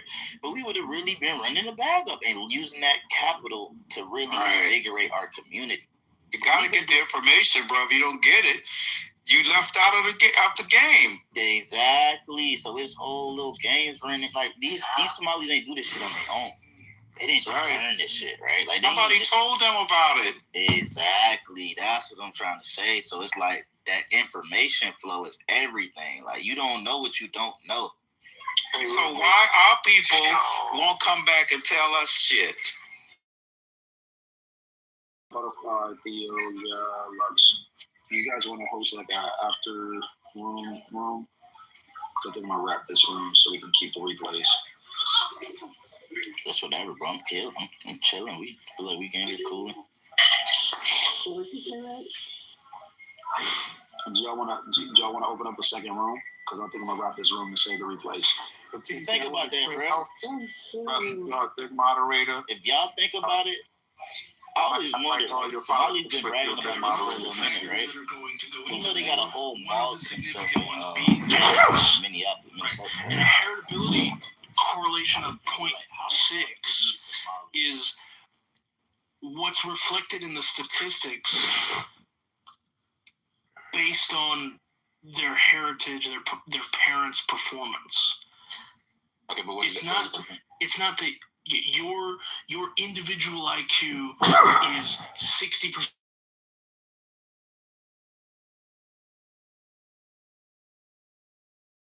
61. Okay. That's not what it says.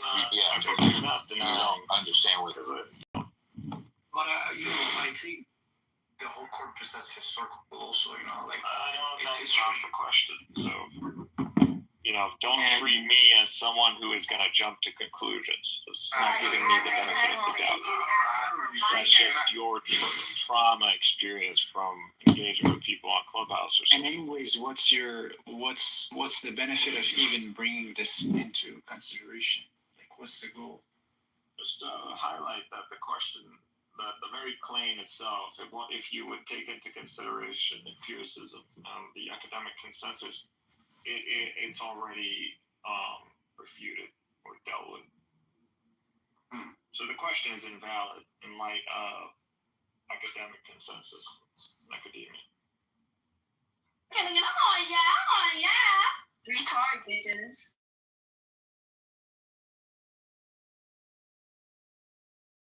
Jacob, so See, when I ask questions, I expect empiricism before your subjective beliefs, because otherwise we're just sharing, my favorite color is pink. They were referenced by the Egyptians in a stele. Oh yeah. Okay, bro, listen. You can drop her. You realize that you're a man. If you don't want to hear it, you don't have to. I don't have to get dropped just because I said hi. I'm good. I don't believe you need to be dropped. I'm just saying. I just don't want to hear it. Zero tolerance. Okay, why the freaking stupid guy starts to appear from freaking no? I'll have to no. Yo, why you kick Big Lob? Because you put fake Israel. You know that they're just gonna bring all those wolves in sheep. You know, half those faggots are all just atheists, Ashkenazi in America. Like.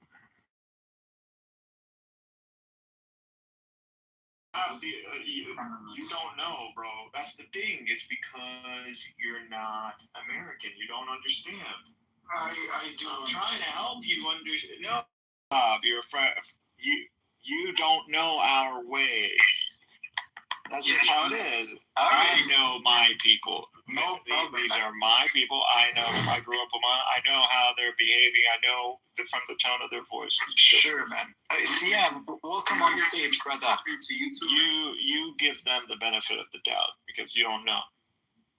Yo, you know you're being live streamed to YouTube? Music over here is live streaming it to YouTube. Oh, yeah. Wow. Say hi to YouTube.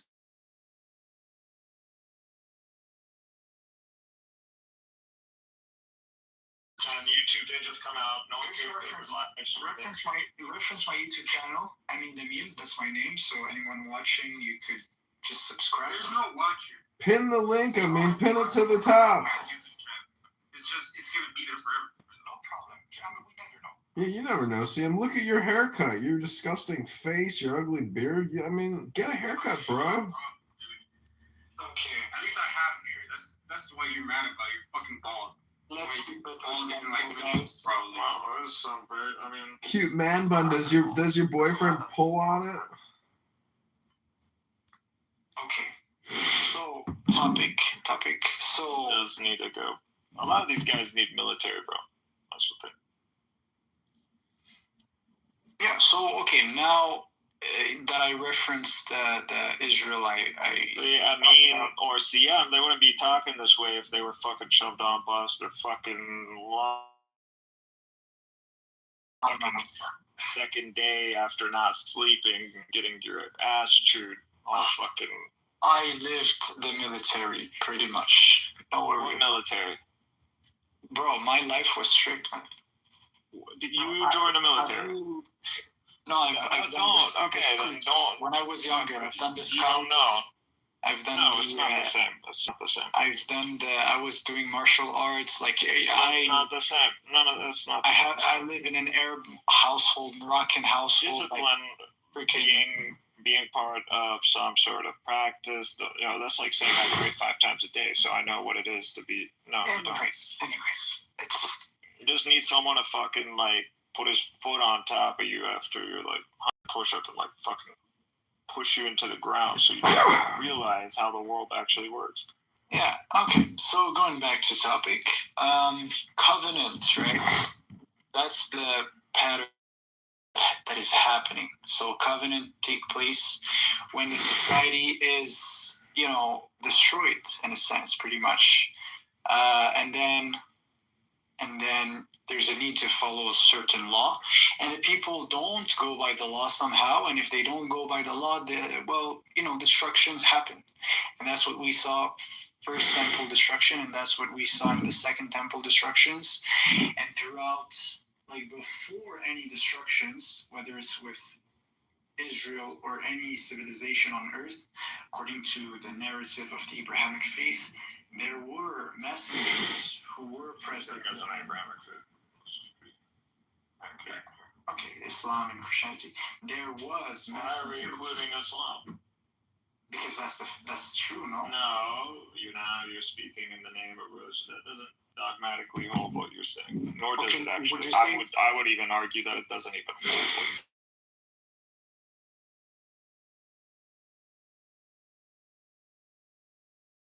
Jews who returned from Babylon. Okay, but generally, you're saying Islam in the Quran does not mention that messengers were sent before any destruction. God has always sent warners and prophets. Exactly. That's in the Quran. Nigga, don't ask stupid questions. Okay, so it's a common theme, right? It's a common. Yeah, I don't see why not. I'm sorry. Does the Hebrew Bible? Are we gonna go to the rabbinic Jews today and go ask them, hey, did God send prophets to all the nations? What are we gonna hear? We're gonna get yes. No, we're not. So here's the thing, right? I'm not saying I have to argue with Jews to convince them that there are usually you have to bring up Balaam to showcase, and that's a whole can of I think they will point out to Noah. They do believe that Noah was sent to all people.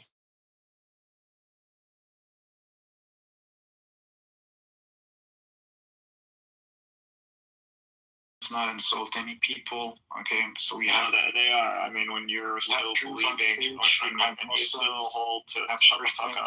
Shut the fuck up. It's a stage of fucking 4 people, and you're a fucking monkey. So oh my god, man! Okay, just you need respect. This ain't fucking hard. This ain't Stanford. You see. There's respect, and I don't mind giving it when it actually warrants it. We're having a casual conversation. I'm not necessarily just derailing the whole room. Share your opinion. Go ahead.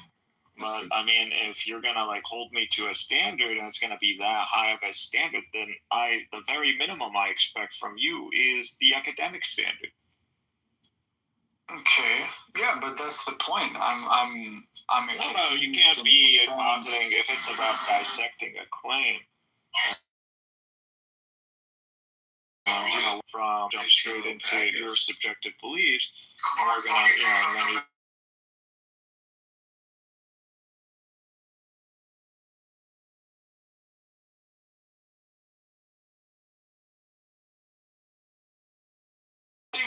you. Literally what the Quran was condemned by those who follow the obscure, ambiguous verses. Okay, all right. So, the clear verses that have been established. Why? Because they see God didn't prescribe. They want something different. Mm-hmm. Okay, so my question would be this, right? The 2 biggest destructions that happened in the history of the Israelites were caused by what? What's your answer? What would you say? First of all, that's historically speaking, there is no Israel in the sense that you're thinking about that narrative of a kingdom, of a collective, and these.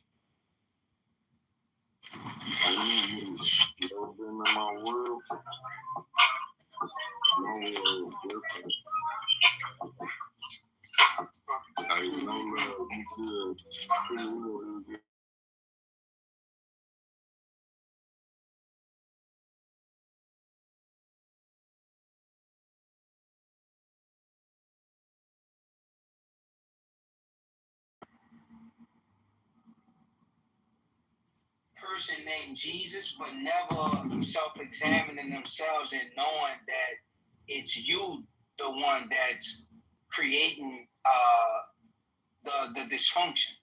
It's you that's creating the evil. So it's not to say that you have to take hold and you walk in it. But understand that on the same test. I'm not saying fucking mental warrior today. I'm being serious. I'll put money on it. I'll put it on Polymarket. I'll put fucking will Sasha get a score above 100 on this Mensa Norway test. I'll put it on Polymarket. That size. You can make money off of that shit. Okay, that's how many inches if you do the math? You know who should be the most relieved from this? Fucking Sheamus. Sheamus got what he wanted in the end from all of this. And you're...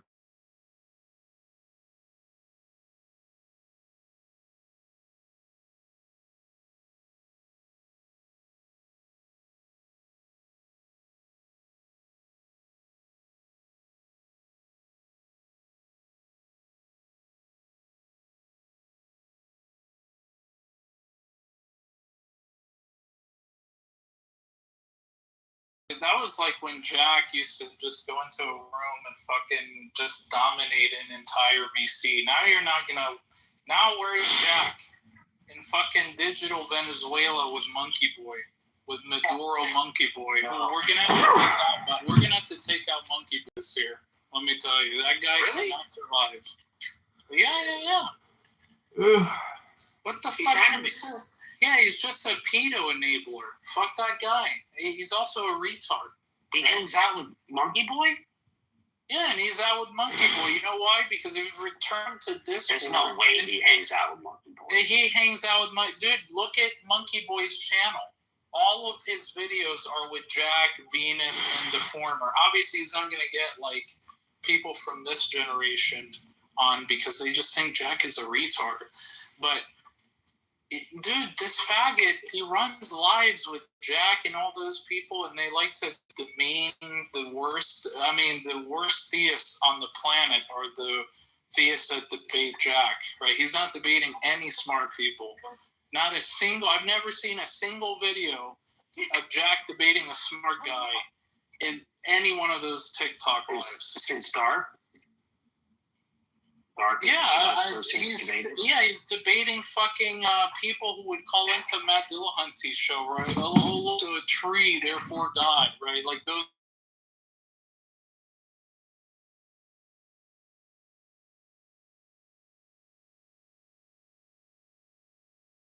Disturbing, but look. Did I bail out? No, but dude, fuck. Jonah, point of order. Jonah, when people say they're like presuppositional Christian apologists, to me that's like black people saying,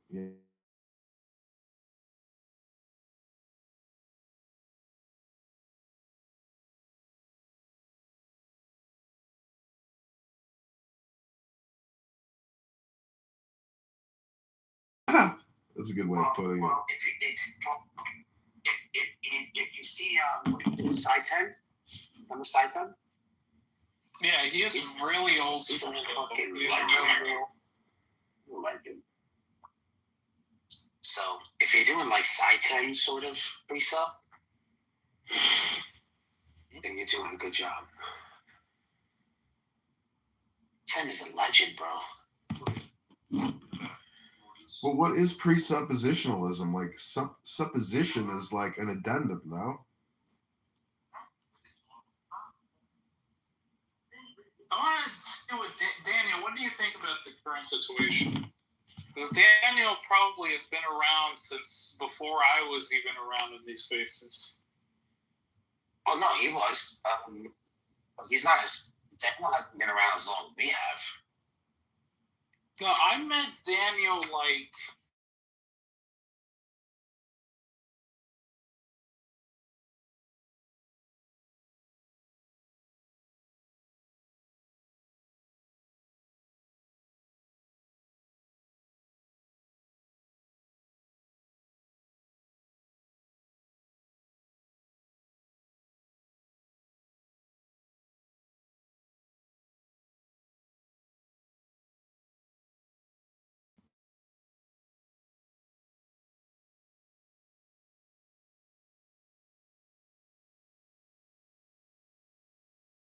Discord and see what the community looks like. It's a fucking ghost town.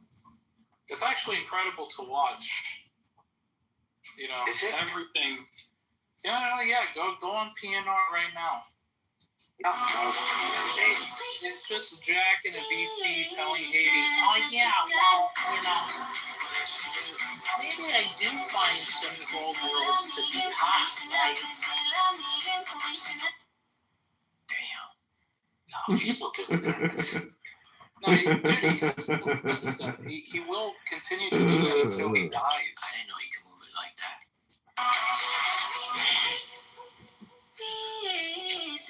I mean, these people really joke. They care more about racism than they're fucking told they were being medical.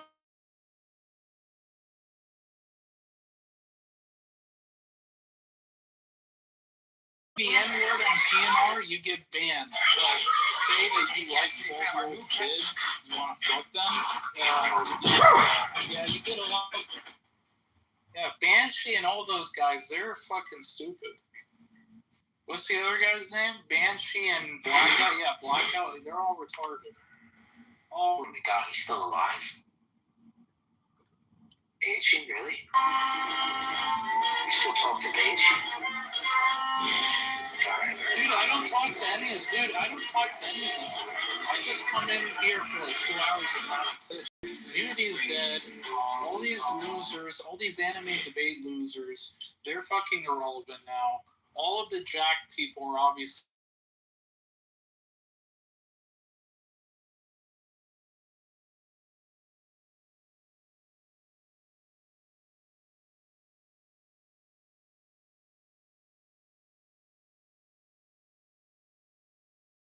How come a 40 IQ retard is able to come up with that?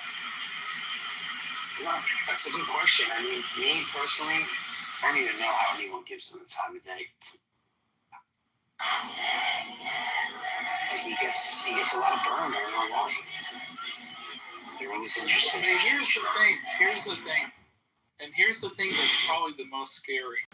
That CM guy, you see him, and you guys are like, oh, he's a buffoon or whatever. I agree. The guy's a buffoon. He doesn't have a real degree. He's a fraud. But that guy came to the right conclusion as to what the state of this community currently is.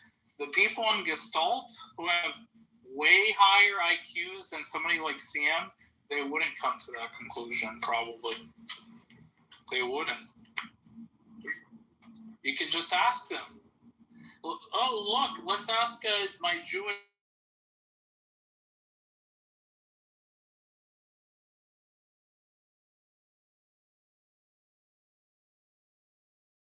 Stage, please.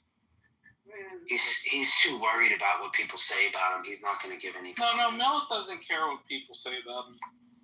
Oh, no, he's not like he's not like a Himothy or Sam, you know.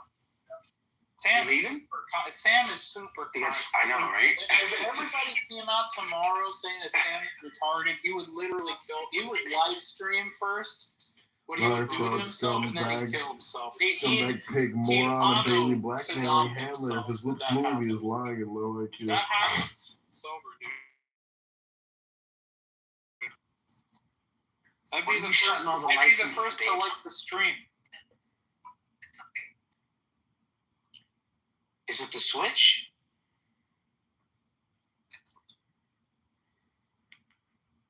Oh, so keep fucking with it until the Switch breaks. Yeah, it's a shitty light bulb. Unfucking believable.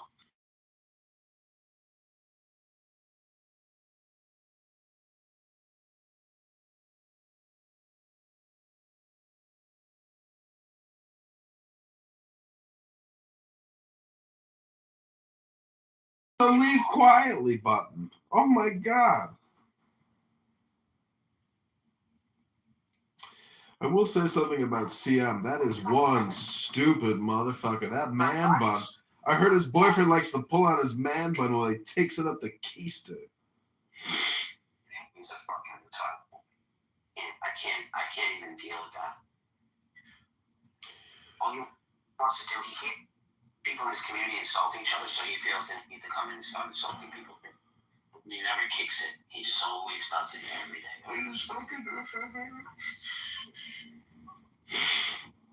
Well, I like roasting people too, but I like being maybe funny and intelligent about it. You gotta be funny about it. And not everybody's talented like that. Where's CM from? He's not born in America, right? Is he born in some South American country?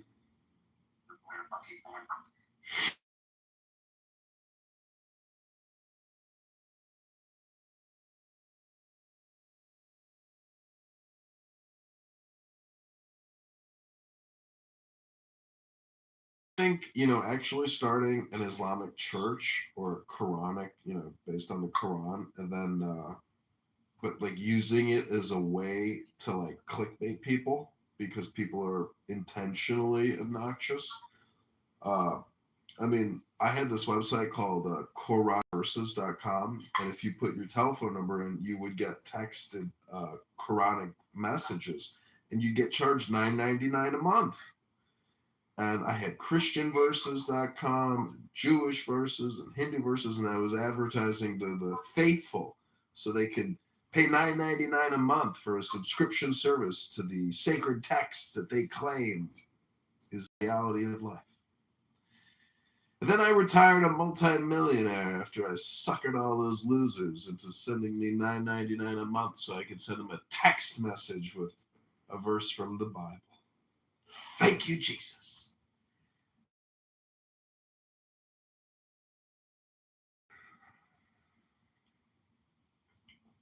Look on TikTok shop for that. They got books for that. They got flashcards for that. I saw, actually, you're right. I did see some app that would give you like daily inspirational Bible messages, and they claim that the Bible's too long and there's too much in it. And they've yeah, it's a pretty smart ad.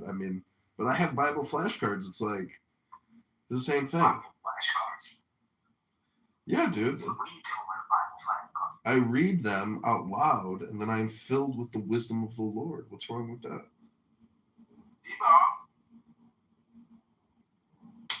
What was that, Moshe? Do you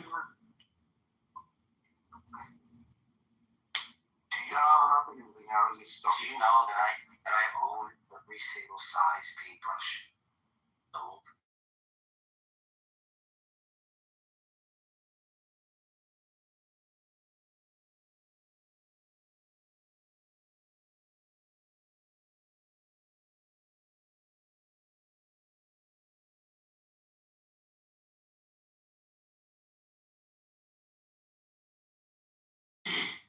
I take care of all my shit.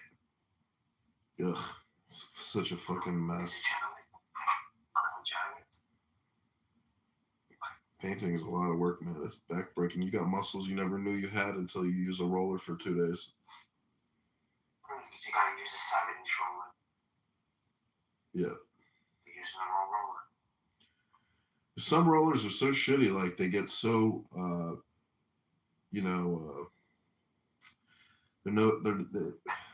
anyways, yeah, it's like you're mopping. If you're using a shitty roller, you're just a shitty roller. Yeah, you don't know how to roll. Yeah, you don't know how to roll. Exactly. You know there's 7-inch rollers, right? Yeah. Yeah. It's good. You're old enough to know what a 7-inch roller is. I'm not some painting pro. I don't know, like.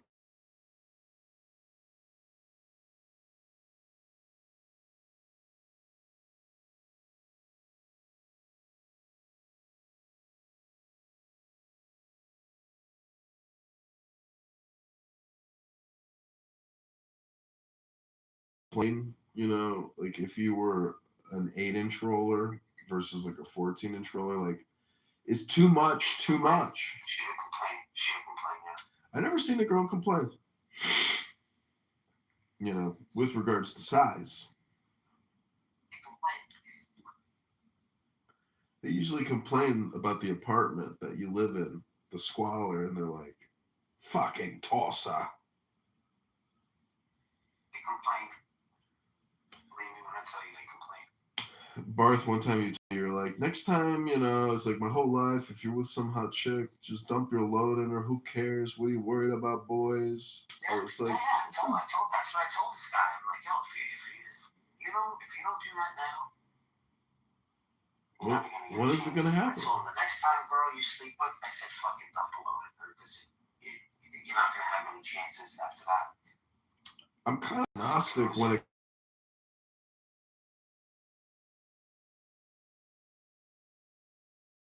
Women are nothing but birth-making factories. Yo, what do you think about my idea about the Quran just being for women? Why do you say that? Because it makes men gay.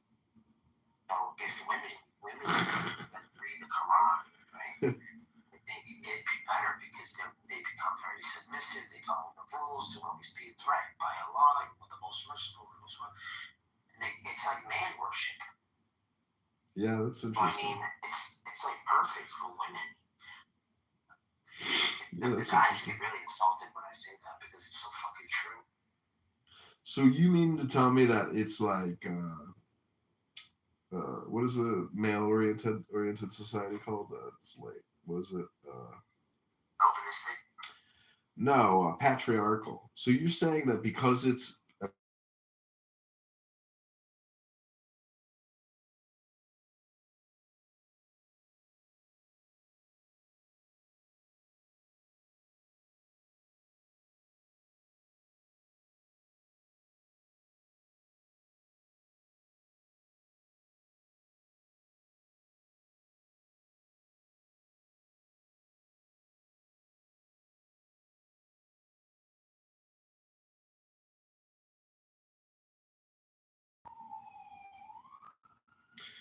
So, what would be interesting is if you could pull out extracts from the glorious Quran, only the most intelligent personal development and self-actualization statements. That's the only real value in the whole Quran. Same thing with the Bible's got a lot of other good stuff too, but having a lecture and a course here on Clubhouse for the audience you built, because technically you have your own church now at this point. It's up to you to how much illumination and wisdom education you want to do for these people. Otherwise, my friend, you will literally spin your wheels like a clown, and this isn't a classroom. This will be a clown tent if you make it a clown tent. It's just a question of, are you a professor or are you a circus master? I know I'm pissing off a lot of Christians up. Definitely know.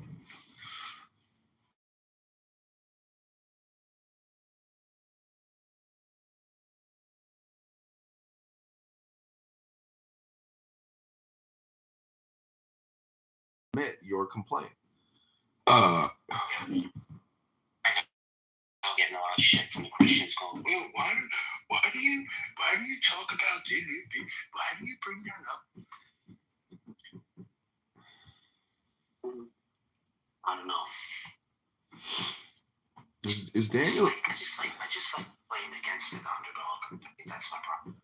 You like fighting the underdog instead of rooting for the underdog? I like to root for the underdog. In other words, I like to be the guy rooting for the underdog. Yeah, most people generally root for the underdog. Except Islam. So look at the word Allah, all-ah, and then look at the word Noah, no-ah. So, if you think about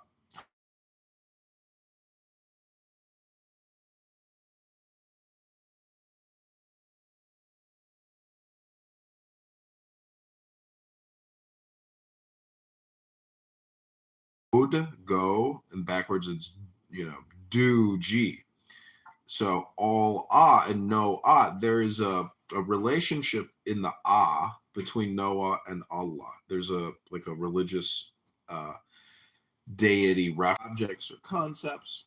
So I'm just saying that if you ask your average Muslim, what does the word Allah mean? Can you translate the word God to us? they would just say, but they're so stupid they can't explain the fucking word to you because they never thought about it. You know why? Because it means curse in Hebrew. All it means curse in Hebrew?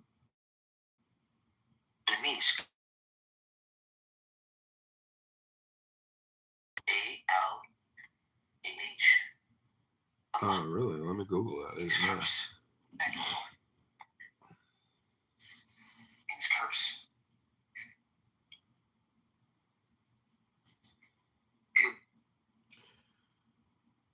Phonetically, yeah. Makes sense. Makes sense why the Jews gave him that name, right? For their fucking curse. It means also an oath. Specifically one that invokes divine judgment. It's interesting. Isn't that interesting? You can learn stuff from me too. Well, God, I'll be damned. This is the first thing I've ever learned in your room after listening for years. Thank you so much. I don't know. Is this an Allah moment? Is this a curse? Is this an oath? Is this God? What is happening here? Al-Ilah. Oh. Cognate of the Hebrew word for God, Eloah, which is a little bit like aloha. So what do you think Tulsi Gabbard, the DNI head, was thinking when she saw that we invaded and, abducted Maduro? Do you think she was like, maybe I should tweet about this and say that Donald Trump is an imperialist president? Like, what do you think, Tulsi? Do you think Tulsi Gabbard even fucking knew about the operation? Did you hear I was given earlier today on Mark 7:19? Of course you heard it. You heard it all day. Listening all day. This guy Justin says that I was wrong about it. Who, with Mark? The guy who... Funniest thing? Yeah, Justin, now I think he had the nerve to come up on stage and show his fucking ass on how uneducated he is on the Bible. What did he say? So he took approach, gave no research whatsoever, gave a super...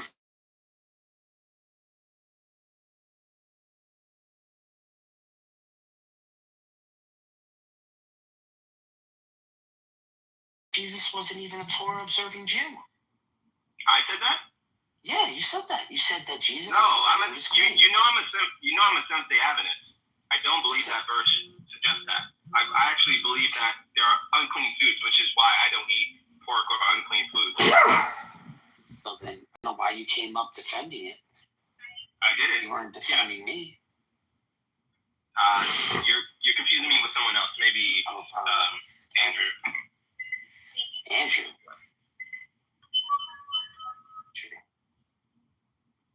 I remember you coming up and you said something about it. No, that's the complete opposite. I believe that that translation was added. That was added by the translators, but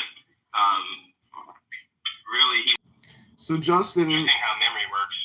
Justin, Interesting how memory works. Justin, in your You got me PTR, confused with someone else. Justin, in your PTR, like, what are you trying to say there? Are you like the Black Hermes, the Black Mercury, or something? Like, what's going on in that artistic? Technically, the Adventist Hermes. So my brand is called Adventist Hermes, and I get the term Hermes from hermeneutics, which is, of course, the origin or the root word is Hermes, which is a messenger god, and that's where we get the term hermeneutics, which is getting the art and science of exegesis. So, yeah, it's called Adventist Hermes or Adventist hermeneutics.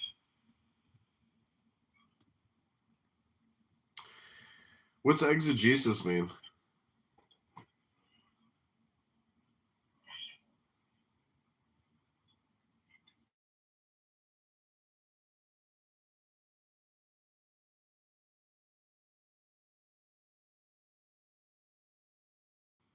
I already forgot the word you used. Exegesis. Exegesis. Just think of the word ex, just to exit, or leave. So you're pulling out. Exegesis is where you're pulling out So, how would I put that in a statement? You could just call it an extract. Extract, excavation. You're digging out meaning from the text. A synopsis, a summary statement, maybe.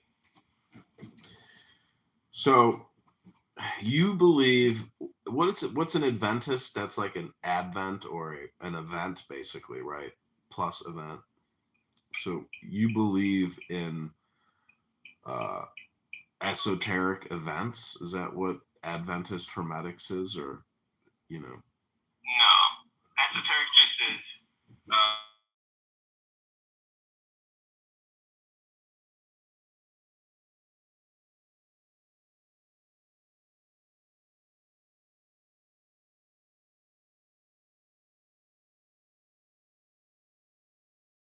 A wizard? I'm just a human that knows English. You can go to the dictionary. I know, but you're taking. Yeah, we talked about Hermes. Hermeneutics. Well, that's not. So I don't believe that's esoteric. Hermeneutics is something that is. Hermes. It's public information. It's public. Hermeneutics. Yeah, so it's the art and science of like exegeting or studying the Bible. And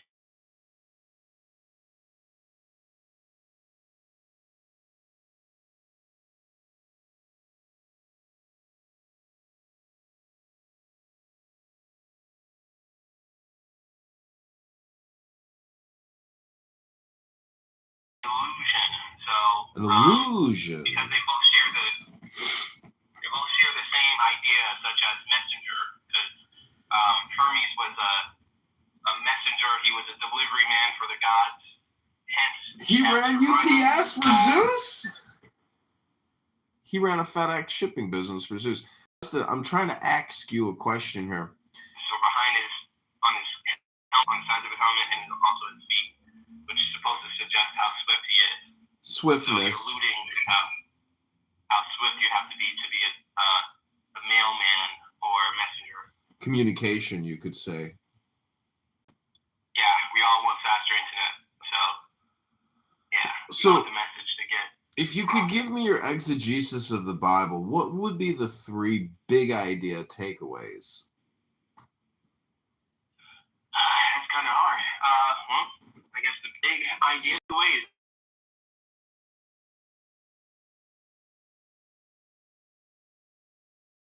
Are you a positive optimist? Well, there is some negativity in that because if you're a bad person, that might be bad news. If you're a bad person that wants to be good, that's good news. So it depends on where you're standing.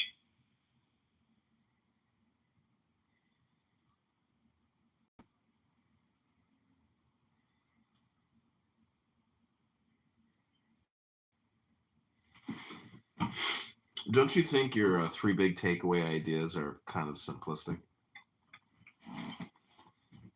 I missed that. You said it's simplistic? Yeah, rather doltish, almost as if you've never read the book and thought about it. Well, ask me for the 3. You didn't ask for like a whole like book. I'm expecting.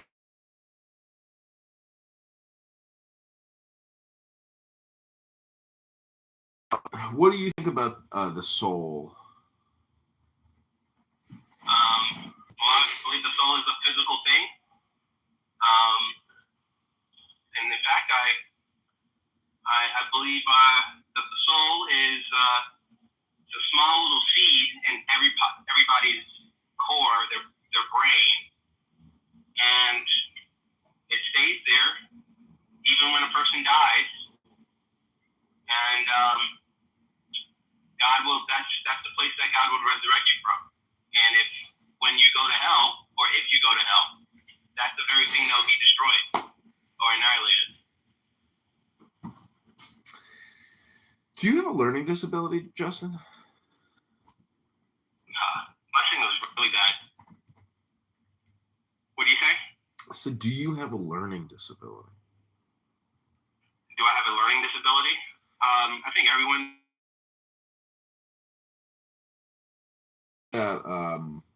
What you just said, like, is it an opinion or is it a fact about the soul? Well, I believe it's a fact, but the fact that I believe it's a fact, it is an opinion of that. So I can't, it's not a fact because nobody else can verify it. So just to repeat what you said, you think that there is a soul that God is going to reincarnate? What was your belief about the soul again? I said the soul is a physical thing. It's like it's the core of the seed in who you are, like your brain. And it's almost indestructible, but when you die, it stays kind of deactivated until you're resurrected. Let me put it that way. Okay, and you believe this is a fact, but it's your opinion based on the fact that your soul will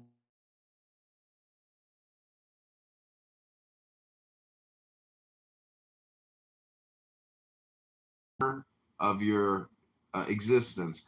I'm just saying, like, and you think it's literal. I'm just saying that it's totally the opposite of what you're saying. Have you ever thought about that?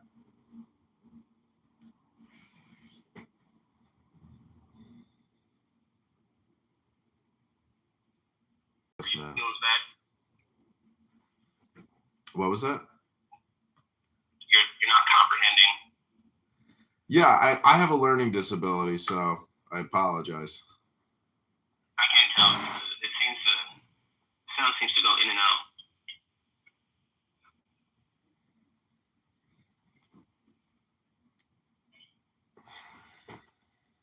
But yeah, it seems like you may have some kind of dyslexia because you put the things I say, the concepts, backwards.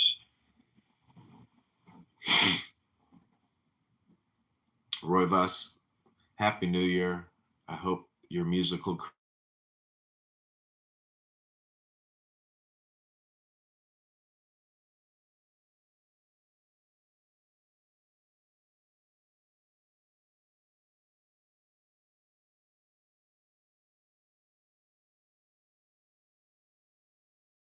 he thinks everything you just said is wonk, meaning that it's just imaginative fancy, delusions, you might call it.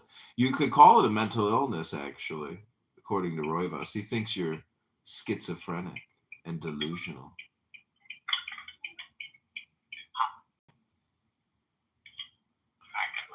I mean, you don't even think it's a metaphor, you know, or an analog psychologically. You think it's literal. Maybe you're right. Maybe I'm wrong. But it's your opinion of the facts. We disagree on the facts and my opinion of the facts. But Roy Voss here doesn't care. He thinks it's all a waste of time to talk about, to think about, to contemplate these difficult concepts.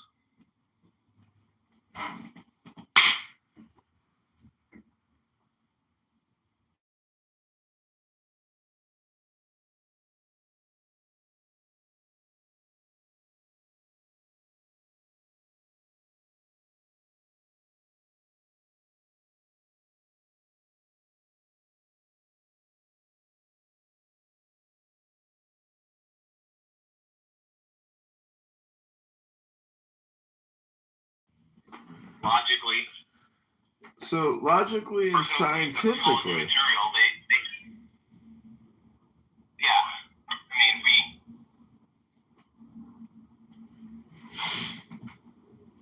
mean, like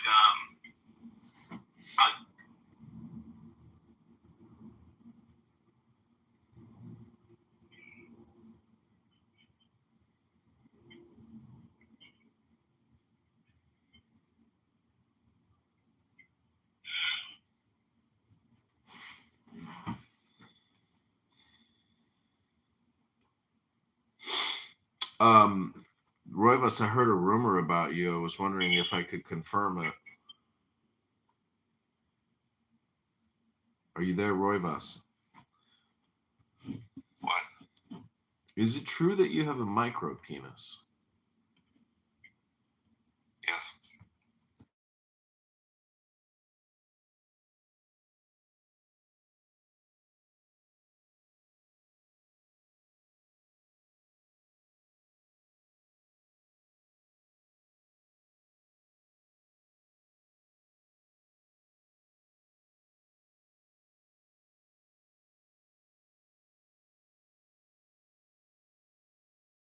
clerical stupidity. I salute you, sir. And I am sorry about your micropenis.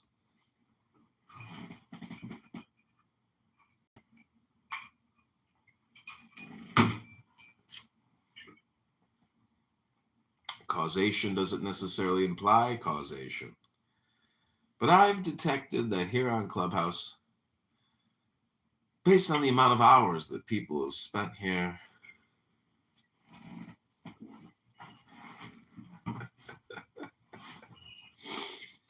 I guess I've said too much. I've gotten too close to the truth. The truth is too delicate for some to entertain. Daniel is over there busy selling car insurance on the other line. Can you get me down to 20 a month, Daniel? Hit him again, Daniel! 20 a month for car insurance. Who would have thought that you could insure your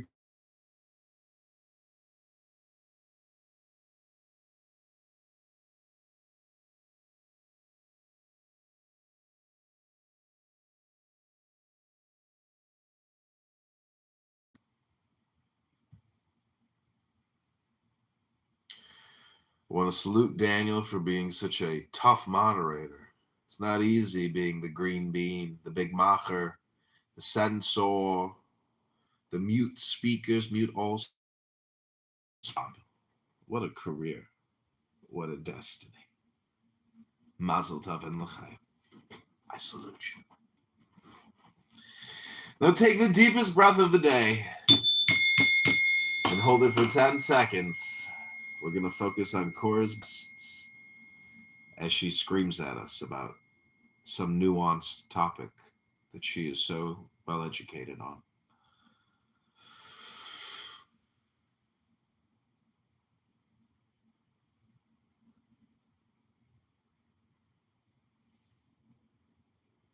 L'chaim.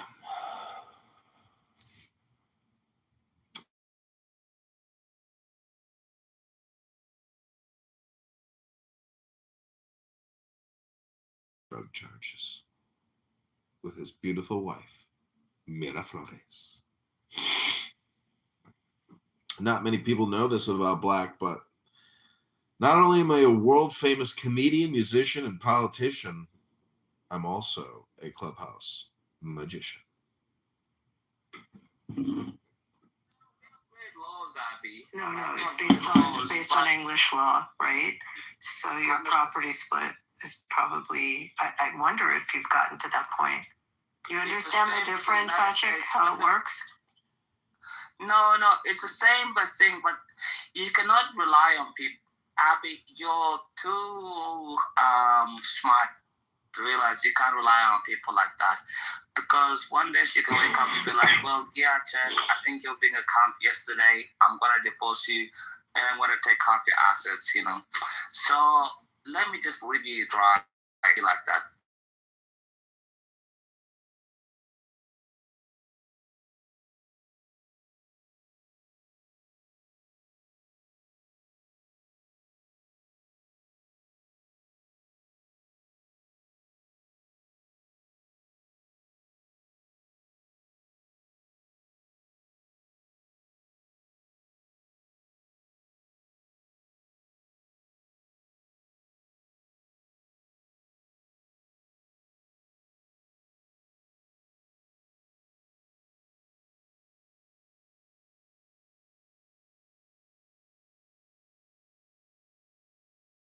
Already, their assets are titled for asset protection, and maybe for tax reasons they've created trusts already. So that's not unusual. And again, people aren't getting married at 20 years old. They're getting married. They're 35, close to 40. They're established businesses. It's just things have changed. That's my point. But it's very smart to protect your assets. It's just what happens when you have 3 kids with your wife and you want to build a future with her. You have to look at those things. Actually, if you have 3 kids with your wife and she divorces you, you file for full custody or half custody, whatever, and she sees your wife because it's the mother of your kids. But the age is over where men get railed up that road. You can't see your children, and they use your children as fucking weapons. It's terrible.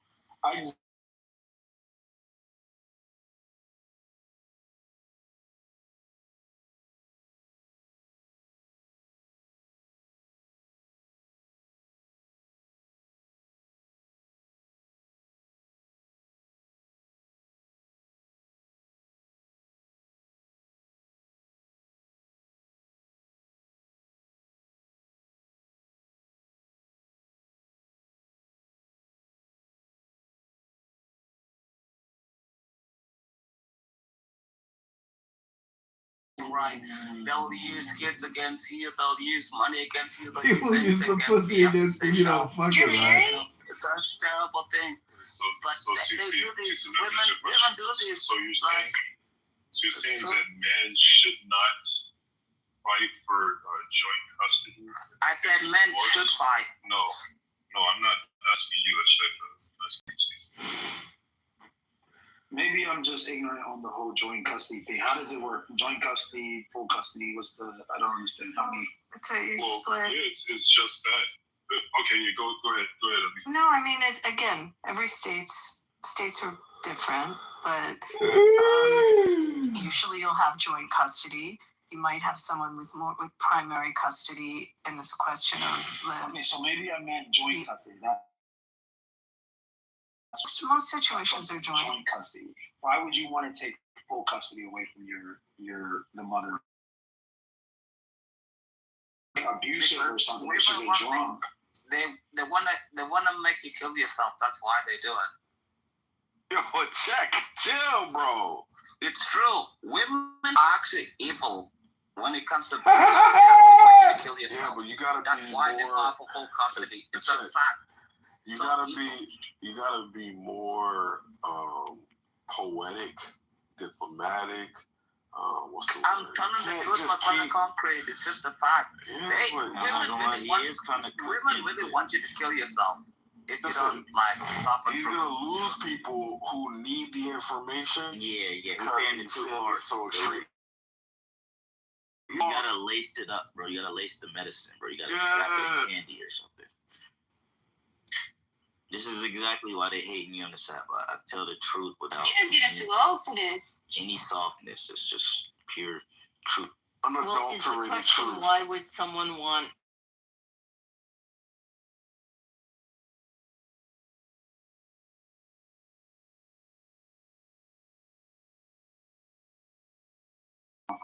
I said full custody, but I think what I meant was joint custody. But I was asking, basically, the question was, why would any father want to restrict custody? So I guess okay. Let's say if you married a wait. TC. Let's give a scenario. You married a woman, right? She somehow she got into something on the internet. You guys get a divorce, and she says, "You know what, TC, I want to dress."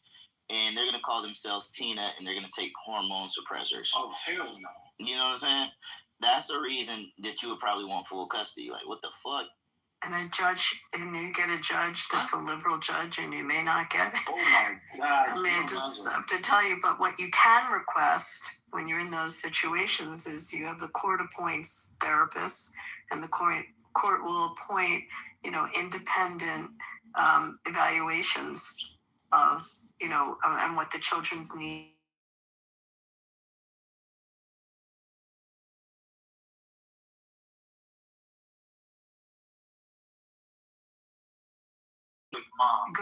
Very good question, TC. At a certain age, they will take the desire of the child into consideration. Yes, definitely at a certain age. It's usually, again, every state varies. It can be like around 14 or so, 13 or 14, that they'll start to look. I'm sorry. I don't, I just have to, can I caveat, guys, that I'm a corporate lawyer, but I know some of this stuff. I assumed you, listen, you should really take that a pause, because I eviscerate lawyers for fun on this app. I take them and I run them through the mill, just for entertainment. I like to see them squirm and twitch when they're on the ground after I'm done with them. Yeah, I don't think you can do that to Abby. It's just, yeah, I'm glad that we're on each other's good side. But I was actually going to compliment you because I think you were in a room earlier and you were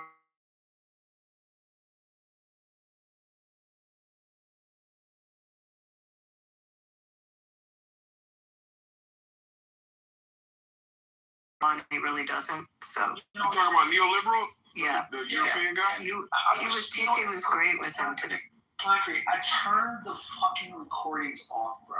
Can you imagine if I had that submission by a corporate lawyer recorded and I could just shove that in their faces? Oh, bro, that was... No, he was good.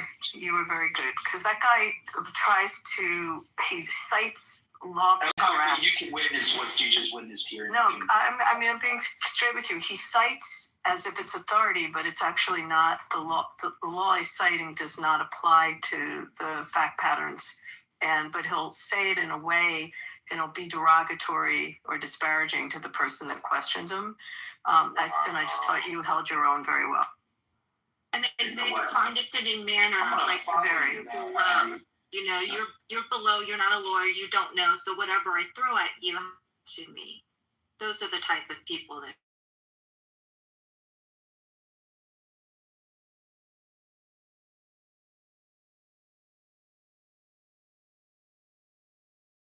say this. I really appreciate that, because I get so much flack in that room.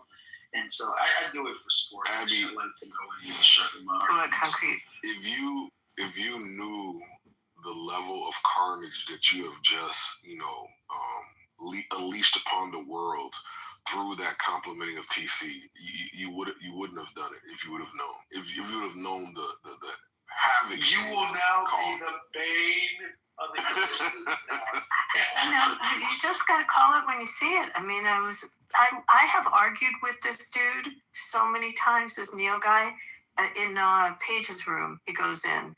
And he goes into these arguments about the supremacy clause. He doesn't fucking know the Constitution. He doesn't understand its nuances, and he's surely never litigated it.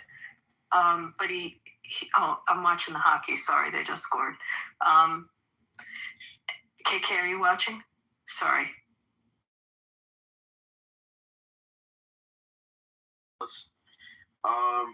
Have anybody in here who's black, have y'all ever had like a blonde hair pop out? Like randomly? Yes, bro. Blonde hair, red hair. Is it in your beard? Yeah, it's my beard, bro. Yes, bro. Let me tell you what's gonna happen. How old are you, bro? I'm 31. It's gonna go gray. Let me tell you what's gonna happen when you turn 34, bro. You're going to have gray hairs in your beard, but you won't have any gray hairs in your head. I promise you, bro. I had when I was 30. I'm 34 now. When I was 30, I had red hair. I had fucking white hair. I had like random color hairs, like crazy. And then it all turned white. And now it's like my beard. I got like a bunch of white hair in my beard. I have no white hair on my head. Yes, bro. It's by the age. You might think you're getting old, but you know it's just whatever those random color we reviewed thousands of hairs are.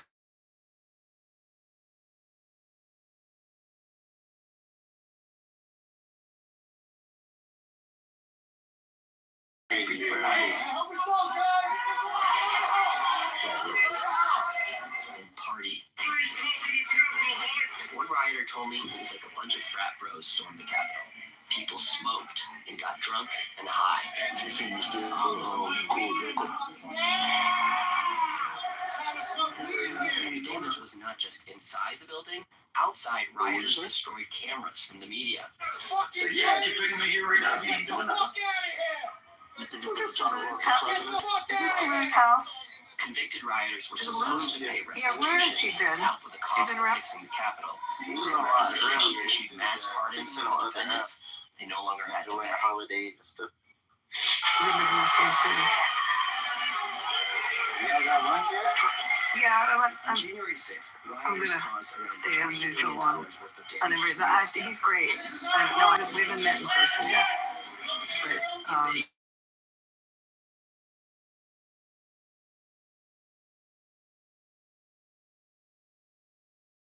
But, doors to Yeah, storm the Theo, building. me, They also used the riot Butterflies, few of to us, steal few stuff. of us have like this deputy who kind of run the spaces when he's not here.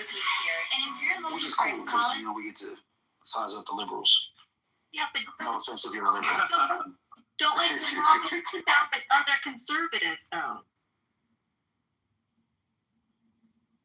Lou claims not to be a conservative. He also claims not to be a liberal. I personally think he's. Your room today. Oh, what'd you say? I'm sorry, I didn't hear you. What'd you say? I'm sorry. I said, well, then don't let the other mods kick out the other conservatives in the room. That's what. Oh, I didn't know you were kicked out, KK. If I didn't know you were kicked out. She told me, bro. Oh, I got kicked out too. KK, that was the room I got kicked out of. Yeah, Yeah, we both did. Y'all don't like Ann? And so did Bieber. Yeah, I was putting law in the chat. That's what the room you're in. I was putting like stuff in the chat.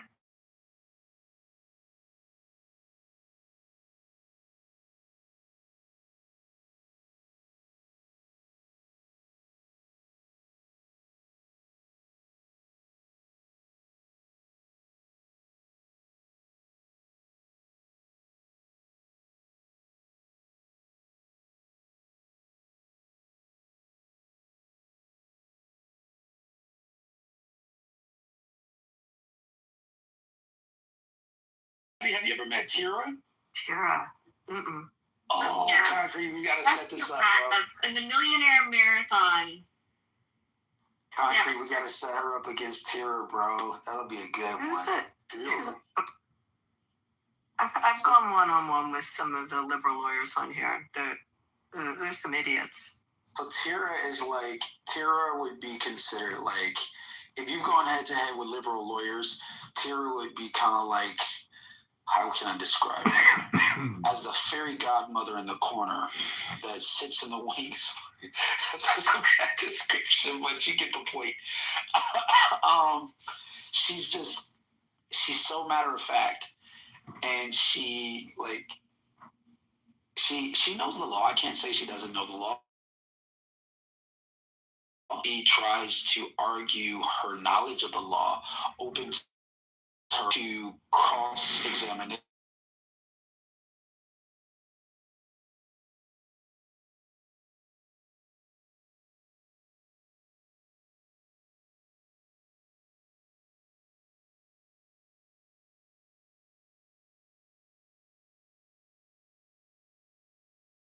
So that's one ways with who did I AK had it with that woman that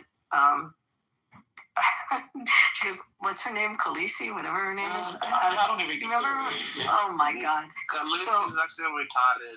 So I had the first interaction. Lawyer, honestly. Wait, the first interaction I had with her, she started talking about trashing the Constitution. The Constitution was garbage; it should be trashed. And so I say to her, "In what state are you licensed?" So she wouldn't answer me. Say, like, what state did you get licensed in? She refused to answer. I said, well, I think I know the ones I've been licensed in every state I know of. You have to take an oath to uphold and defend the U.S. Constitution. So, like, what state did you take that oath in? And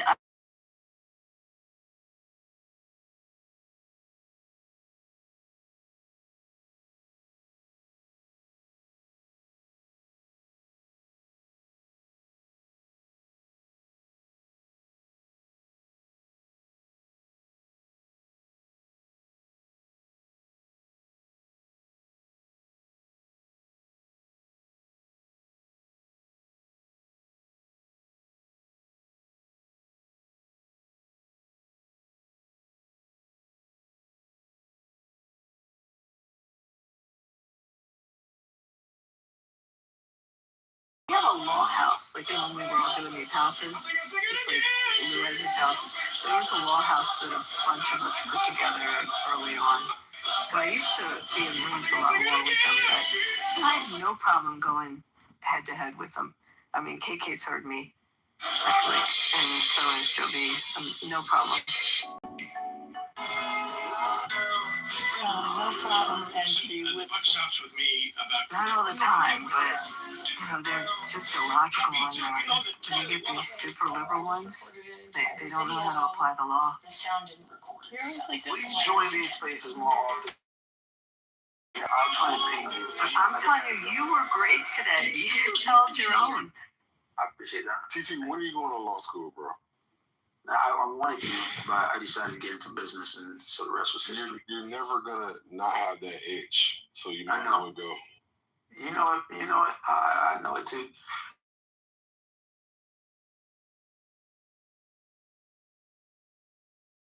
In criminal justice, so I thought I was gonna do it, bro. Take a class to take. That's a good recommendation. Take the LSAT and it'll tell you a lot. You know what? I should take the LSAT. I'm thinking about it.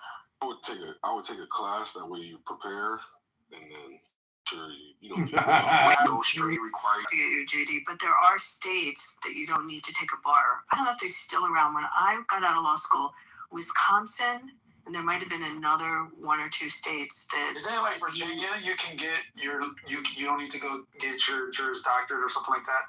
No.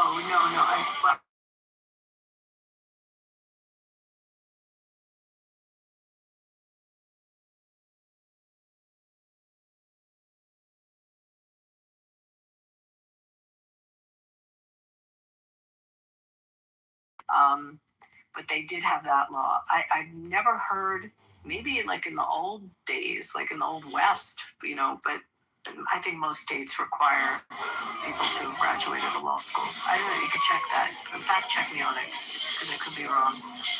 Like, if it does exist, it would be in a state like Montana, Wyoming, one of those types of states, or in the Dakotas, but I'm not sure. We do all take a multi-state exam, which is the same questions throughout the country. And then what you score on that will waive you into other states, into their bar, if your score is high enough. Is it a hard test? I've taken 3 state bars. I'm licensed in 3 different states. And the first state I got licensed in had 6 subjects on the bar exam, which were the same subject.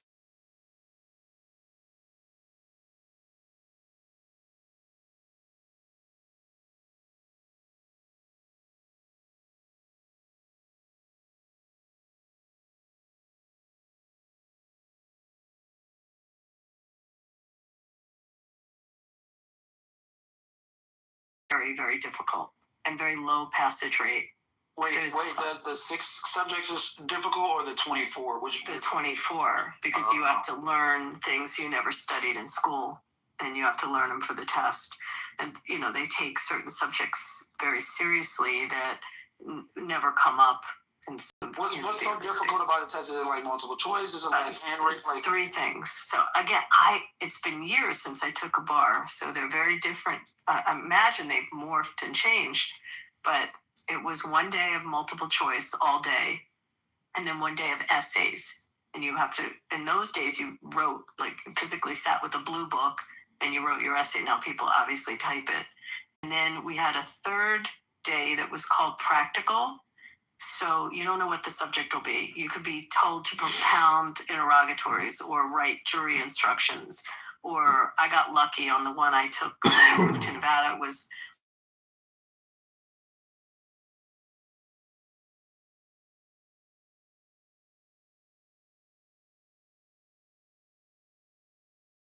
you have another day, like a month later,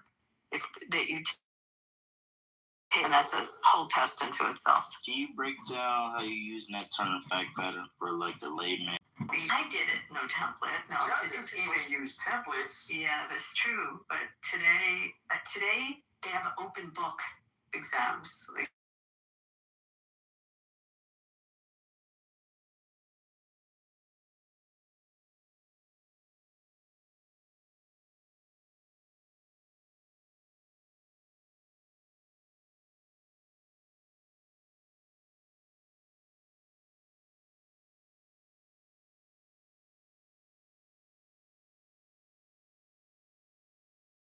like the most cerebral people I've ever heard speak, and just like out in society have been lawyers. Specifically, I remember when I was listening to some of those Harvard lawyers like defend Trump a few years ago, and I'm like, yeah, this dude is smart. Like, super. So Have you ever listened things. to the mock debates?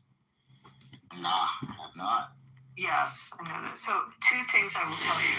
First is your brain, your first year, your brain is trained. In first year, you're learning information, but they're also teaching you how to think. And you spend a lot of time learning something called the Socratic method, and how to approach information. And you're actually having your brain reworked and tweaked. Reworking your brain. And if you never practice law a day of your life, God, she's so stupid. if you have that first year behind you and you learn that, it's a great skill. And that's a really big part of it. People can hate people in the profession, but it's a lot of work, and it's years of a lot of work. But that ability to and how your brain functions when you deal with a problem solving is invaluable. So I would recommend that part of it. The business of law isn't so great, but the science of it or the art of it is. Does that make sense?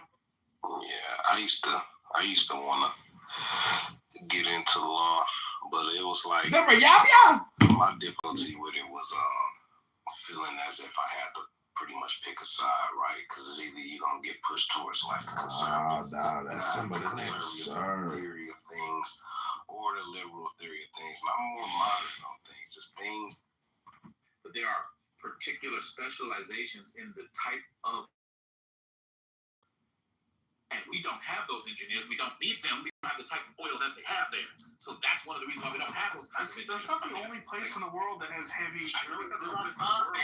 One at a time. Here in America, though, because we don't need them. We're the number one refiner of Okay, what is the difference? Okay, sorry. What is unique about the oil that they have there in the ground? Can you describe it? Hold on, Matt. What is the uniqueness of the oil, the type of oil that they have there in the ground in Venezuela? Do you know? It's heavy and it has a high sulfur. Okay, how's it different from the oil we have here in America, Manville? Shale oil is very light and sweet. And are there differences in what you have to do to get the oil out of the ground, Manville? Yes. And do people specialize in those differences, Manville? Yes. So why the fuck would we have the people here in this country that specialize in a skill that we don't need, Manville? Because we have engineers and we have workover crews. Well, we don't have those engineers. Hold on. We don't have those engineers. Jason, would you let me finish my sentence?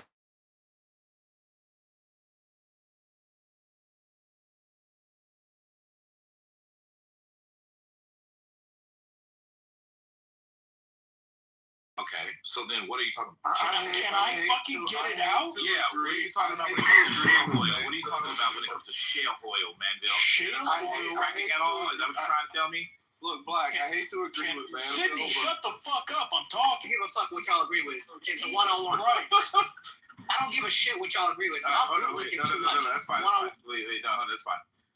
Go ahead and help him out. Fracking is not the only way we extract oil in America. It's a very new way we extract oil. I know, I'm not saying that, but go ahead. We have people. Hold on, let Sydney help you. I've been trying to fucking make this point. Let Sydney help you, though. I just want to get the one sentence I wanted to say. Let Sydney help you, because I don't hear you. I know. Prevented me from saying. I know. You go ahead. Sydney, go ahead. I don't know what claim is being made, but I'll say this: American oil companies are extremely good at what they do, the best in the world. So when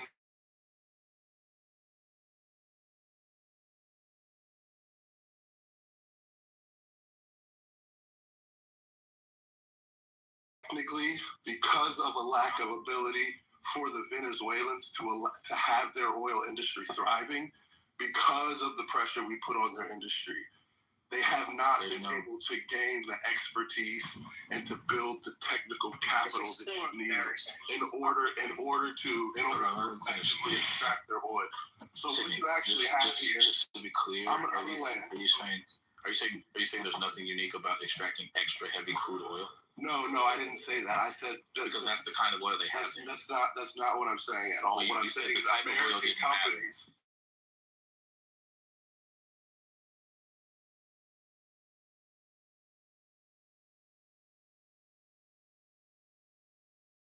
That's not the broader point that I made. Hold on. You're obfuscating something I don't want obfuscated. You're right. To recruit the kinds of engineers that they need to extract any kind of oil.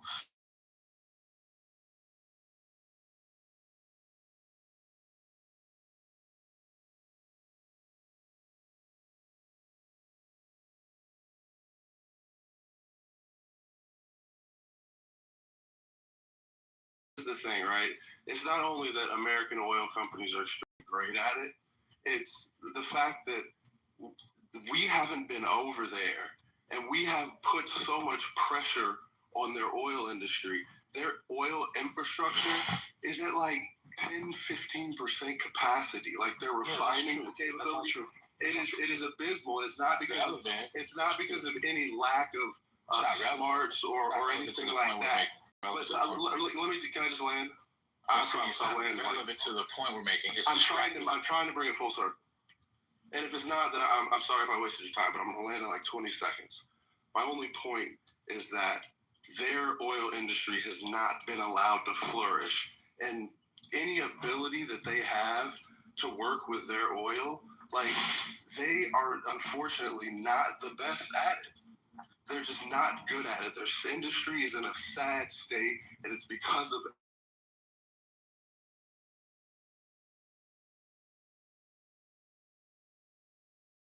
the part that's right is that their infrastructure has been, their ability to pump oil has been undermined by their infrastructure, both its aging and a whole bunch of like geopolitical pressures on them. You're right about that part.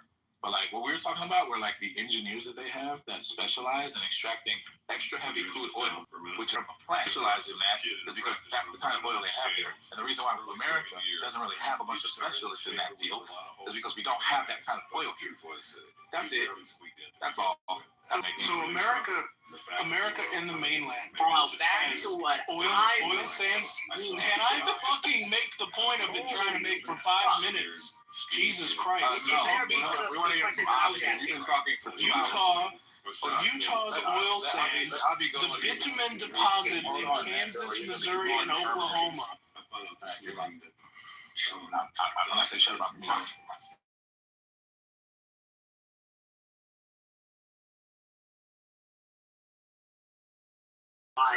There are like three other fucking people on here that want to come on here and like halfway agree with a point that doesn't even fully hurt. They want to sit here and be like, oh, I don't know what. Like that's not the point. We're having a conversation here. Just listen if you don't know what's going on. Like genuinely, it's stupid to have to explain it to you mid-conversation. It's fucking stupid. It's a waste of time. Just listen. Have some patience and calm down the fucking ego. All right, just chill out. Now, with that said, Manville, if you're still here, I don't even know if you're gone or not, but if you are still here, and collaborate and cooperate and trade, that's why. And know that Venezuela.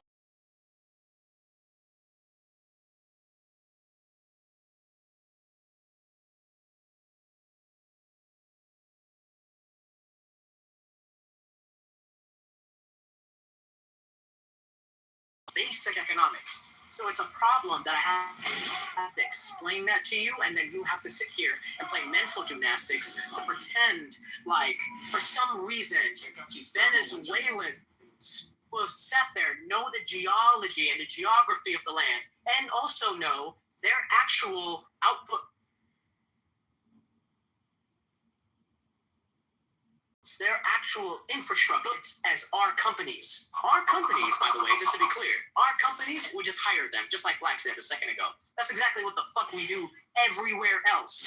We hire everybody else. We don't take American oil diggers and have them primarily be doing this shit somewhere else.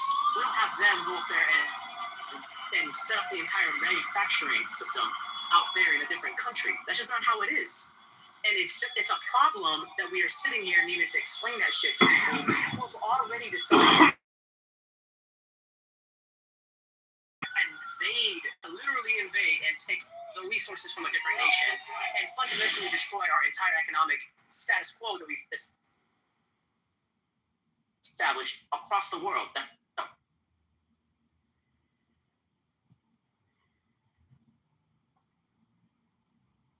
Did he cut out for y'all?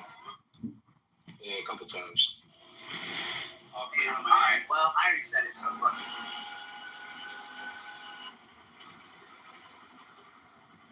The point was specializations. Venezuela specializes in extracting oil. No, bro, they have engineers that specialize in extracting extra heavy crude oil. Fucking guy loves the heavy crude. That's what we were talking about. That's the particular specialization operative.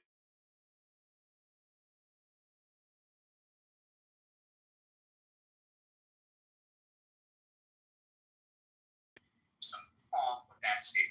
I don't have any qualms with that statement. I thought that the argument that was being made is that they were better at it than U.S. oil companies. In terms.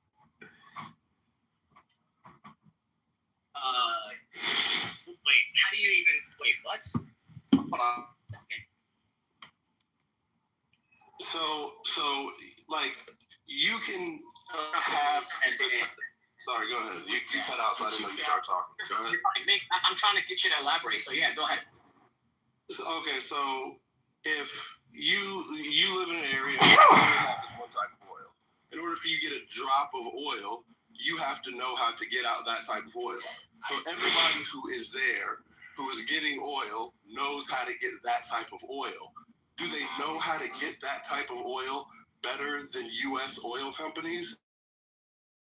Do not. Okay, so do you think that nations like Venezuela only know how to get oil out of necessity and not through industrial understanding of how to actually extract oil? Sorry.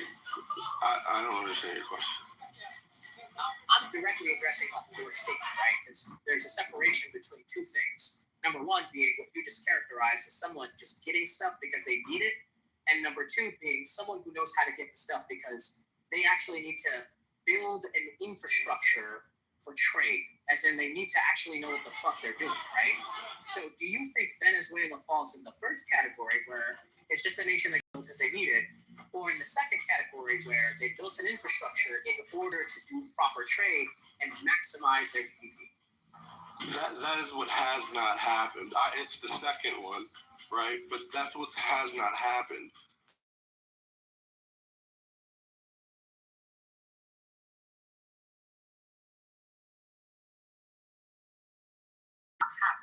There's a difference between something hasn't happened versus something has already happened and then it's been degraded, right? So your point is that it's been degraded, right? Well, but okay, the original infrastructure was built by U.S. oil companies. Second. No. Wait a second. Do you think U.S. oil companies? Wait a second. Do you think William? Shut the fuck up.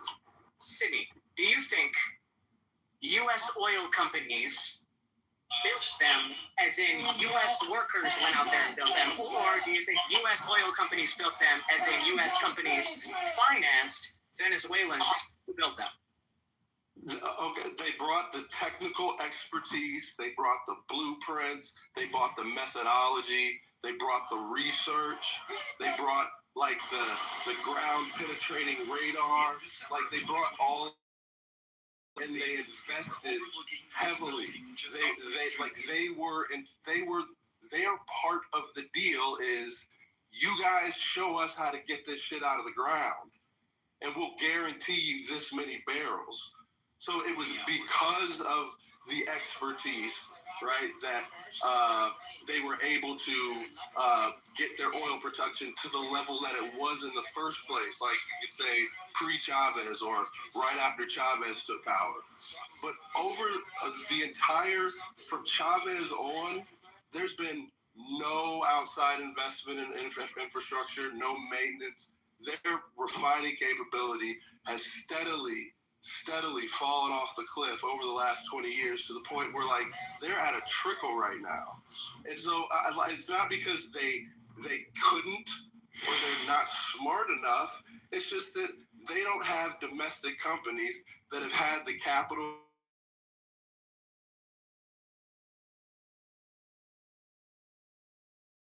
prints, learn how to build their own side rigging, jigging motherfucker, whatever the machine is called. Like, you know what I mean? Like all of that institutional knowledge, they have to, like, Venezuela still has to build that for themselves. So it's because of outside pressure that they have not been able to do it.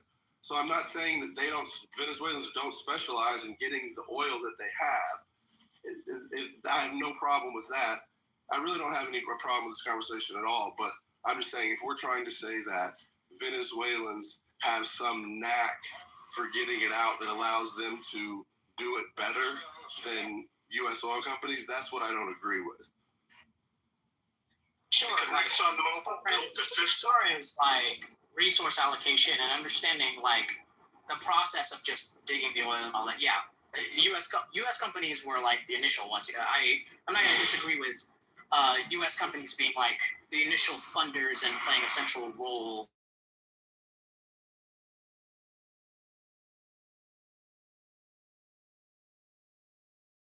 After the initial wave of that, Venezuelans also taught themselves and got better alongside American companies. And then eventually they went the nationalization route, and they continued to do international cooperatives. It's not like Chevron completely left it at some point. They were still working with Chevron, Exxon, everybody else. And then afterwards, other countries as well, right? They went international with their cooperations and all that. So they eventually built a more exclusive or more specific way, strategies, skills, so on and so forth, to oil extractions in Venezuela for Venezuelan soil, right? And for how they do it. So it makes sense to say that they specialize in doing so in their own land in comparison to any company out there, because they actually know how to do it the best in their own nation. Not knowing how to do it the best, period, but knowing how to do it best in their own nation. Do you agree with that, right? Look, I'll give you that. Right? I'm not That's the point. Not asking you, William. You keep.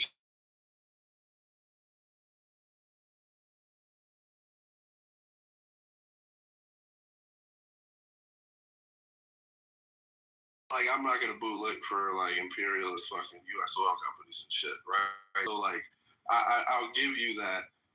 There are people in this world extracting a specific type of oil that only exists in Venezuela, and right now U.S. companies are not extracting that type of oil. Whether they got a file cabinet and they can hit the ground running and get it up to 100% and no time flat, like whatever. Like, they're not fucking doing it. The people that are doing it are the people in Venezuela.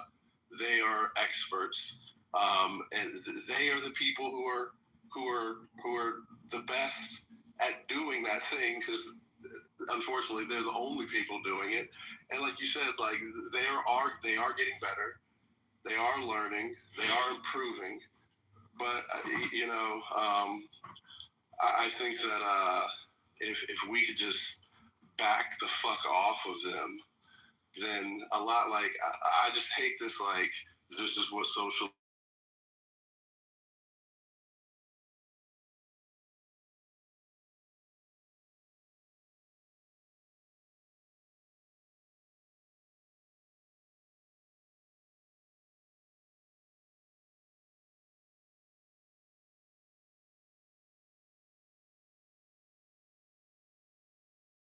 Honestly, who has large oil reserves and that's 100%. know-how, rather than just invade and say we know how to do it better, fuck it, right? Oh no, yeah, 100%, 1,000%. Like that's why this foreign policy by Trump is so stupid, because this is just kind of like more of the same. Like this is more of the shit that rattle out. I believe you're completely wrong in that the Venezuelans have specialized skills that nobody else has. I just find that to be not really a valid statement. Now, I get that everyone was piling on in Manville. I spent 3 hours in this room hoping this was some dystopian script he was pitching because it was being absolutely ridiculous. And I get that you would blackists were on the attack, okay? Totally understand that. But you're making this argument that really isn't accurate to try and push him into a corner, and it didn't matter what you said. You weren't going to get manhandled or anything. So I disagree with you that the U.S. has the ability to get the oil out. Yes, we need to partner with them. But we are the specialists in drilling oil everywhere in the world. Quick question: which time period are we speaking of in terms of transition? Well, they built it a very long time ago, but have the conditions of the oil now.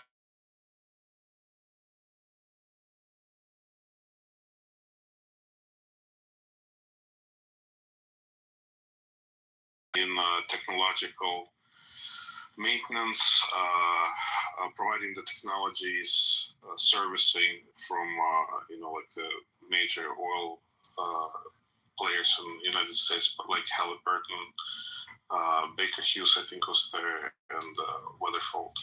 So it wasn't solely operated by the Venezuelans. Neither was it.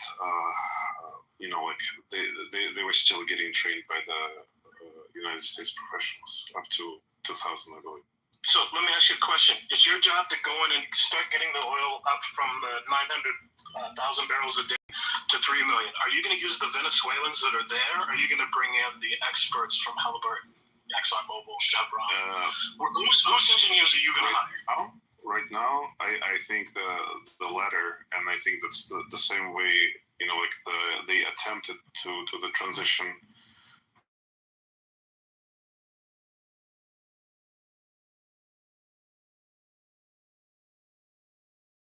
Train the locals, but we're effectively upgrading the oil field. So I think the same kind of strategy should be applied to Venezuela. Thank you. That was my point. Jason, are you still going to keep this going, or are you? Just one more point. Their equipment, from like what I know and understand, is way outdated, and it wasn't maintained well because they were just using it as a money pipeline. But I mean, it was the sort of aristocracy of the state that was basically lining their pockets so that they, the government officials, but people didn't see much of them. You mean like the $60 billion they got as a loan from China that they were supposed to put into revamping their system that he didn't put into? I mean, levels in Venezuela were, on par with Russia. So I don't think there's any question whether they were going to use it for personal gain or for updating the infrastructure. And the whole idea that, there was some sort of deal that could have been done with the Maduro regime is, I think, asinine.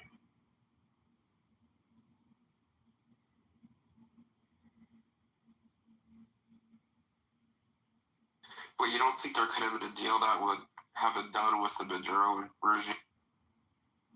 No, I think the regime was not interested in the development of the country. The regime was interested in keeping the power in the country, and it felt fairly comfortable with using, United States as their boogeyman while sucking the resources. I mean, Venezuela at the end of 1990s was, one of the largest producers.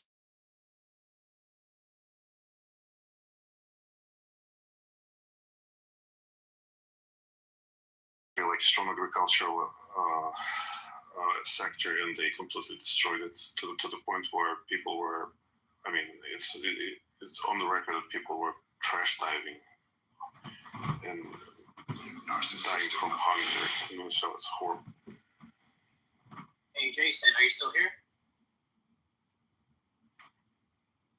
And with that, Wait, I just don't understand that conclusion. Yeah, I'm sorry, I'm in the airport, but yeah, okay. The Maduro has to. Wipes off. I was checking if you were about to close or something.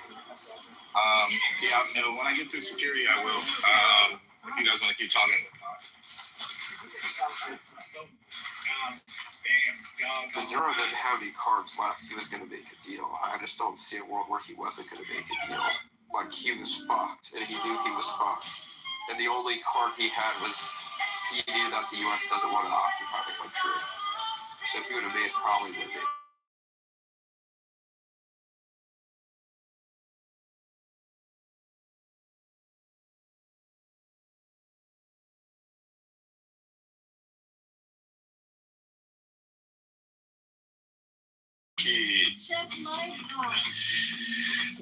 The regime was heavily involved in drugs even before him, but you know he was basically running like an organized crime scheme, and the type of atrocities that he committed against the population.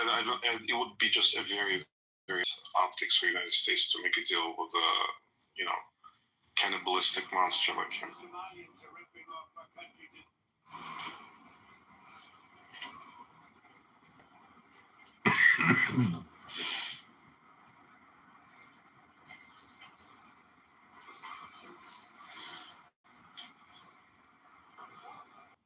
I know if I Googled Manville, this shit would die. You beat poor Manville to death.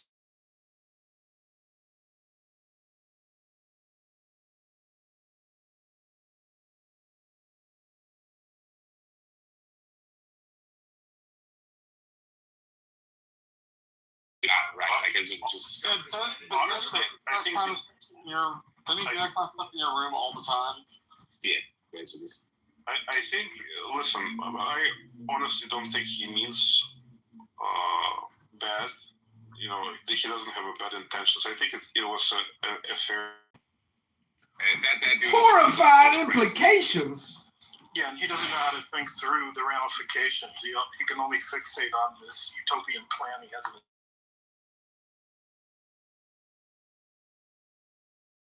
He thinks that somehow it will, it brings honestly talking about them in such a crude way, but the issue is that the crudeness is not informed by the actual matter of fact of how things are, but rather from misunderstanding of what the data actually says. And that's where, like the whole but thing. It's not just an oops misunderstanding, it's a motivated reasoning misunderstanding. It's like I want to get to a certain conclusion and I gravitate towards the principles that I need to get to that conclusion, even if they don't make sense or even if they're contradicted by, countervailing evidence. Oh, like motivated reason. Yeah. And it's confirmation bias like crazy.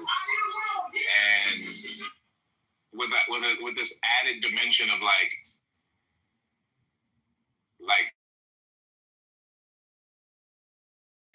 in everything that he says. That's wild to me. But you almost kind of have to respect how hard he tried. He didn't tuck tail and run. He actually tried his best, right? You gotta give him some credit. As bad as what he's saying was. I mean, yeah, they're in general in a vacuum, not just leaving the stage in a huff it's more respectable for him to stay and try to actually answer some of the objections. But I don't have that much respect for him only because he engaged in an intellectually dishonest way to the extent that doing so helped him rationalize bad opinions. that was on full display, and just no attempt to actually take into account any of the substance of the objections. Just move on to another point, and then pontificate endlessly as if you're.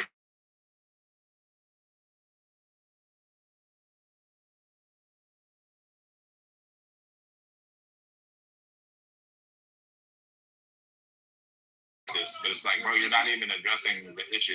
I have to keep repeating things to him over and over again. It was annoying. Okay, so maybe respect is not the right word. Maybe respect light or something. But there was something about how he had to convince you his train of thought wasn't racist. It had some un-racist logic in it, right? And he just kept trying. And I don't know. I have some level of appreciation maybe, or can see when somebody is that has that much tenacity and then can just take shot after shot after shot, even when they're wrong. And he had to at some point know he was wrong. He still just kept going, right? So maybe respect's not the right word, but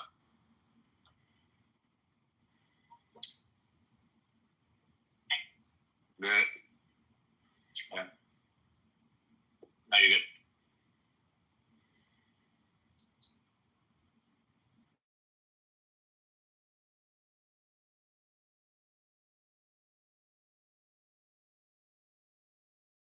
Usually why he doesn't come on my stage is every time he does, I bring it up. He doesn't like it. A lot of people don't come by my rooms anymore, or come on my stages at least. CC Cuthbert used to come to my rooms all the time. He lost the bed with me. This flat earther named Jamal, he's been scared for a few months now. Oh, dude, what about John? Have you ever John. Your thing with John? John who? He's astrophysicist. I forget his last name starts with M. Oh, John Mountain. Yeah. He he lost too. Well, actually, did I bet him money? I think you were in the process of making a bet, and I think he kind of backpedaled because but I did a room where I proved him wrong. Yeah, I did a room where I proved him wrong, but that room didn't concern a bet. It was really a dispute about what.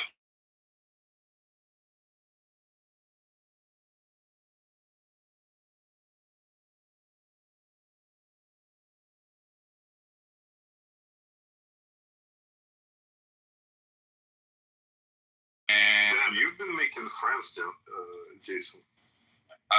What's that guy with the little southern drawl, like a Democrat shit?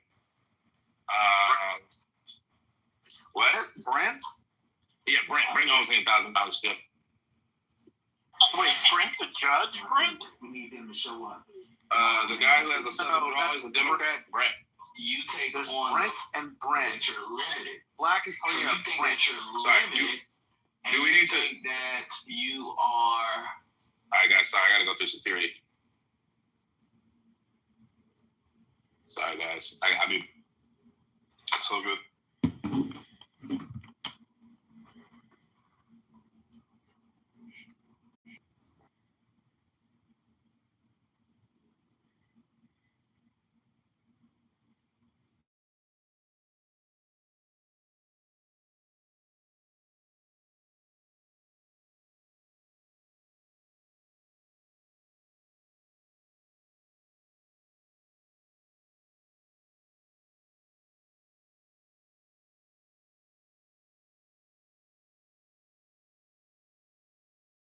However, I think neoliberal was saying this, but he's correct. I don't think United States. I mean, they can pull sort of like a Kuwait type of precedent where the interim government was considered legitimate without control of the territory, but it was because of the illegitimate occupation by a neighboring country. So I mean, they could possibly spin it with, like the Cubans being employed by the Israeli state, or they're basically strong men. But in general, I don't think that it has legitimacy in terms of international law. So he was correct.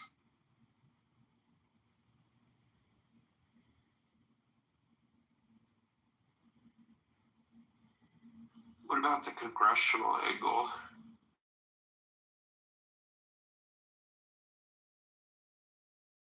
I understand that he still has time. I mean, I don't know if he notified the Congress about the action and stuff, but I don't think that the countdown or the clock started with the drone attacks. I mean, if he is going to fail to legalize his move to extract Maduro, then they're going to have an issue on their hands. But once again, I think it's sort of like a partially political gambit for him, especially since he's going to have a trial in New York, with the recent Mandani being, the some democratic social or social democrat or democratic socialist, one of those. I think he's making a political move there as well. So I think it's sort of like a chess move. Well, I don't think they would.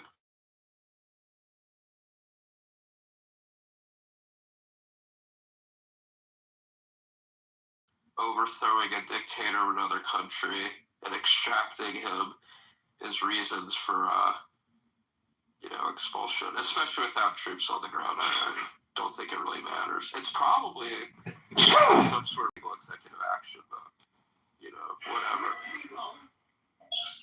How is it an illegal executive action? You can't just do military operations without proving a national security concern immediate. You have to notify Congress or notify the Senate. I just don't think you can just willy-nilly, without a declaration of war or war powers being enacted by the Congress, do that kind of thing. Noriega, 12,000 troops on the ground. Yeah, that was probably illegal too, which it's a matter of whether the Congress are going to hold him accountable. Doesn't really matter, does it?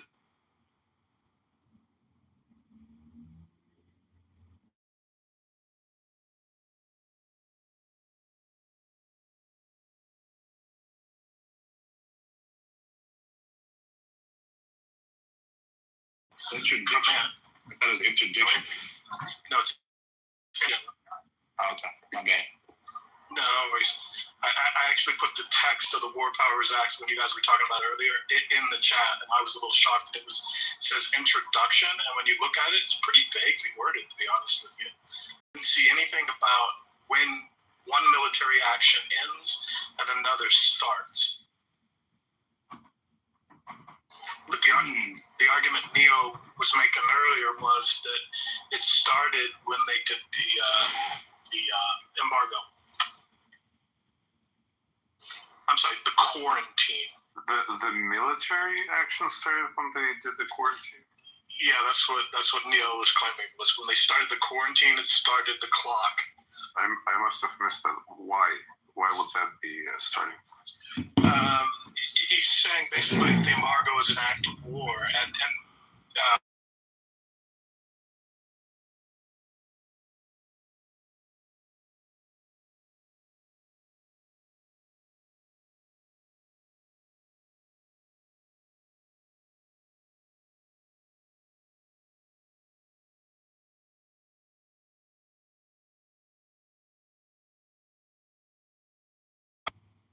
We don't know because there aren't official court filings yet. So exactly what they're going to allege or argue is not 100% established. But there's just a lot of experts that have been talking about it in the discourse. So, and basically they're deriving it from their understanding of international law and the implications therein.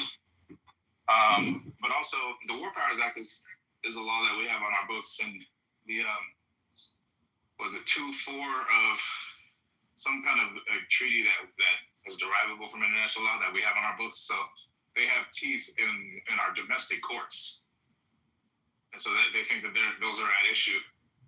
It's so interesting. I mean, I'm a nerd about the kind of stuff. Sorry, go ahead.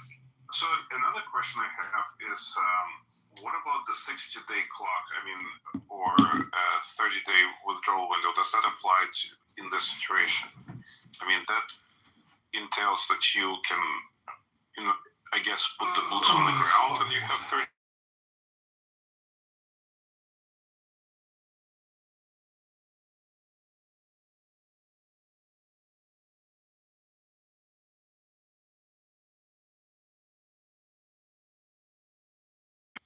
What I understand, or maybe it's both. There's probably multiple violations being alleged. That was the one we talked about. So no, that part I've never heard. So it's the report to Congress. That's the thing. Report. People were arguing earlier in Just the has room. to notify them. Okay. Yeah, within 48 hours. Well, he has to give them a detailed report of the action. And then also whether or not it was an act of war. Blockade, whether the blockade was an act of war is also implicated in some of our laws. So there's probably going to be multiple things alleged, and we're just scratching the surface. Because at this point it's hearsay. We don't know exactly what they're going to actually argue, but people who are really familiar with all these laws probably have a better understanding. And what's his name, neoliberal was in the room, and he was basically making the strong case about it. And he seems to have a background in that, or at least be familiar more so than most people, especially me.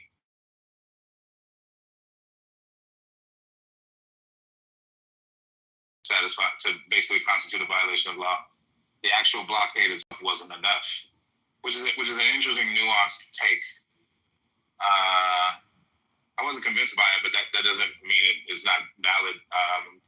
I just don't know enough about the laws. Probably why I wasn't convinced about it. But yeah, I would say it's what's written down, and the quarantine, and the other one they used was indicted ships. So there was another term that I in the response. I put in the same words you put into ChatGPT and to Gemini, and it came back with the terminology that Rubio and the others were using after Trump made the verbal threat. But I don't think the verbal threat is enough to say it's an act of war, right? Otherwise, everything Iran says about from the river to the sea, every time the regime speaks, is not an act of war, just to speak. I believe it would be in the written document as far as when the clock would start when he wrote or signed the document.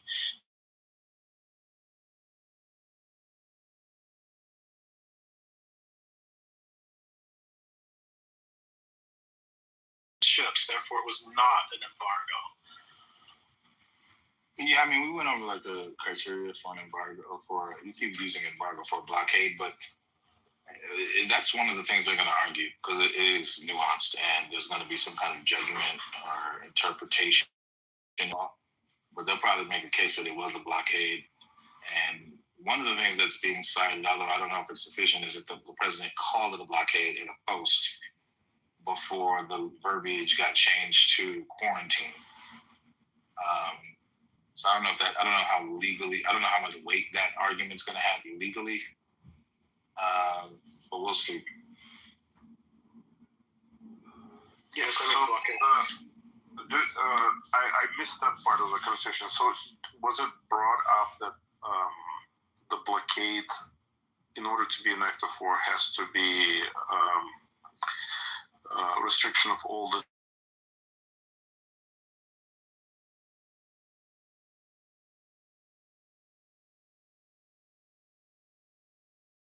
Venezuela, and only Venezuela was my take too. Okay, well, I read something earlier that said it doesn't have to be all ships. So yeah, I don't know. If it doesn't even have to be all ships in Venezuela, it could just be enough. Like it's more the effect that, because if a couple Venezuelan ships got through, it's still, there's a bunch of it that I was reading about. Anyway, sorry, I didn't mean to cut you off. Go ahead. No, just what I wonder is if a blockade allows neutral passing of ships, so let's say, like Russia or China was able to get in while the blockade was imposed, would that nullify under the international law, the definition, because it was not preventing other nations to, reach Venezuela? I don't know enough about the nuances, but that was something that actually neoliberals said would undermine the charge that the blockade was an act of war. It weakens the case for it, but he thinks that the threat of the blockade, even though the blockade itself wasn't an act of war, the threat of the blockade was an act of war. To me, that's a counterintuitive consequence. Like, I don't understand how you would argue that, but he seemed to think that had merit. I think it's way too broad, personally, because that means any kind of rhetoric done by, the state official or legal representative of a state could be interpreted as an act of war, like any kind of fighting words or whatnot. Yeah, I mean, yeah. So yeah, there's that. All right, I'm gonna replace this debunking IQ and eugenics thing with the thing I had earlier, which is blockade as an act of war.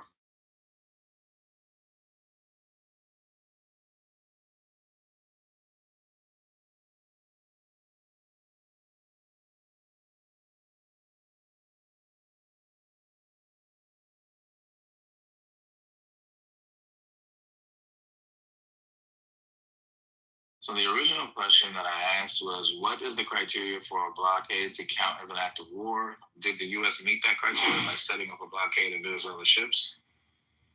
And it says, what makes a blockade an act of war under international law, core legal sources? It says, formal criteria for a lawful blockade.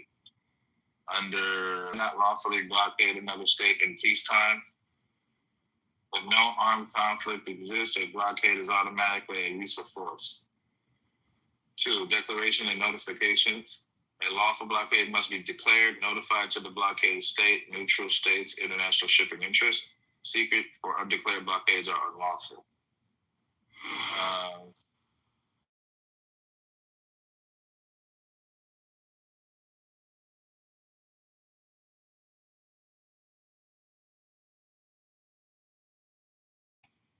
The blockade must apply equally to all states, including neutrals, subject only to humanitarian exceptions. Selective interdiction.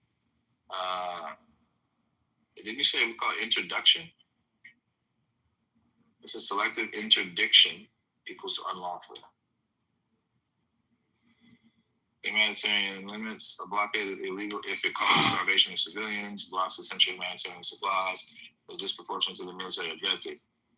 Bottom line rule: absent a declared armed conflict or UN Security Council authorization, a naval blockade is a per se violation of Article 2.4 of the UN Charter.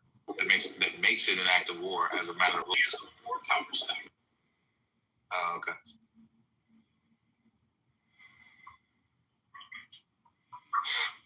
Yo, Black. What's up? What do you think about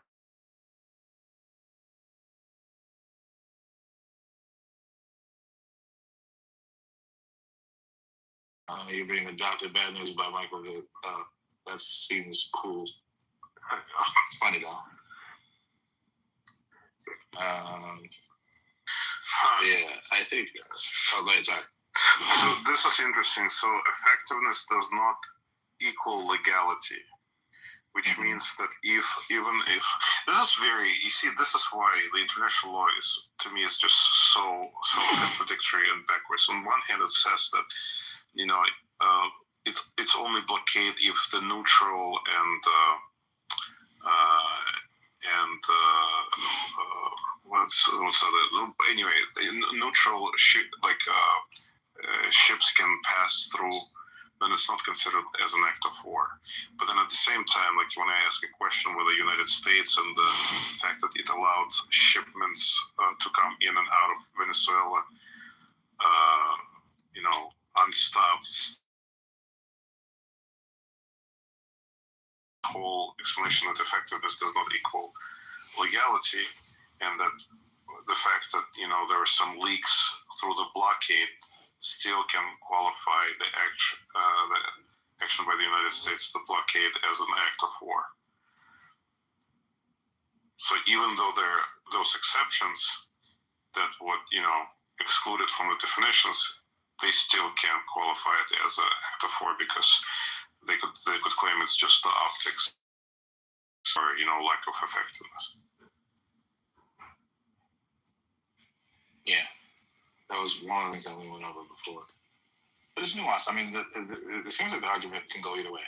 Or maybe perhaps my perception of that is based on the fact that I don't know all the nuances and ins and outs of the law, of international law, and how it's going to lay bare in our courts. But yeah, it seemed like it was actually really, really like nuanced and technical.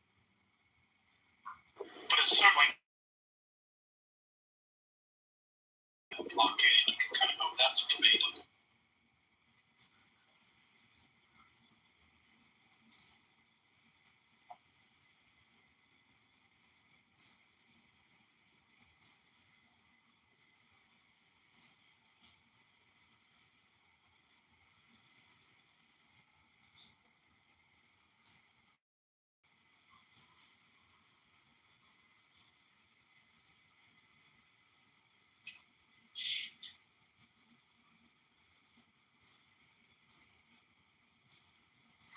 I mean, personally, I think that there's a lot of positives in that. I got a question for you, Andre. How does the fact that the United States is not a signatory to UNCLOS affect the international law conversation? Say it again. Sorry, I didn't hear. The U.S. is not a signatory to the United Nations law.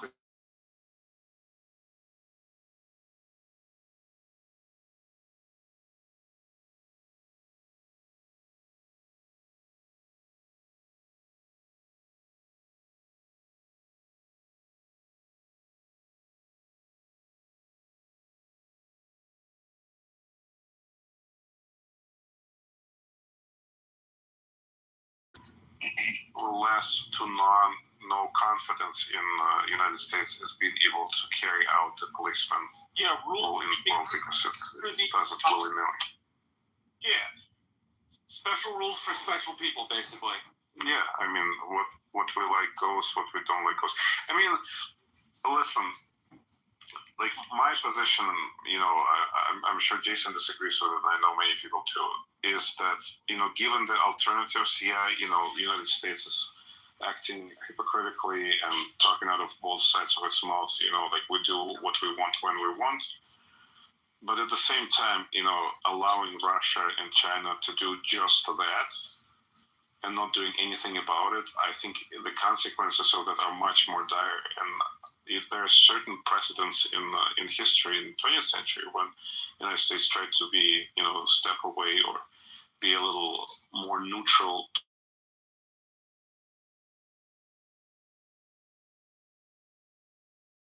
I wish there were more Clubhouse that we could invite, except for that one lady that came in because she had a very interesting point of view and angle, but it's not very. I mean, in my experience, it's not very widely shared. Yeah, no, I agree with you. Having more Venezuelans would have been very nice.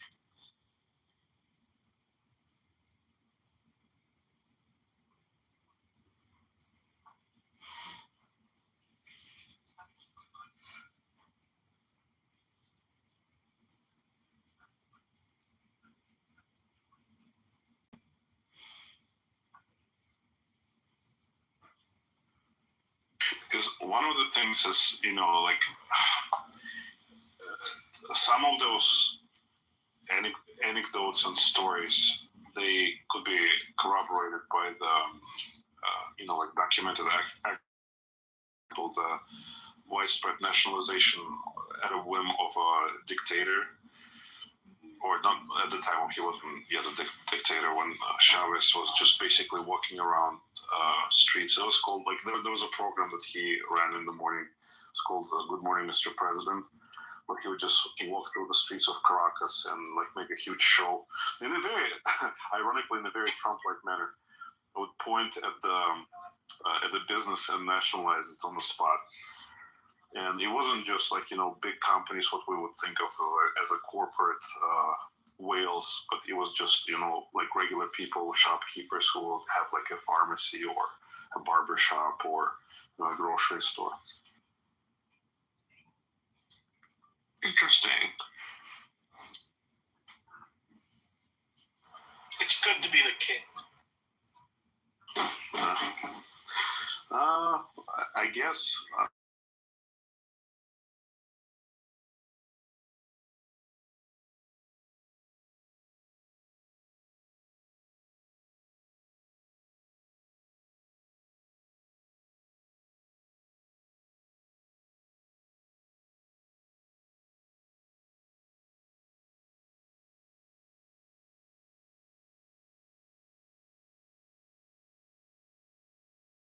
They're playing Christmas music in the airport. It's January 4th.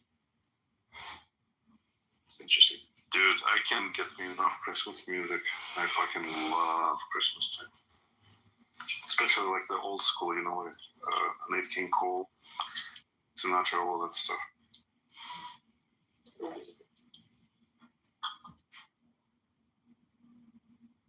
Man, yeah, Christmas music is cool when it's Christmas time. I have this thing where I don't like Christmas music outside of Christmas time, particularly once Christmas is over. Or before Thanksgiving. I'm used to it. I'm used to it now, but yeah, I didn't used to like it at all, but now I'm just used to it.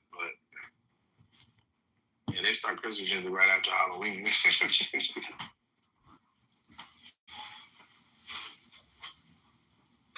If I hear Christmas music, outside of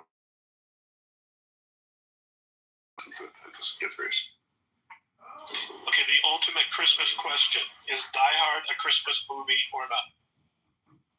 I mean, I think it's pretty canonically considered a Christmas movie. I think this one, but I've actually never seen Die Hard, so I have no comment on that. I think you could in some. I've never seen any of them.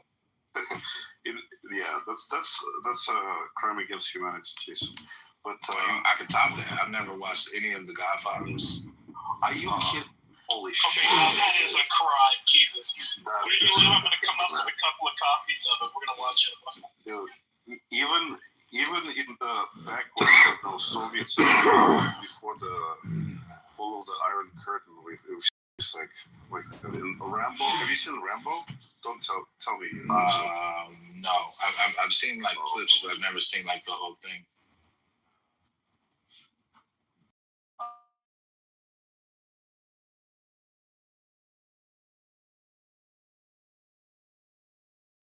I've never seen stuff like that. Goodfellas? Infinity rooms, the smash rooms. One table. Now, if you scroll lower here, I'm black. Wait. If I could just have, he's the white to the black. Oh, what was that? I don't get along with black. Hey, Black, come on up, man. Make some content. Hey, putas. Aloha. Aloha. Yeah, what is going on, man? It sounds like his chakras just aligned. Oh. Man, he's gonna be part of fucking Gonzalez regime. So, Kitover, is everybody giving you shit? You don't have to go into it. But is everybody giving you shit for your election thing? Yeah, of course they are, but this is all part of the game.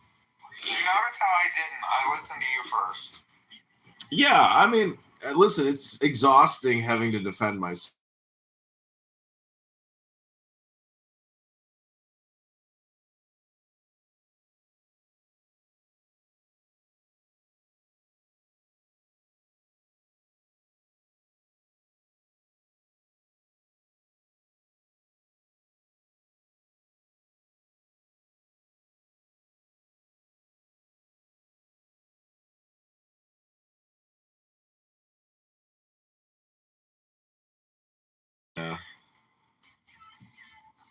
Yeah, I'm going to. And then you know what? I'll do a Trump thing for you. Okay. If you want, like I'll bring you into it, and you can come in and go. Well, America, say, well, America, we got to align the chakras. We got to figure out our finances. My fellow Americans. John to come up and speak to that, and then you can come up and then. This guy's been accused of fraud. From a Democrat? How can a Democrat accuse a Republican of fraud? It's just crazy. Bernie said, John Kitover is a lot like Trump.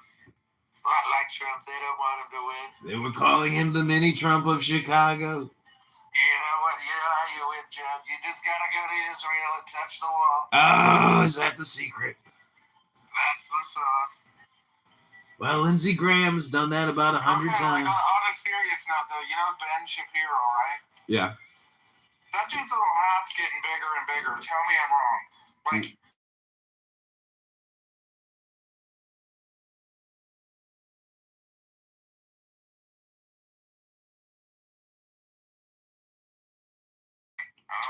Did you see the judge handling Nicolas Maduro's case is the same 9/11 judge that silenced and censored numerous witnesses, intimidated people with prison, silenced everybody with regards to 9/11 truth?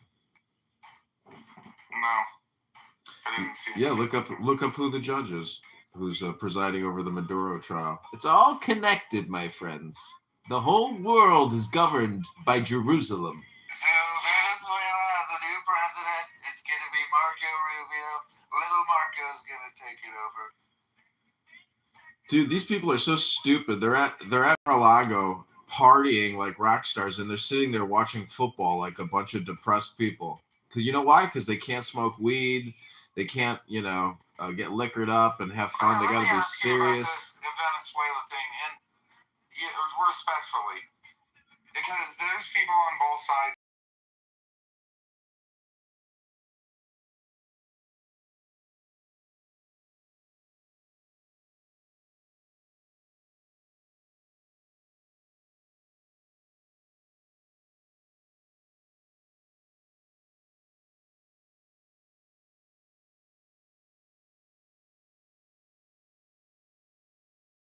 That's true. Because if, 18 people died getting one piece of shit, then we would have a fucking conversation. But since nobody died, there's no controversy. Okay. And anybody who wants to sit here and spin your wheels. So when he builds a Mar-a-Lago over there, you want to go play around the golf? Oh fuck yeah, that would be amazing. Right on the beach. That would be amazing. Venezuela's got fish. Mar-a-Lago too. Okay, it's gonna be great. They've got some of the best terraforming soil for golf courses the world has ever known, and Trump Caracas International will be the gem of my golf course resort possessions around the world. You know how he needs to make bank? Afterwards, he's just got to get more golf courses, okay, then just sell fucking passes to people that say they voted for him. How many golf courses? You can go tour, you can go.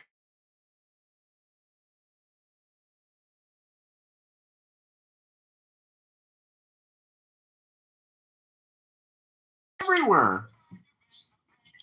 His family just bought up the local putt-putt near my house. It's called the Trump putt-putt. But what if he gave them out to like Airbnbs to MAGA people? Like you could go stay at one for 2 days, then you got to move to another one.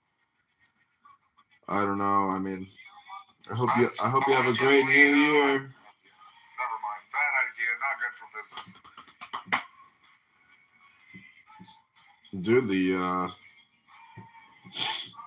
do you know there's $20 trillion worth of oil in Venezuela? 20 trillion. That's just wholesale, not even retail. Right. We're rich, baby. We're back. What if we turn it around? Only if we put it on the debt, not blow a bunch of money everywhere else, though, It has to go to the debt, period. Either that or it has to go to removing illegal people, right, Q? What I don't understand is like essentially narco-terrorist states, where the military and the politicians are all involved in narcotics smuggling. Why don't we just do the same thing but reverse the flow and just send fentanyl and coke to all these countries and make money and just do what they're doing?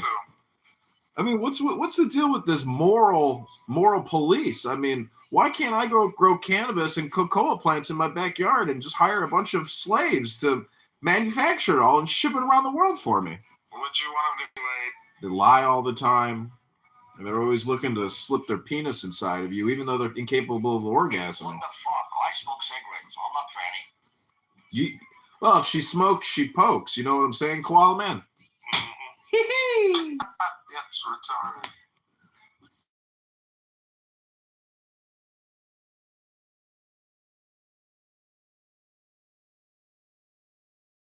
How you doing? You can. Hey, niggers. Hi, bruh. I can't say that. He's recording. Nigger.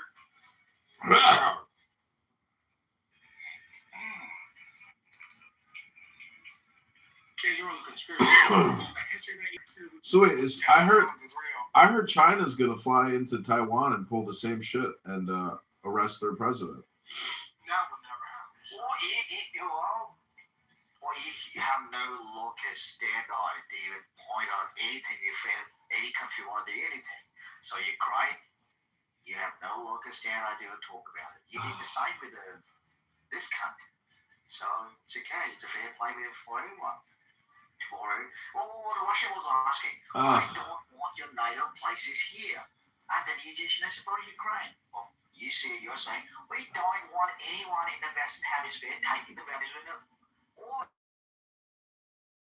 Do you guys spell Ozempic? Oh, no, it's just good. Oh, you laugh. Ozempic? What I'm saying is that Australia is fucked because you guys have just gone back to your Monroe Doctrine. Well, we should fly into Kiev, abduct the president of Kiev, Zelensky, and end the fucking war. I don't understand. What's the problem? Oh, guess what? It turns out he's an installed president. He's mad, the little shit. But when it comes to a big fucking man, you just put your piles of Trump between your legs. That's what you do. We gotta keep the momentum. We'll swoop by Canada. We'll swoop by a few places on our Iceland. Iceland, yeah. We'll drop some people off, start building some bases. It'll be great. We should take Iceland, just like.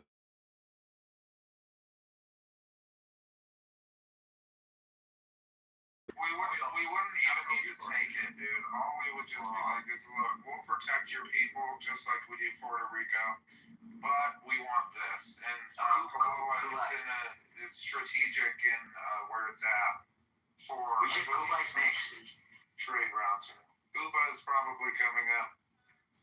Cuba. I want Cuba to be next. We're gonna make Cuban cigars great again, okay? They say Cuba has the best beaches in the whole world. Really? Oh yeah, they're communist beaches. They have to be. Yeah, they're told to be beautiful. Those are our beaches. Yeah, Cuba belonged to us. Can you believe they fucking let that piece of shit take the country over? What was America thinking? We should have just invaded the whole thing and fucking took it.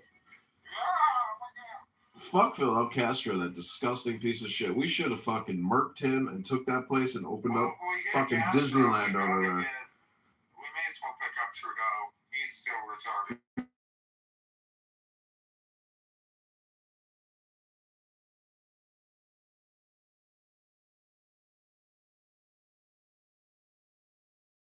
One thing you could vouch on is Cuba would be a red state.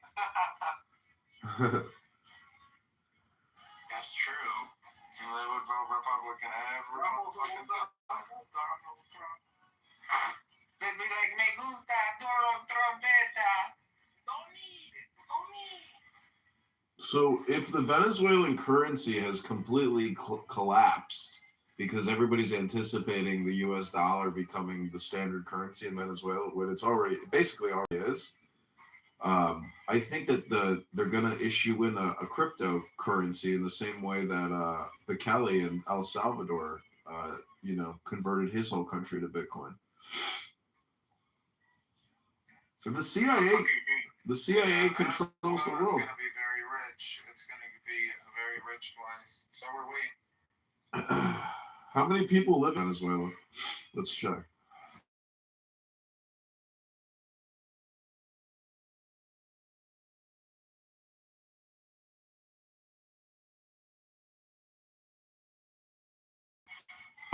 Are you doing cocaine? No, I got a cold. I don't like cocaine. I just like the way it smells. What does cocaine smell like? It's 28 and a half. Fishy. It's very fish. It's like fish scales. Hey, what's your name? Little nose. It's 28 mil and a half in Venezuela. Okay, so let me ask Grok. What is 20 trillion divided by the population of Venezuela?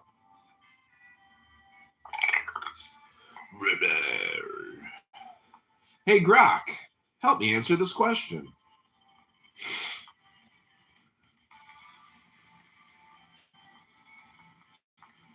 It's kind of like this is like Mossadegh in Iran. We deposed Mossadegh so the British Petroleum Corporation can take over the pumping and distribution of Iranian oil.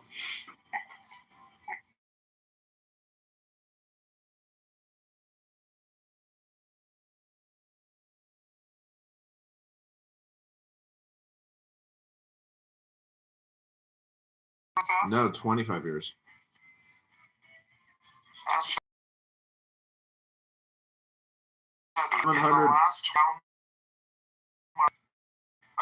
Achieved through donations, political donations. Raised in political donations. And raised, okay. And cite open secrets, because...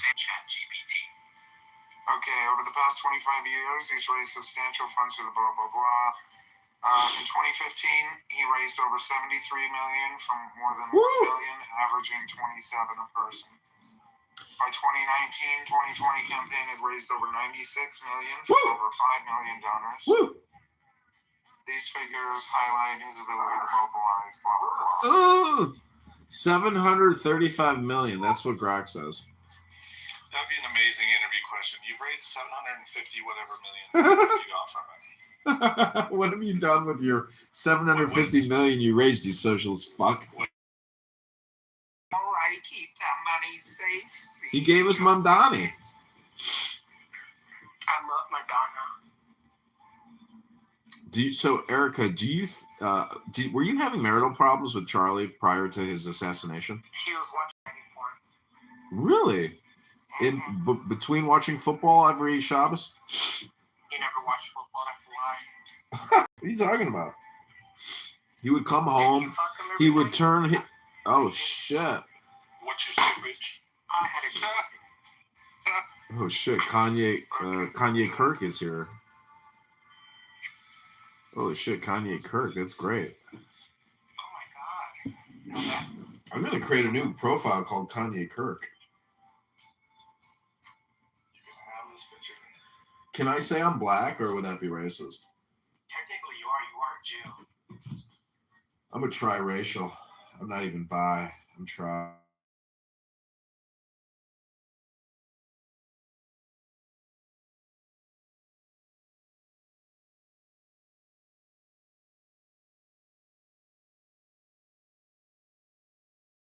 Meow. I don't know why no one likes John Kitover. I think he's funny. I like him in rooms. No, why do people hate your guts? Because he records. Yeah, because nobody Are you wants. recording now? On 25 YouTubes right now.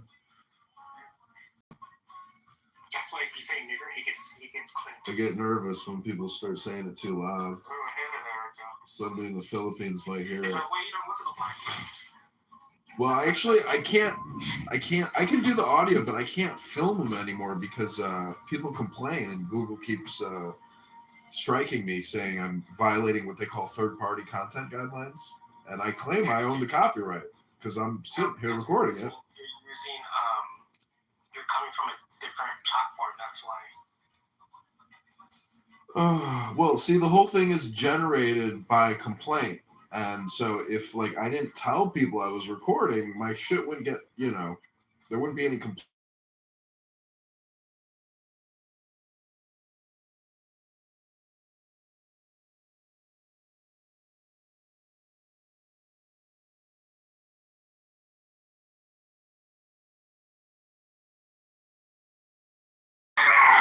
That's what she says all day long is all day long, just F word, N word.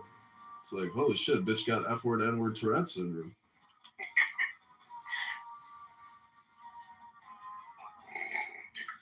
I don't know how you get that. That's like the perfect belch with the N word. I don't know how you do it. Let me try. Do you want to learn? Oh, yeah. How was that? Inhale. Oh, you're right. I got it. Q, thanks. It's on the inhale. And you put your chin down. And that's how you go. Chin and the breath. Crazy. I got it. Inhale is the secret. Pause. Put your chin down when you belch and it makes it. That's what I'm going to do. I'm going to start doing.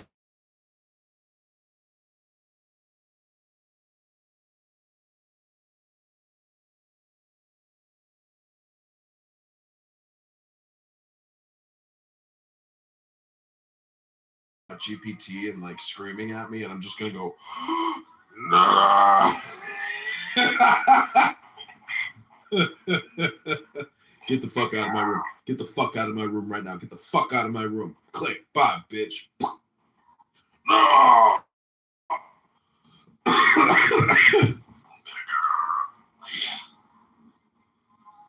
I listened to a room today. They were on there for 24 hours talking about the black community. And they were saying essentially that they should all become black Nazis and institute genocide and eugenics into their population because they're so far gone and so far lost, there's just no other way to save themselves. And I said to myself, have they considered reading a book? A couple books, maybe a good book. But anyways, you can't fault people for not wanting to read when you can just click. Instead of flick, you just click. It's a lot easier.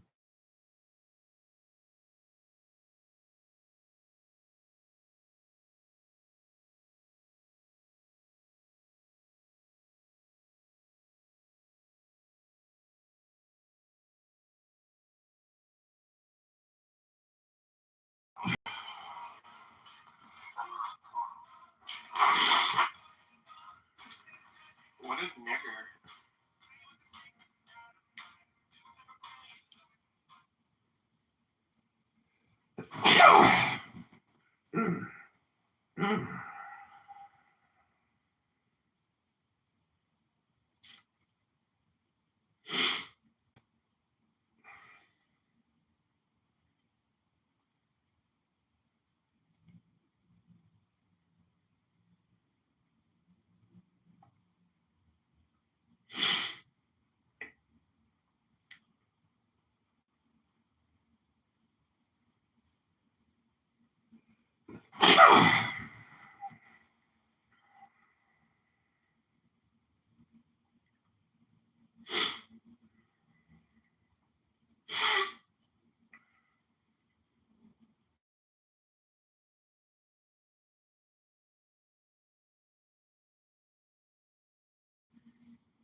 The synergist still struggled.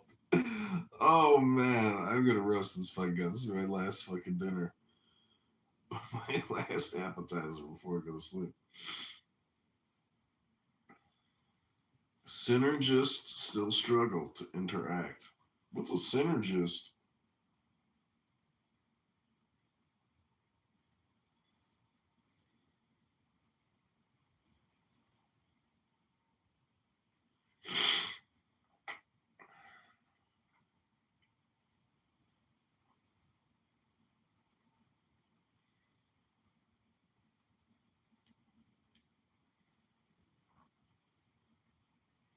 There and blow up my notifications.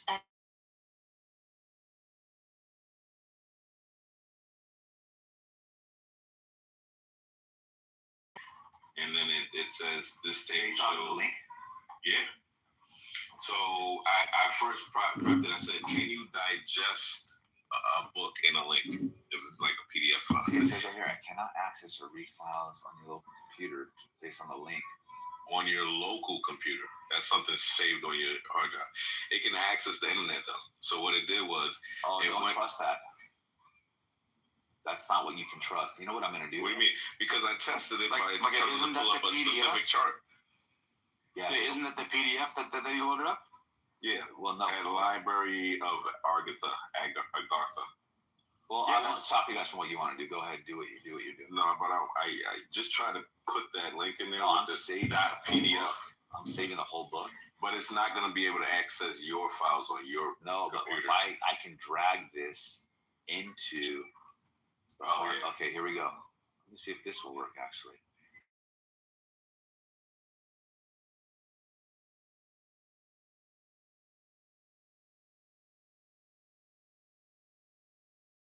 Hello?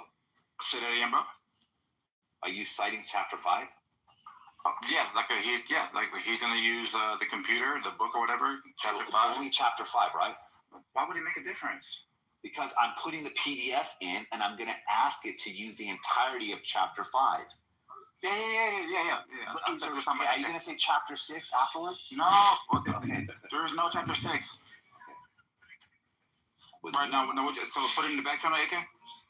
No, in the chat. Either which way you want to. Yeah. Yeah, verbiage, so I can put it right in there. Of course. All right.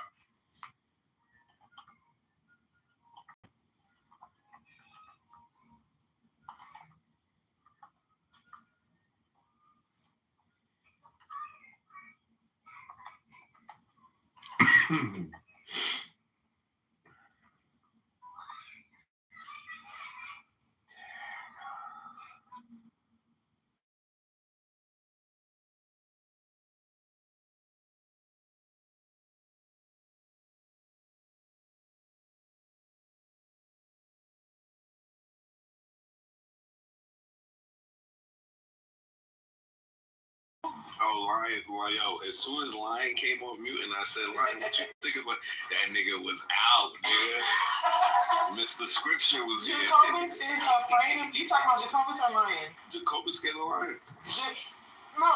Yeah, okay. Jacobus scared of me. Well, you and Lion is tag team with me, nigga. Y'all niggas be tag teaming motherfuckers, so I would think y'all had some of the same, same beliefs. Is there something that you don't agree with Lion with?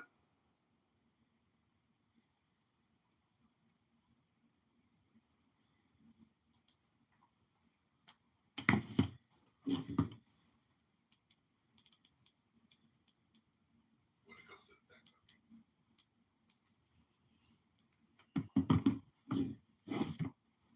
You said that in hopes of more. What do you call that nigga? Mo.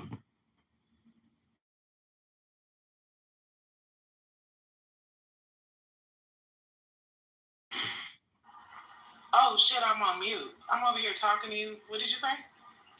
Nah, because of the Israelite, I would think you guys share a lot of. Oh, that's what I was trying to tell you, but I didn't know I was on mute. I was saying, so he told me the other day I wasn't an Israelite. I was just a Christian that had like a little bit of knowledge or know Who some told you shit, that, right? Lion? Yeah, and he should know better than that because he know no matter what we disagree on, no matter what I think, like nationality wise, I'm gonna always be an Israelite. Like, you know what I'm saying? No matter how mad you get at me, no matter whatever you feel like I said that you don't like, nigga, you can't tell me I'm not an Israelite because he just knows that's not true, right? Why did he say that? You didn't agree with him or something? I forgot what the fuck. Oh, we was going back and forth about something. Would you say something? That's one that I said that, but go ahead. Oh, okay. I forgot what it was, but it wasn't nothing serious. Like, it wasn't even nothing biblical. We was going back and forth. This nigga said,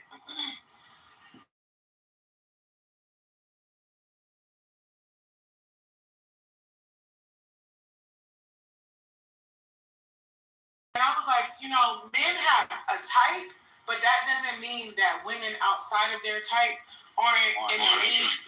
You know what I mean? Like, it's with, like, you can have a type, but that don't mean, like, say a type is Latinas. That don't mean that it's not black women that aren't on them Latinas level. Right. That don't mean that it's not Asian women on them like them Latinas levels. That's your preference, right? So he's like, oh, you saying men shouldn't have standards? And I'm like, no, nigga, stop straw manning me. I'm not saying y'all should go fuck anything. I'm saying y'all have preferences, and that has nothing to do with the fact that it's bitches of all ethnicities and nationalities that's on whatever you feel like it's your preference level, whether you accept it or not.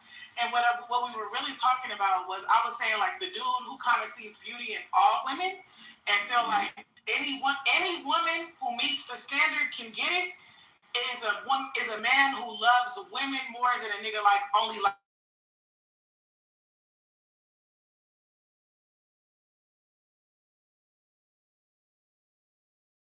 Persian, whatever. All bad bitches that's like, up to my standard can get it. Not just light-skinned biracial bitches. Right. Or light-skinned Latinas, right? So that was the point I was making. The nigga kept strawmanning me. You're saying niggas should just knock anything down. You're saying niggas shouldn't have, so I said something like, look, dumbass, or something like that, right? So the nigga gets mad at me over that. And the next day, he giving his fucking synopsis of everybody in the room. Yeah, you like this. Samoa, yeah, you do this. She Wolf, you not a real Israelite. Nigga, what? So, like, I can't, my thing, sorry, y'all, I'm just getting this on. My thing with Lion is like, bro, you take shit a little bit too far, bro. Like, you didn't have to fucking tell me I wasn't no Israelite. No matter what, like, we didn't even have no difference, no doctrine. But anyway, go ahead, Simone. I know that was stupid, but...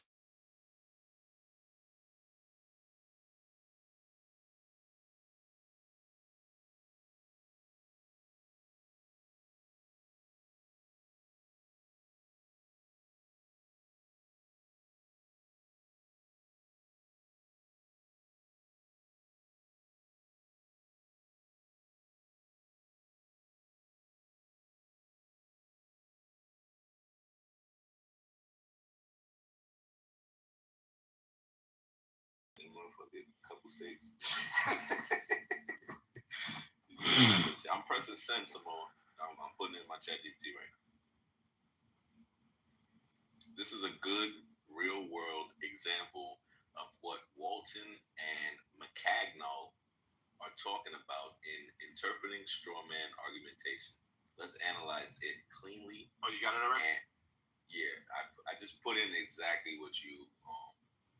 I don't even. No, it's not good. Go ahead. Know if you asked it a question or what. So it's just gonna analyze what you told me, and it says. Let's analyze it cleanly and precisely using their framework, especially commitment, relevance, and consistency testing. All right. Number one, lay out the dialogue clearly. Original exchange. P, person one to person two. Blase blue, if you saw a woman attractive, blah, blah, blah. Person two, no. Interpret.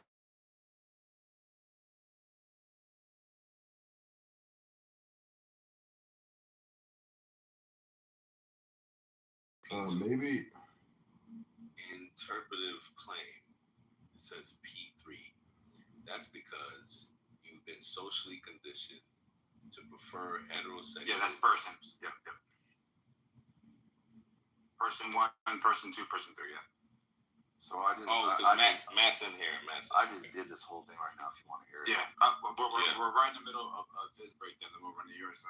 Well, my breakdown is kind of long, so I'm gonna leave space for after consistency. All right, go down to the conclusion. It says verdict using the book's framework, and it says why this example fits section 5. All right, I'm gonna read from verdict down. Verdict using the book's framework. It gives me a chart. In one column, it's criterion, and next column is result. Misquotation. It says no.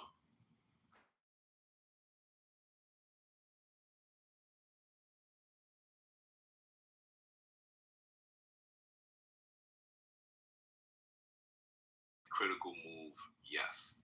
Conclusion. This is a consistency challenge, not a straw man. It says number 8.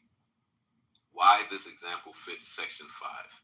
In straw 1 terms, P1 is making a position attack on P3's explanatory claim, forcing either qualification of the claim or revision of its scope. That is exactly what chart 5.2 describes as a valid move that requires response, not dismissal. Okay, then if you want to. So you were supposed to respond to him. I'll read mine. Go ahead. Yeah, let me go ahead. Let me ask you a question. Okay, as soon as you stop. McCangle on Walton's relevancy framework, 94%. That's almost one-on-one with me. That's it. Yeah. All right. There you go. Okay. I'm gonna shut my computer off. So. All right. I'm gonna end it with this thing. The entire chapter. Oh, you couldn't send me the link. Where are they here? Real Maybe we should just deploy the Army, Navy, Air Force to every major U.S. city to forcefully evict the millions of illegal alien invaders who are raping and killing us. Ask it that. Yeah. I mean, or do you want me to parse through? No, go ahead. Yeah, just go ahead and ask. Okay. How did you conceptualize? No. Contextual. I'm sorry. AK, he's asking me to ask the computer how it contextualized. Yeah. Right. Person 1 or whatever. Yeah. Person who? 1? Oh no. Person 1's response, right? No, like you don't have to do that. If you just go to the beginning and just read it, because it already was. Right. That's what I'm saying.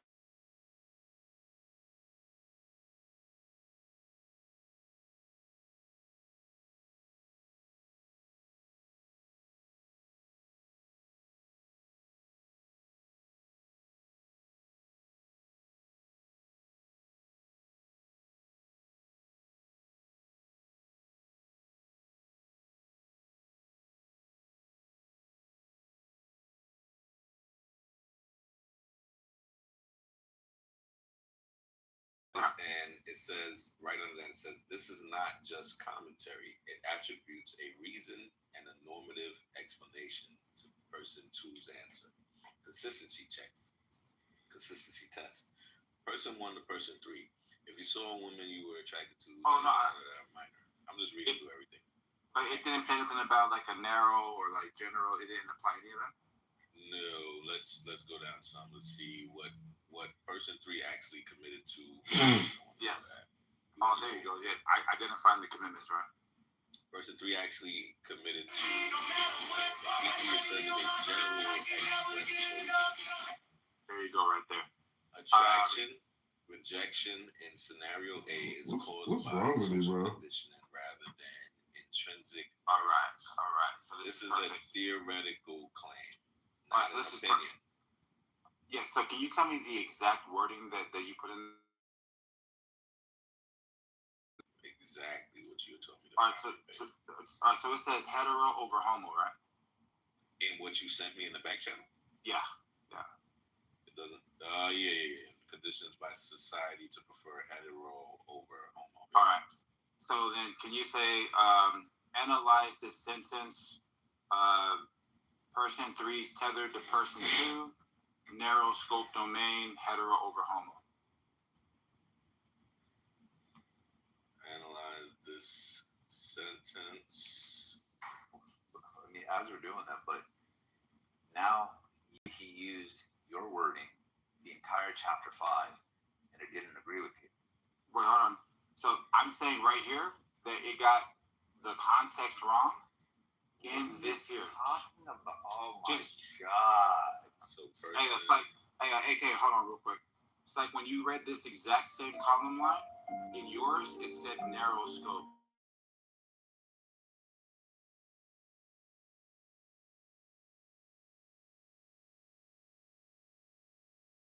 So it's just going to like basically check itself. Did it contextualize this accurately? Okay, I'm gonna tell it to analyze the sentence that person 3 said. Yeah. Just ask it. Did person 3 use a narrow scope? Well, it just ask it that. It just got it wrong. No. Don't tell it that. Ask it. Say, did person 3 use a narrow scope? Wait, why ask it when you can challenge it? Why would you challenge it? You can ask what it did. I don't want my ChatGPT mad at me. Yeah, don't challenge anything. Just ask what it did. If it doubles down, then what? Then you can challenge it all you want. You see what? But now it's already down a rabbit hole already. When you can challenge it is, bro. We want to give some more. All right, AK, real quick, bro. So he got what he wanted, bro. And it didn't work out for him, right? Hold on. Yeah, hold on. Well, AK's gonna find out right now, right? He's like, tether this, tether that, tie in what's going on. AK, real quick, bro. You just say, reanalyze person 3's claim.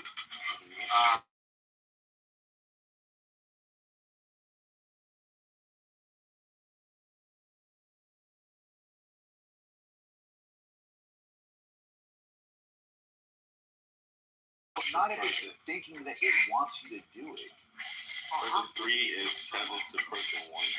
No, person 2. Let him make it into the strong man. I'm trying to make it this into nigga's strong awake. man. Oh, did you hear this nigga? Wait, how long you been awake? Hey, dog, we got the entire chapter 5, bro. I'm typing it in. No, let me give him what he wants. I'm the guy who give you what you want, Samoa. Thanks a lot, brother. Person 3 is tethered to person 2. Response. Yeah, person 3's response. Right. And then his goal was supposed to be, hey, I'm going to show you a strong man. That was yesterday's jacket is here. Hold on, man. Unlike ordinary jackets, this one can withstand extreme cold down to minus 30 degrees. A regular jacket simply can't keep you warm in this kind of weather, but its thick insulated lining makes you feel warm in the first 30 seconds. No, they're using the same words they're using. You're tripping. This is happening.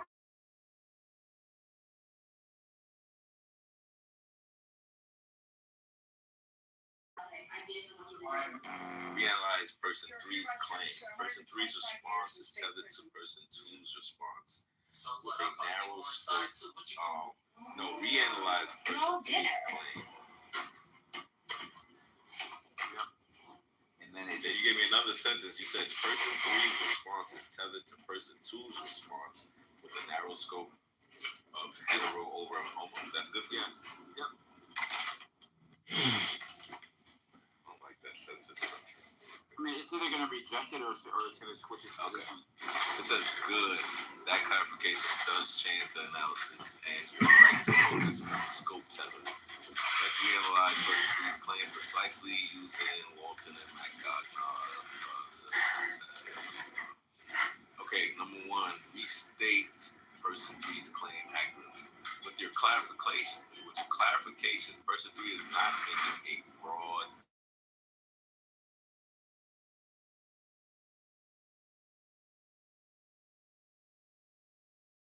Person 3.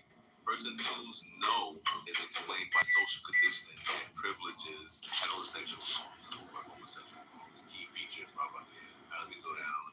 It says, what commitments does this actually create? P3 is not committed to a counter theory of all attraction reversals. It's not committed to claims about morality, reality, or age. Right there. It already starts fucking up right. Yeah, don't like it, because you don't like it, follow your rules. Okay, this is not a straw. Okay, this is not a straw. Egyptian knowledge. It is. It is a legitimate. You guided it. It agreed with you. AK said you were celebrating too early, which means that look, clear the business, bro. The business is clear. You got everything you wanted, bro. No, I'm fine, bro. Look, you just heard it. AK, what's the verdict? Straw man or not? Straw man or not? There's no straw man. And did you give him everything? And did? Hey, wait, hold up. No. Was he celebrating? Wait. Was Samoa celebrating? He was celebrating. Which means that he was happy with what it was saying, right? Right? And he said, I'll give him a little cookie here. Hold up real quick. After it doesn't matter. Final verdict. It doesn't matter. It doesn't matter. Look. Here's the thing.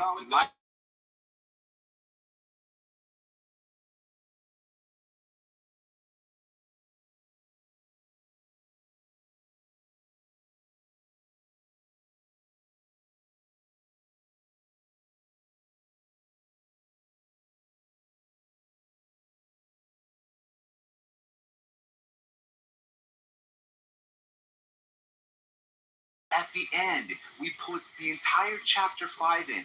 We put your pasted quote in. Are you saying narrow scope is a straw man? Hold on. I'm pointing out. Let me ask you this. AK, is this the nail in the coffin? Is this the nail? Yeah. To me, Samoa, this is AK, go ahead. I'm listening to you. Thank you. All right. So now, tell me the commitment that's distributed to person 1. The commitments that are he actually he did. The other day, like to the question about the minor. Oh yeah, I'm stepping out, bro. I have good night. You know he tells me what person 3 is. I can see that person 3 is committed to explaining this instance of attraction, rejection. This is what. So there's a list of what's not committed.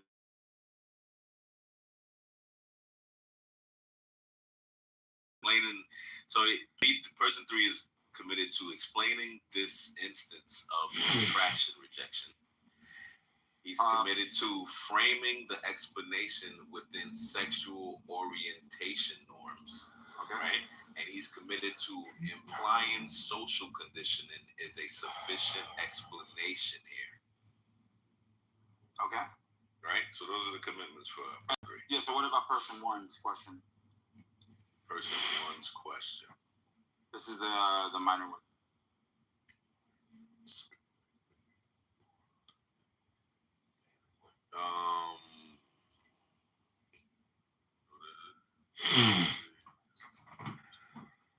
The same person 1 is doing a consistency relevance check.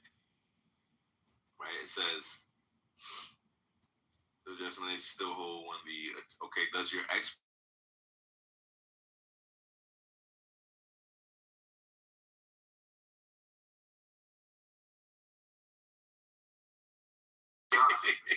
what is the question say? What do you mean? All right, so like what's the question person 1 asked? If you saw a woman who you were attracted to, then later found out she was a minor, would you still be attracted? That's the question. A consistency. check. All right, so even with the adjustment when it came from a narrow scope to the scope here, what's the link from person 1 to person 3? Like, isn't there something like shared goals or like what the question or like it's called a relevance inferential distancing. Does it say anything like that? It says that under Walton and McCagno, this is best described as a failed relevance challenge. Person 1 is implicitly asking, is your explanation about social conditioning doing the real work, or are there cases where attraction loss is intrinsic or moral? That's a legitimate philosophical question, but it was not tightly coupled to person 3's stated scope. So what it boils down to is like it's not a straw man, it's something else. And what they're saying hold on, come on. Labeling it a straw man, it says it's philosophically sloppy. Right? Well, giving you 2 outs as to what it could be and why it could resemble a straw man. All right, how about this one? All right, because what we're doing right now is we're like relying on this AI. And what I noticed here is that's what we No, all right, so notice how the AI went to a general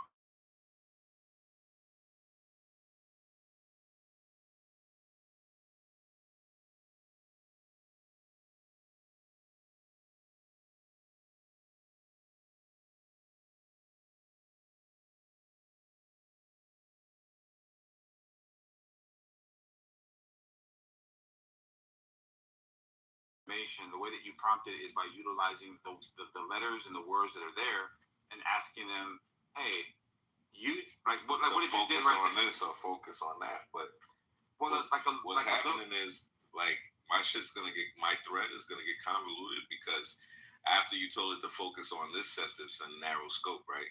You're about to tell me the No, I was hoping that you could send back channel me the link.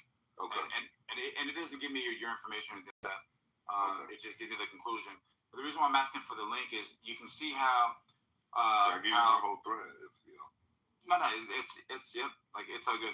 But you can, and I kind of noticed this with the site thread as well. So that's why I had him run it, and it was consistency check. And then I added the syllogism in there. So this just gives you the actual structure. What I want to do is I want to put the actual the syllogism in where it adds the definition of it and it utilizes that. So what's going on right now is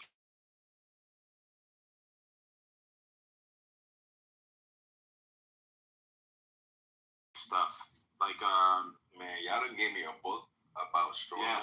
Yes, brother.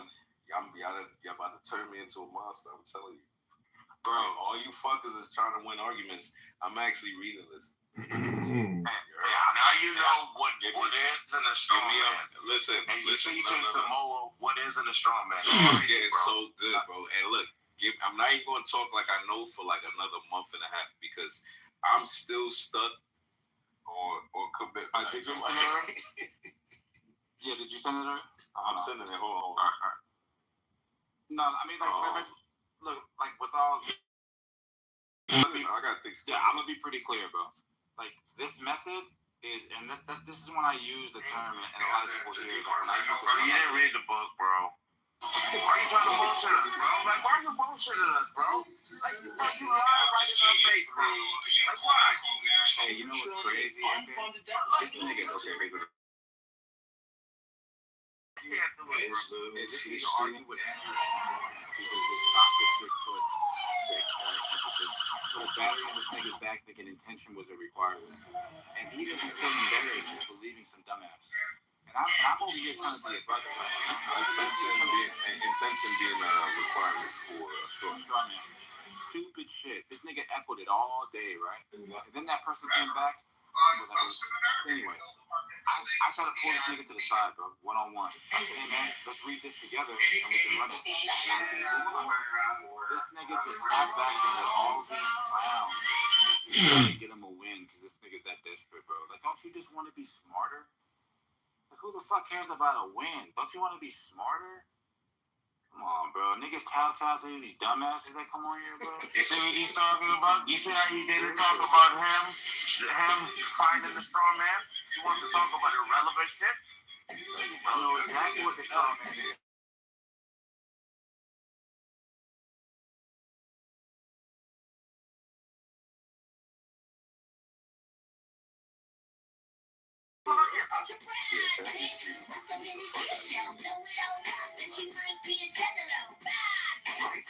Just spitting back out. If this came out earlier, plumbers would be out of business, no matter what the Never ever want to give me something like pause. I want one to give me information after reading a book that I can understand when like it's like I'm talking to an expert about the book that I read. You know what I mean? No disrespect, Simone. I feel like you understand it more than me at this point, or at least you sound like it. They appreciate y'all. I'm gonna go through the right thing. Yo, I'll talk to y'all about it tomorrow.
Lies that they have told.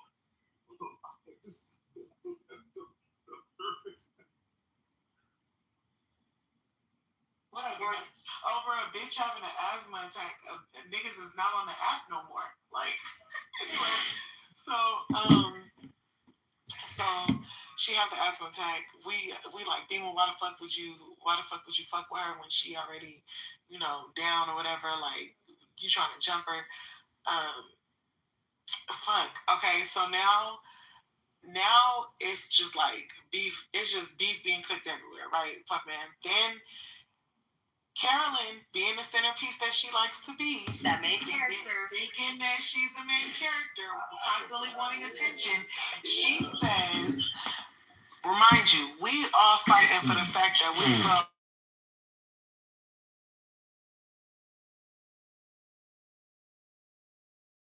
And says, I don't care about Puerto Rican.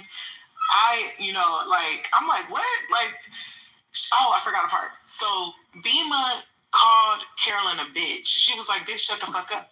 But Carolyn never heard it. Somebody told her or something like that, right? Somebody told her, like, when all this went down, Bima called you a bitch. So she was like, oh, okay. Like, so then Samoa asks Bima in front of Carolyn, did you call Carolyn a bitch? Like, we all know, right? So then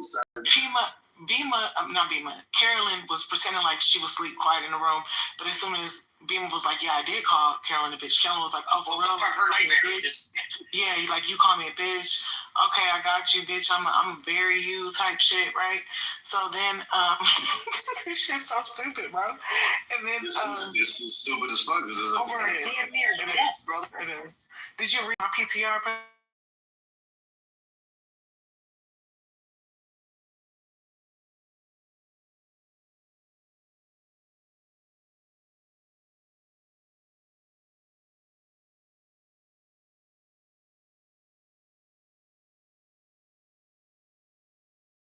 We're recapping all the drama.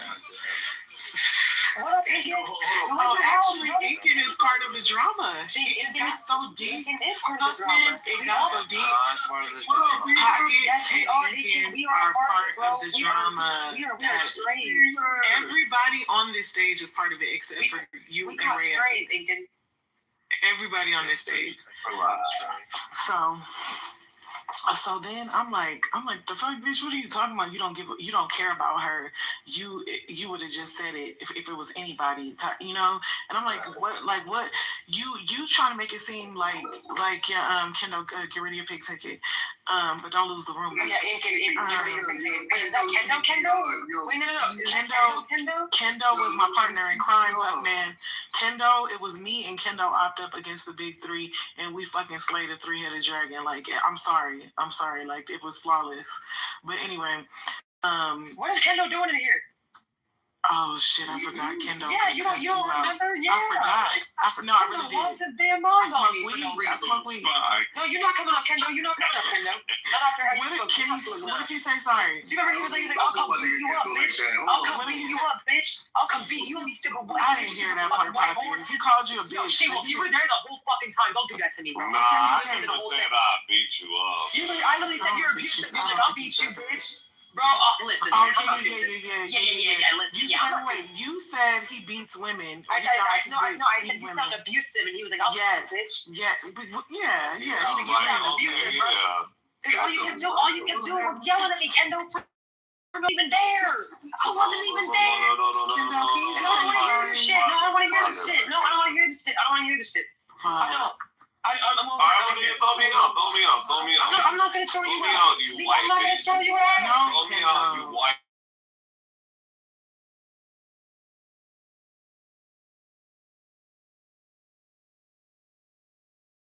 If you did that to me, look, bro. Why are you here? It's cool.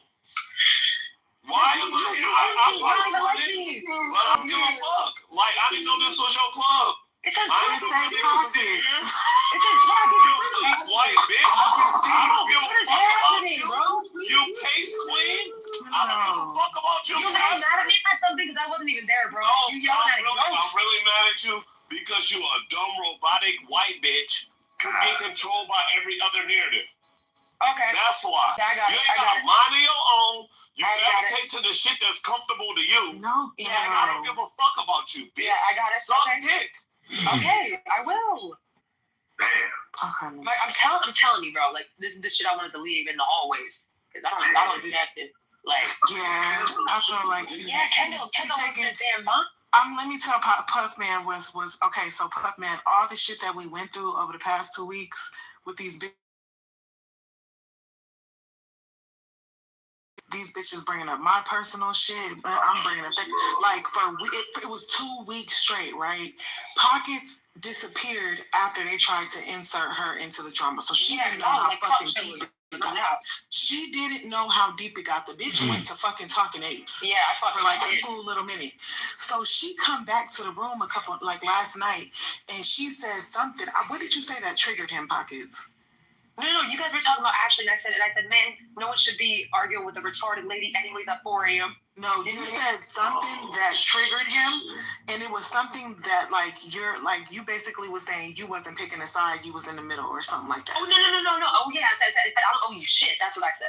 I said I don't owe you shit. I'm not. She said something, Puffman, to basically essentially say I'm not picking neither side. I'm in the middle, and I'm gonna tell you like this, Puffman. That them 2 weeks that we was going at it, Yeah. if you didn't pick a side, you was blocked and it was fuck you.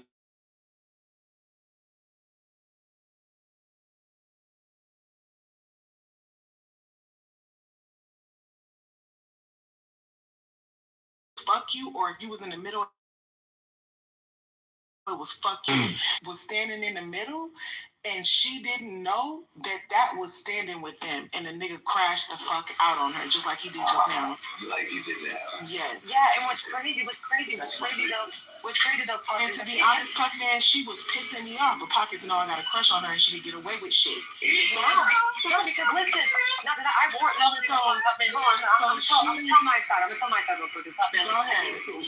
Hold on, Puffman. I did. So she was pissing me off too. I was giving her a pass. Listen, because I might want to scissor the bitch one day. Am I talking right now? I'm sorry. Go ahead.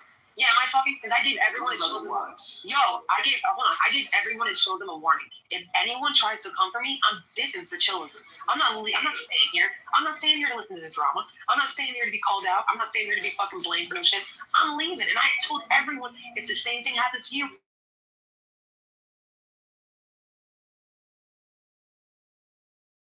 not my fault. Wait, hold on. Carolyn is guava? Yes. So to me, and that's probably her and on account. So to me, watching, I think it's Kendo. To me, watching no, Kendo's not a plus account, is he? Yes, I don't think so. So for me, I did the smart thing and I left. Because chillism is not about to bring my days down. I'm not about to be screaming on the end. Right, that's what like a weirdo. I wish we should have made this a prank. No, fuck that. People can come in here. Fuck it. You know, we need to build up the house. Yeah, fuck it at this point. And so people get mad at me because I don't give the attention they want. Like Nathan, that's why they get mad at me too. Yeah, but the thing with Nathan, hold on. The thing with Nathan was trying to tell me that Guava and the big three were going to come after me and get rid of all the racist white women and children, right? This happened 8 months ago, right? 8 months ago, they said this to Nathan. And Nathan comes to me on Christmas Day, bro, and says, hey, bro, I got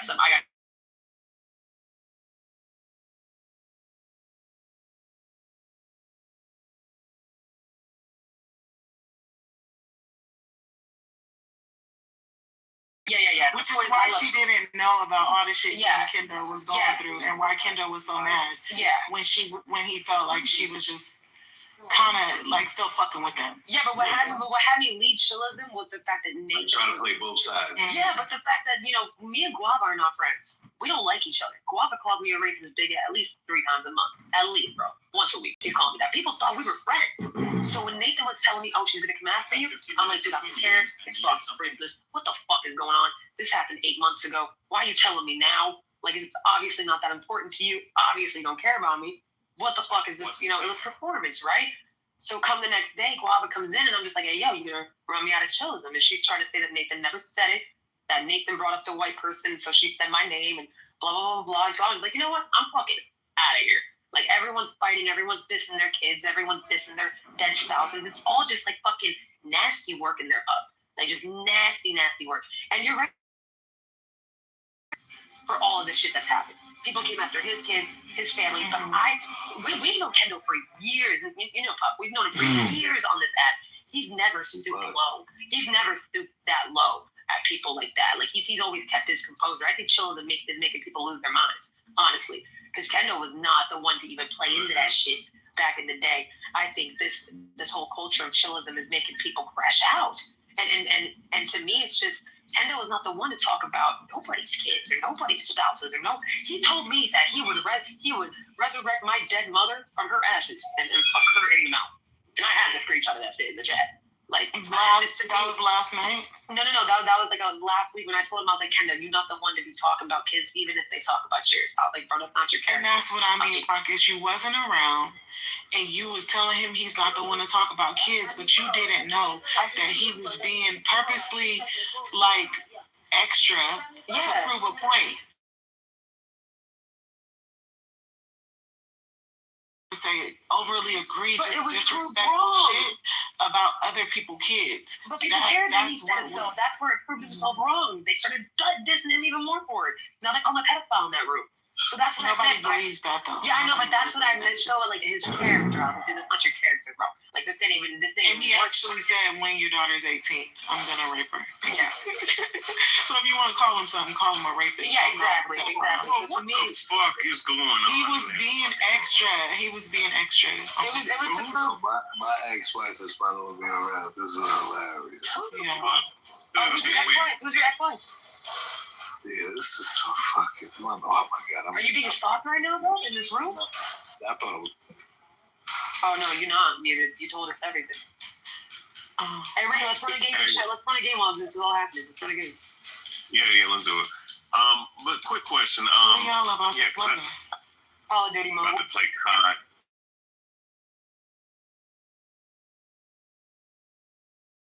To me, I'm like, why are y'all about to play fish? Oh wow. Look, let me say this. I don't look. I mean, I hear like a lot of the thing that's going on. I don't, I choose not. Was this Kendall's doppelganger? But I'm not fucking Kendall, nigga. That sounds still like me. That nigga's a. Go ahead. No, they don't sound like. Nah, don't be. Go ahead. I'm fucking. Anyways, I mean, look, I see what's going on. I mean, I don't, involve myself with situations that ain't got nothing to do with me and whatnot. But my thing is, though, like you were speaking about pockets, I mean, that culture, like you said, like, the whole point of that room is to have debates. Now, people, like, when it comes to certain situations, certain topics, people get out of line. I mean, right. When it comes to, like, other rooms, where you're having a conversation,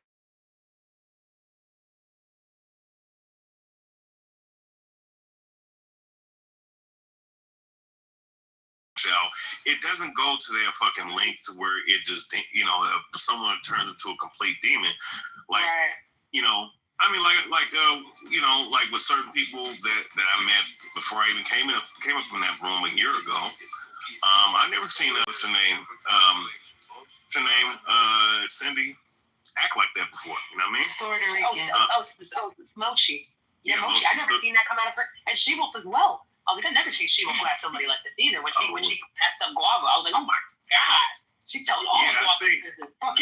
No, they did that first pockets. That's no. I'm saying. And then I even set a trap. And we got two announcers here, bro. Who is here, man? What's up, anonymous? I think that culture overall just kind of bring out the worst, and it seems like motherfuckers who were cool are not cool with each other no more. Now, don't get it twisted. I mean, I've had my fair.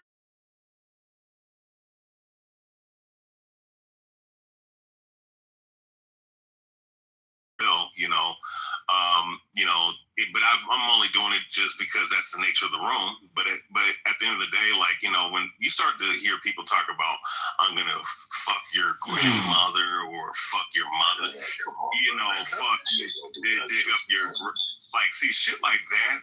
That's when it gets, or rape and all this other shit. Like, that's when it becomes, a fucking red flag. You know what I mean? Like, all of that shit way too serious. Oh no! Yeah. I mean, and that's the thing, Pockets. I was willing to keep it. I was willing to keep it at, hey, I didn't like in the situation that all of this is about. I didn't like that you said or did this. But when motherfuckers made it about, in your real life, this and this is going on, or No. Like when you divulge like personal shit to people and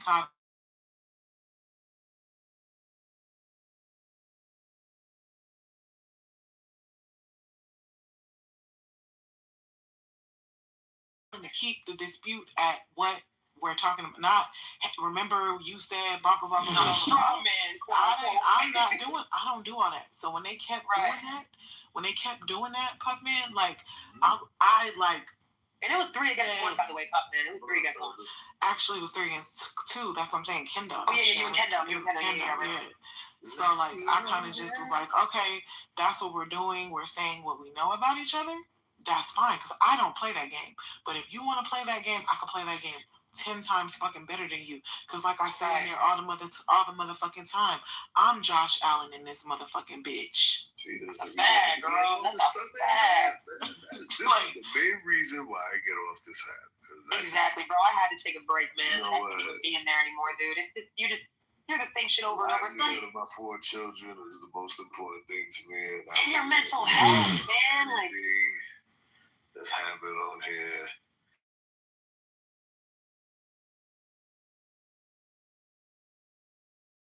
people really say to this day that I own slaves, and I'm just like, whatever, dude.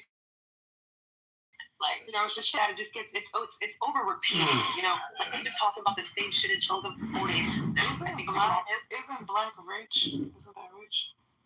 Yo, that's Rich. What's up, Rich? Yeah, come up here, Rich. Come on, bro. We not gonna kick you out, bro. Right, Rich need to stop fucking playing. Yeah, we will not kick you out, dude. Like, let's go. Hey, no, but you can talk your shit here. Look, I mean, you know, when it comes to an audio app, you know, it's like this. I mean, people like to talk. People like to interact. I mean, it's just natural function of the. Yeah, no doubt. I mean, when it gets to the point where, you know, you get so comfortable, like you can just say any old kind of thing, then anything comes out of your mouth. You know what I mean? So, and people get triggered. Certain things can be lost in translation because, you know, things are being said.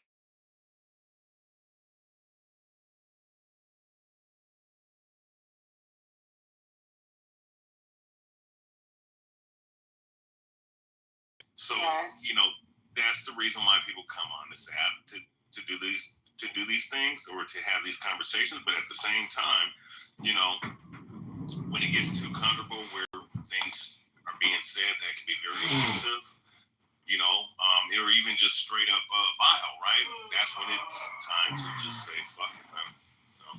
Right. And it's just like, I get it, you know, chaos is fun for the room, but god damn, dude, like every day, like it's just like we can't just chill, man. Like I just don't, you know. To me, it's just getting too much to hear me yelling and the crashing out every day. I'm just like, I just want to chill and talk some shit and fucking have some fun, man. I don't want things to get so fucking crazy. Like, well, you notice most of the people who actually have something to say, they're not even in there no more. They're not. Yeah. That's true. I mean, the rooms are dying. Like Shimo said, the rooms are dying. Like, but a lot of that has to do with the fact that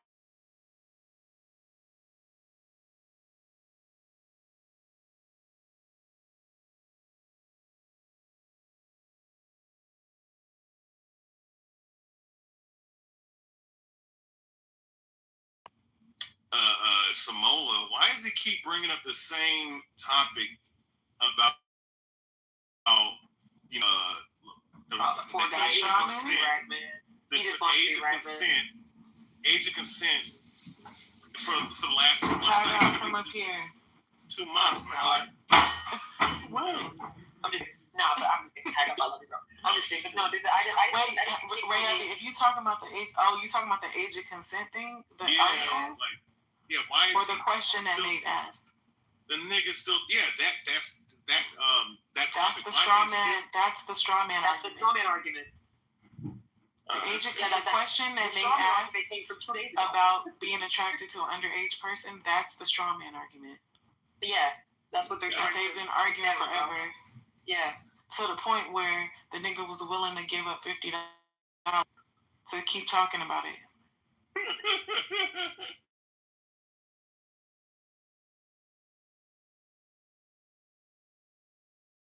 Talk and like you don't have to wait in a queue for like 2 hours. It's pretty nice, bro. It's pretty nice. Oh yeah, back then it was 3, 4. What was the longest it took to get to the queue before when we was going through all that fucking drama when motherfuckers was talking for 20, 30 minutes? They don't work for me where I got home and you guys were still on like the third person in the queue. You would be in the queue, right? Say you was last in the queue of 5 people. 5. It was gonna take you 2.5 hours to get to you. Why? I'm not playing. I'm not lying. Just because everyone had something to say, bro. Everyone was talking for 30, people were going 20 minutes. 3-4 times. Like I know damn well Samoa went 8 times in the queue, and I was like, brother, like what is this happening? You know what? And this is the thing. Look, I early on recognized